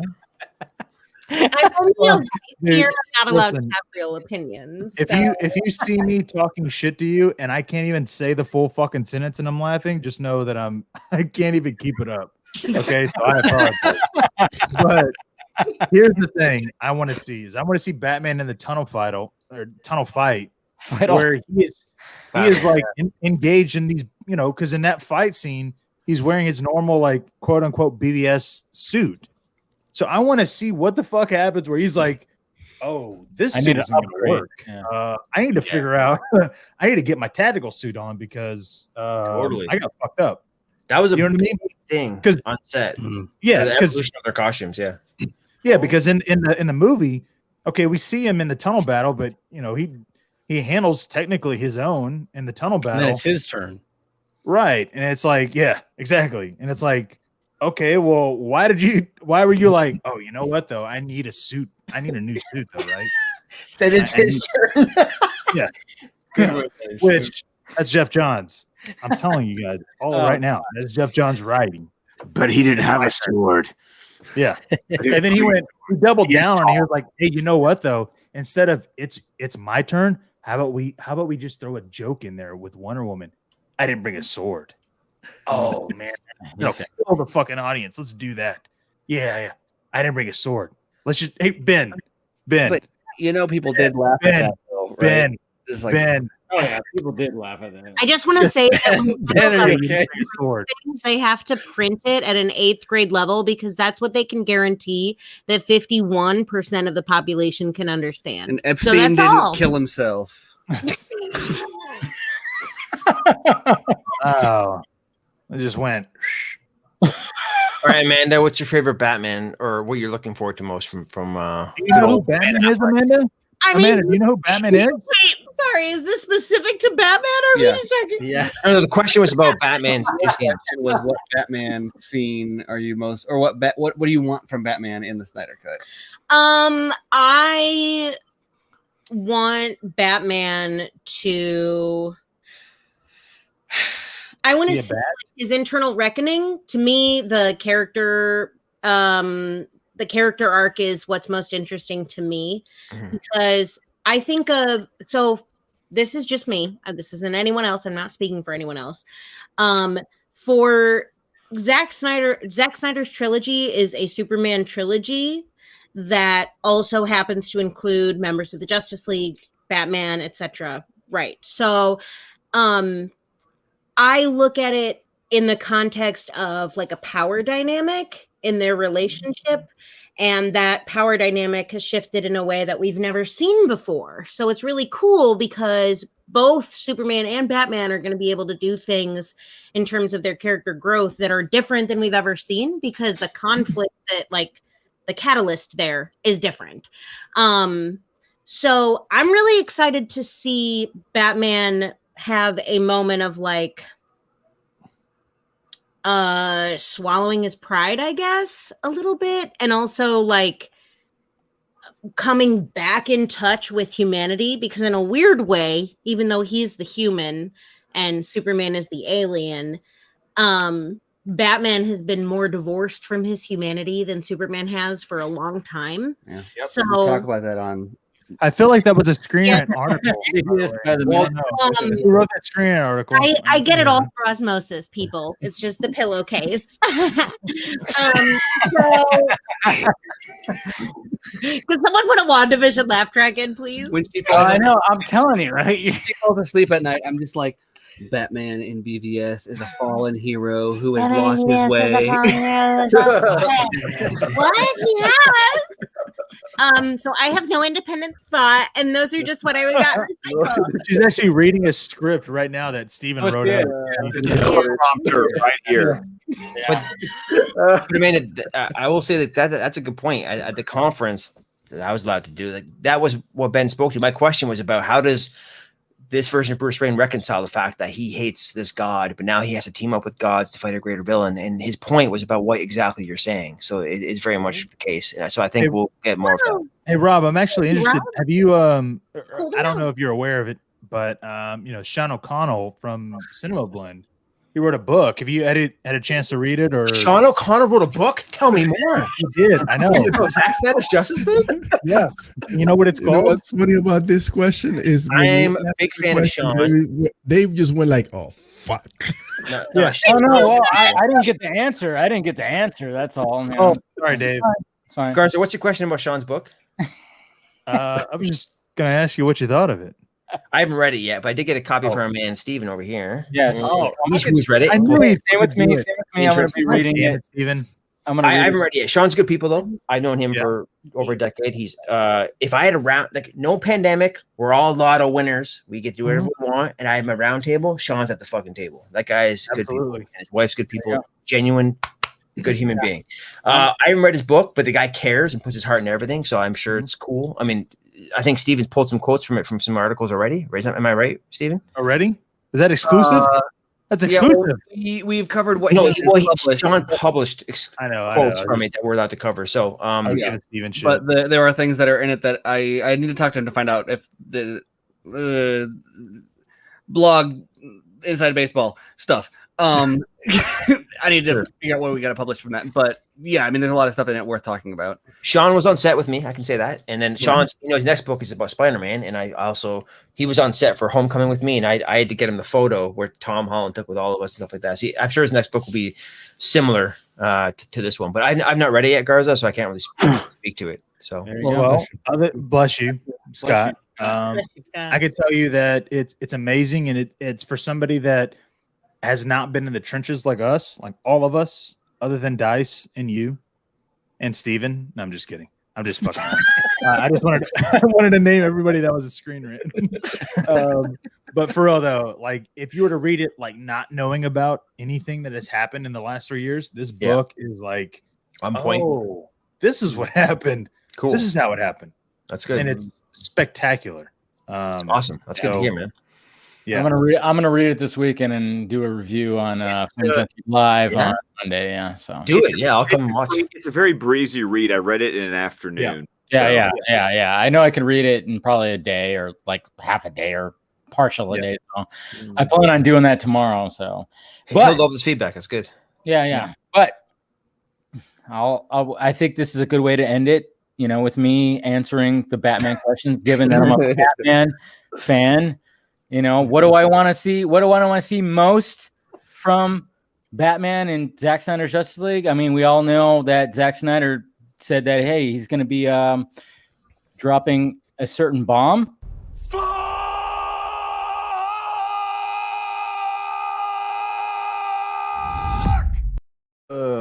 I'm just kidding. It's fine.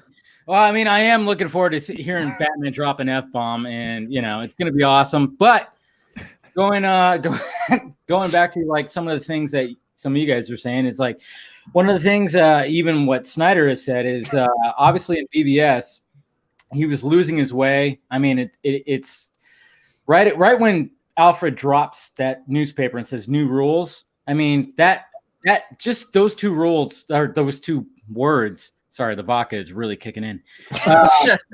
Yeah, those two words say so much. Pretty much explain the entirety of BVS and where Batman is. New rules. And then, you know, Bruce just going like, we've always been criminals. What are you talking about? You know, it's almost like Bruce is always coming up with an excuse. Every time Alfred is like, what are you doing? Bruce just comes up with an excuse. Yep. You know, he's lost his way. And he literally got to the point where he had Superman underneath his boot and a fucking spear ready to just jab into his head. He was going to kill him, and then he realized, what the fuck am I doing? And then what happens? Superman sacrifices himself for the good of like humanity, and now he has to live with that.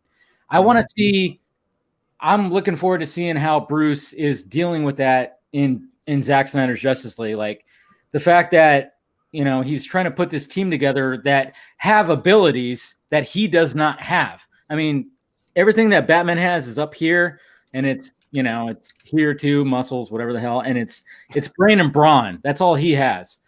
And I just want to, that's what I'm looking forward to seeing, is the fact that he's the Nick Fury. I mean, I hate to make that correlation, but still, it's like he is the Nick Fury, like putting this team together. But he's, you know, exactly, you know, he's part of that team, but he's like the human part of that team. And I just want to, I'm just looking forward to seeing like him dealing with the Superman's death, and the fact that it's like, hey, you know, and you know, just a little bit ago, I mean, look at the end of BVS when he said, I failed him, and you know, I failed him in life, I won't fail him in death. I mean, he just the guilt that he holds. That's what I'm kind of looking forward to, I guess you could say. So there you go. But also the F-bomb. Yeah. So guilt and death. Yeah. Is it going to be? Do you think it's going to be in a in like an action set piece, or do you think he's going to be like, he's like, fuck?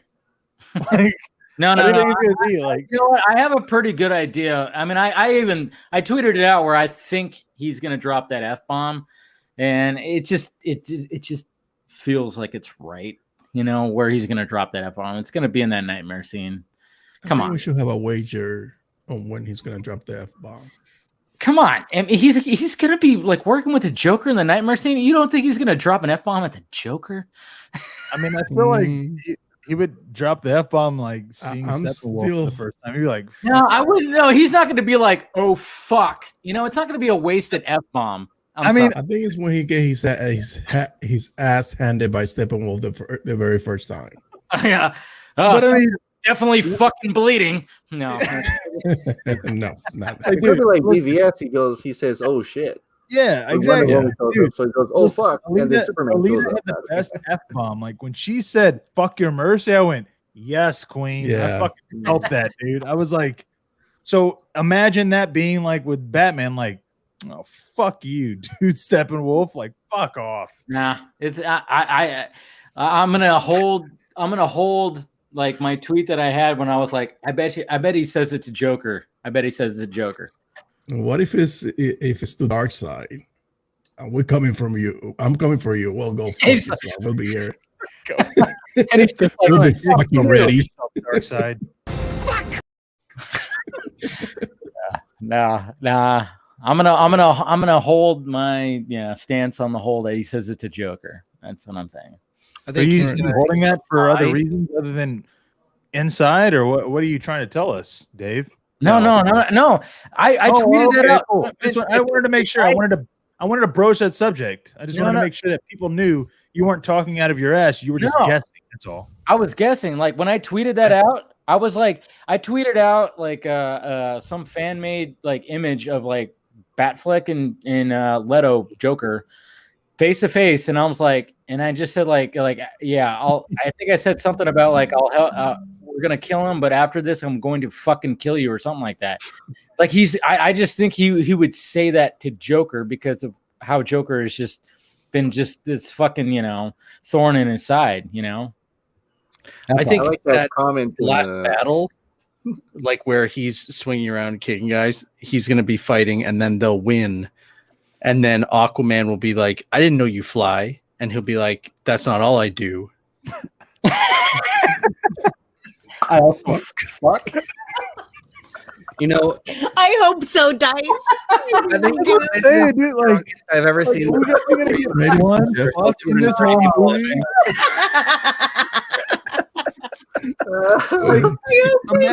Here first. Imagine Bruce just dropping F real quick. I really don't think it's gonna be like a significant other. I don't see a significant other motivating the F bomb. I don't see a friendship. I'm sorry. I don't see a villain even motivating the F bomb. Personally, to me, it's friendship or it's his mom. Those are the two things. No, I just feel like he's gonna go. Mom. So basically. Fuck. I mean, it's like, dude, how many times do we all do that? We're just like, is it a verb? Is it an adjective? Like, how is he using? How is he using it? He could say like, "Are you guys fucking?" Or maybe he's referring to. Maybe he's calling Steppenwolf a fucker. Maybe he calls Steppenwolf a spiky fucker. Maybe that's what. Maybe he's talking about Wonder Woman. He's like, "Yeah, we fucked." Sorry. Right. No, he's calling Alfred an old fuck. Yeah, exactly. There you go. So many ways. Like we're fucking like an old, like like the beginning of the movie. It's like this is all a dream sequence, and he just goes "fuck it" into the camera. Breaking the fourth wall. Superman inspired the world. Da-da-da! And then I fuck it. All of existence will fucking be mine. That's what it is. It's just Are you guys as one F bomb. Are you guys down? Well, it certainly illustrates the diversity of the word. I mean, that's why you hit us, Dave. You have a question. I mean, you guys watch the History of Swear Words. It's good. It's a good episode when he talks about fuck. But we have one more question. Are you guys down? Okay, or yes. Lightning round. Let's do it. Yeah. All right, we have one more from William. One more from William. Here we go. Hey, what? This question is directed primarily towards Colbert, but everybody can answer it, I guess. What kind of metrics, meaning numbers, does Zack Snyder's Justice League have to do to give the overall franchise the kind of leverage it would need to continue? Thanks. Bye. So now we got analytics. Listen. I had a perfect answer to that. Mr. Colbert. I had a perfect answer to that, and I actually had the numbers to back it up. But now I'm gonna let fucking Steven answer that fucking shit. You know what, Ben? You go ahead. No. Hey, represent us. Represent Real Anarchy. Fuck Screen Rant. No. Well, I mean, I think if everyone looks at the Wonder Woman numbers that were published and touted today, I mean, they were talking about minutes watched. I think that was a really big deal. Kilar said that he would consider Wonder Woman a success if it had 4 million viewers, I think.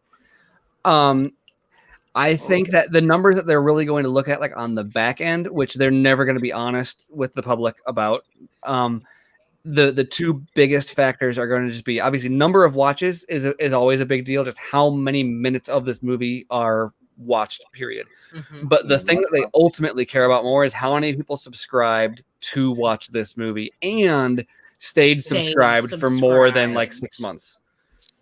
Those are the things that they care about the most. Like ideally it's going to get a lot of subscribers and they're going to stay subscribed for a long time. And that is how they're going to define success. If people subscribe and they watch half of it and then they cancel, that's bad. If they subscribe and they watch the whole thing and then they stay subscribed to watch other stuff, that's good.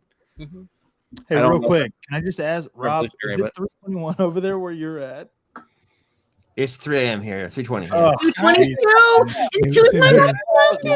I literally I Googled right now. I was like, where's because you said you were around Toronto, so I was like, what's Toronto's time zone? East side. It was like, yeah, it's Eastern time. Well, we know who filled geography. Hey, it's always we're always closing up the bar here on the Vodka stream. That's for sure. I mean, I don't know. Is anybody else?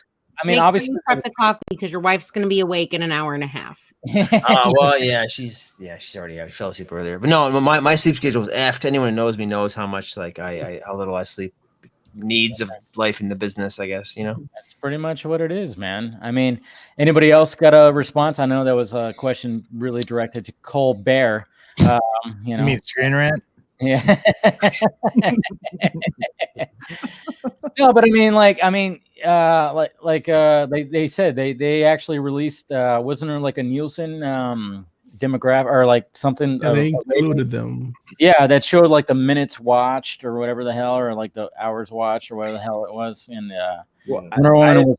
it's kind of unfair. Like if let's say they're comparing it to like Captain Soldier, Winter Soldier, and Falcons. Yeah, no, I don't even know what I'm talking about when it comes to Marvel. I'm sorry, Captain Winter. There's some guy with a shield. Like a bird, whatever. Yeah. Guy with the wings and the guy with the metal arm. Whatever. They fly, or one of them does. Falcon Man. I'm just kidding. But so if those shows are like 45 minutes, you have Zack Snyder's Justice League being 4 hours. If anybody's watching over an hour and there's multiple people watching, that's going to add up more to minutes, quote unquote, watched. So it's kind of like, well, I can see that the plus and minuses of it, but at the end of the day, you still have to watch an hour's worth of Zack Snyder Justice League to get to that mark. You get what I mean?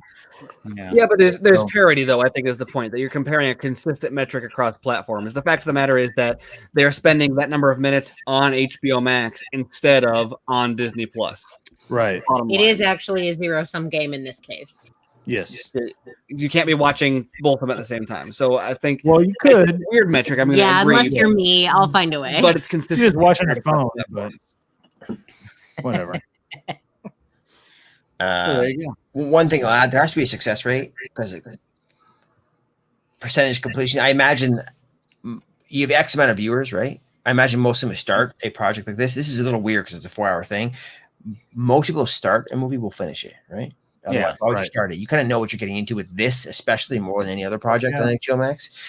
So if there's a bunch of people not finishing it after a week, that would be a huge negative signal. Or after an hour, if it just drops. Totally. Yes. Which the Tenet example is a good one because I know anecdotally a lot of people watch the first hour and they're like, nope, it's too long and it's dumb. But you watch the back hour and a half and you're like, oh wait, it's kind of cool, you know. But my wife, for example, we watched the first hour and we both clocked out. She's like, you can finish it by yourself, and I did. And I was like, you missed out something kind of neat.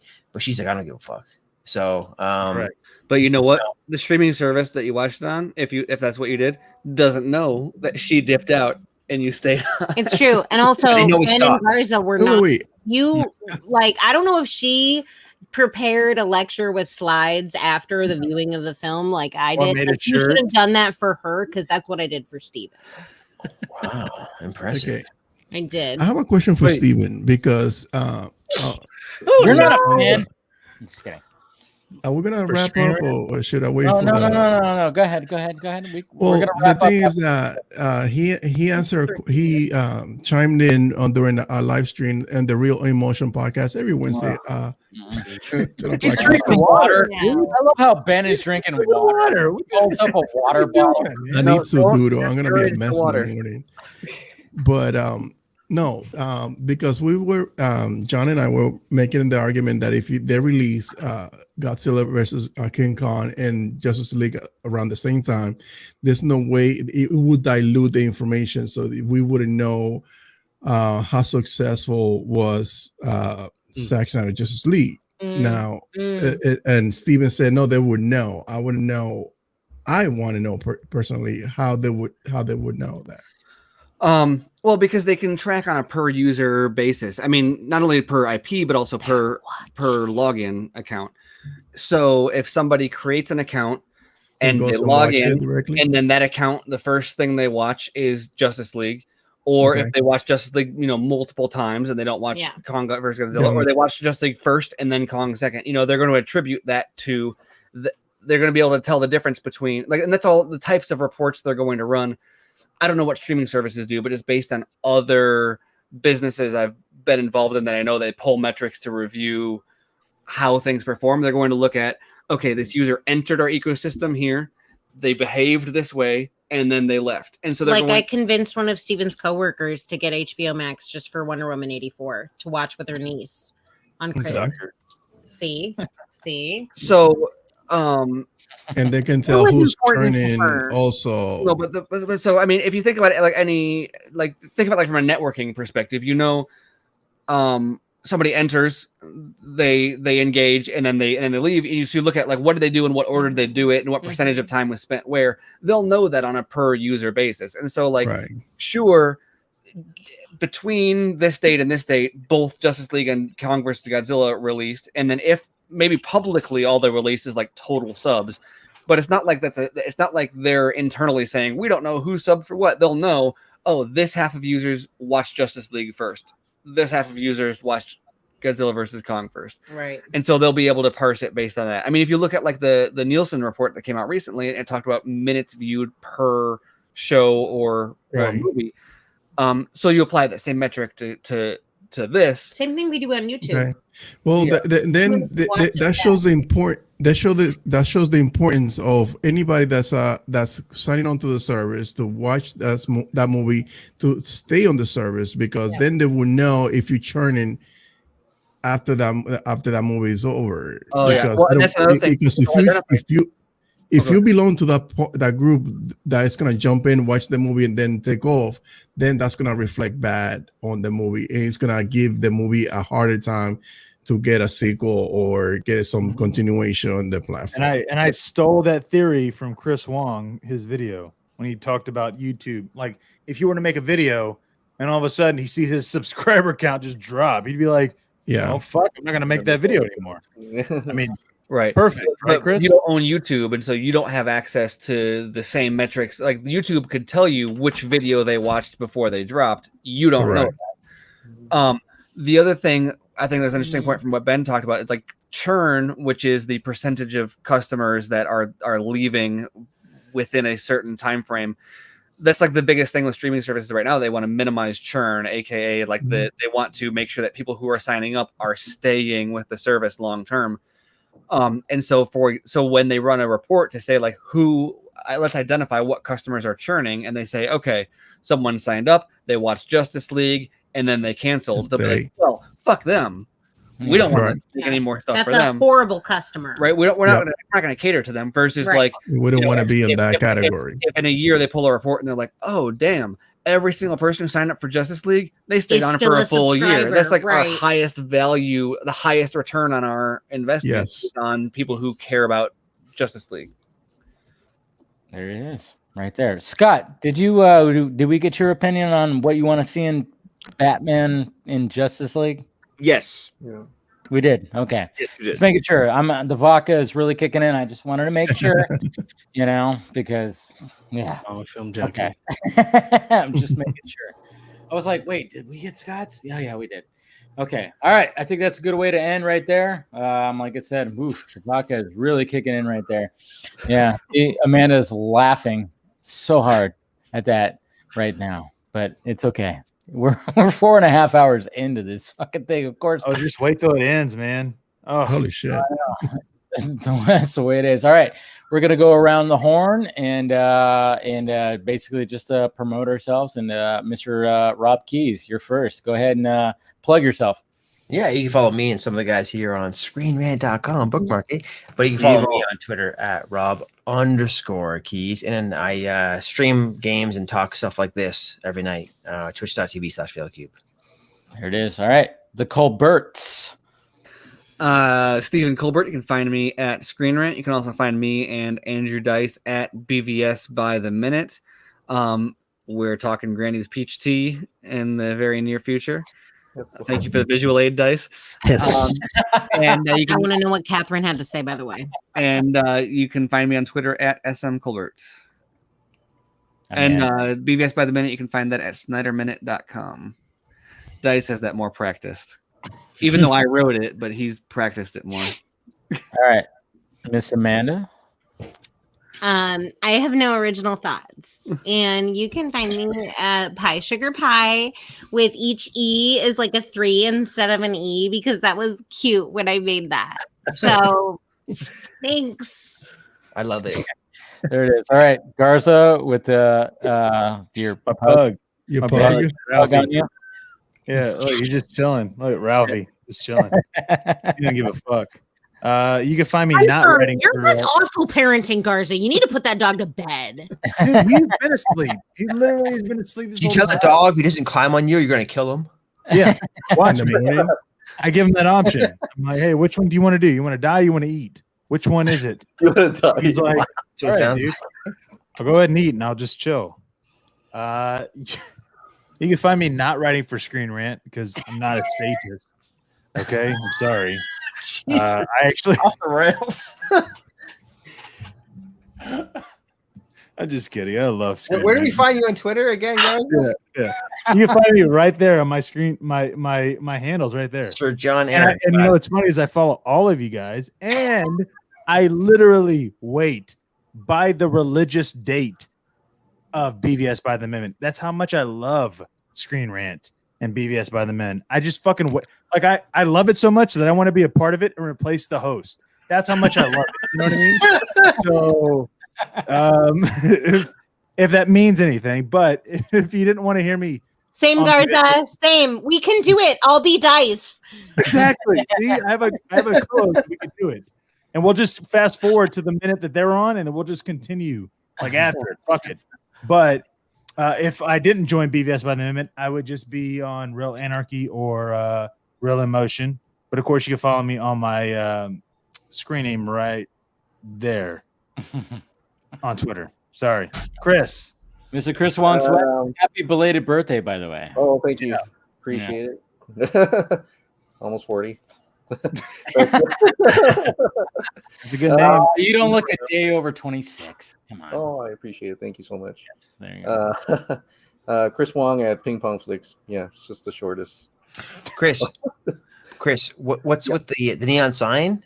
Why is it a hot dog? You gotta explain the hot dog, huh? Ooh, that's a long story. Oh, okay. it's DM me.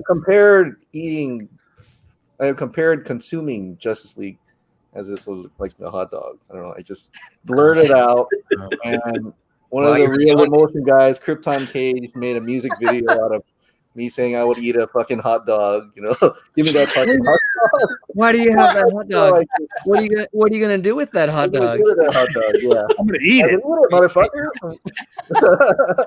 And so it caught on, and my wife's like, "You got to eat the hot dog." So she went to Etsy and got that. Good, I love it. All right, cool. Hey, you gotta lean into the brand, man. All right, Mr. Andrew Dice. I have to start by saying I mentioned Rob was at my wedding, and my dad spoke, and the entire time my dad spoke, my mom was looking at him, like waiting to see what he was going to say, and it's a look I've only associated with her until I look at Ben when Garza's talking. It's just like, right? Exactly. He's looking at me like, what the fuck are you gonna say, dude? What are you gonna say? I understand this reference, guys. Yes. But aside from that, yeah, you can find me on right here and the podcast as Steven pitched. He pitched it. So instead, I will pitch and I will plug The Grand Seduction, a movie starring Taylor Kitsch that is as Canadian AF as Canadian movies get. Really? It is awesome. And if you watch it and aren't already in love with Taylor Kitsch or want him to play Cyclops, then you can come at me. What about SnyderCut.com or SnyderCut? What the minute by the minute? What is it? SnyderMinute.com. Snyder Minute. That's it. Snyder Minute. What is that? We're talking piss. Wait, what's in the jar for real though?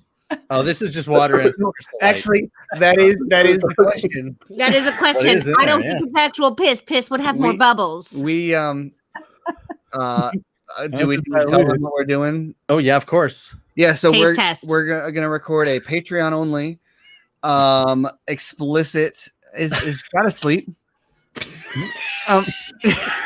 We're gonna no, I'm just waiting for you amateurs to finish plugging your stuff at this I point. know. We're I know. gonna- Come on. We're doing a He's Patreon falling only asleep. episode of BVS by the minute where we will discuss At is length. that actually Lex Luthor's piss in the jar, and how did he get it in there if it is? Yep. So stay tuned. There it is. All right, Mr. Ben Everts. You can find me on Twitter, Mr._Everts, and you can find me every Wednesday at 10 o'clock Eastern Standard Time and every Sunday at 6:30 Eastern Standard Time, listening to this guy right here talk for an hour and a half roughly on the Real Emotion podcast on YouTube. You There it search is. for The Real Emotion. All right, bring us that's home, Scott. flawless for a drunk guy. One out of the bunch. Look at that. Do it. Of course, you can find me on Twitter, ScottDC27. You can find my podcast, the DC Film Squawkcast, wherever your podcast can be found. We're on Vero, Facebook, YouTube. You can find the entire network of shows at squawkcastmedia.com. There it is, man. Always bringing it home. And you guys know where to find me, obviously right here. Make sure you hit that like, thumbs up button. If you want to join Film Junkee member, do that. Hit the join button too. And of course, subscribe, hit that notification bell. Follow me on the Suck Meds also. Do all that stuff. And cheers, guys. Been a lot of fun, as per usual. Love talking to you guys. You guys are awesome. Cheers. My last little drink of vodka. Thanks for having me on, Dave.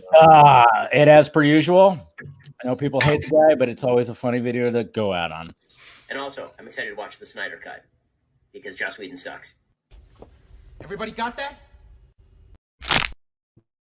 All right, guys. Talk to you later.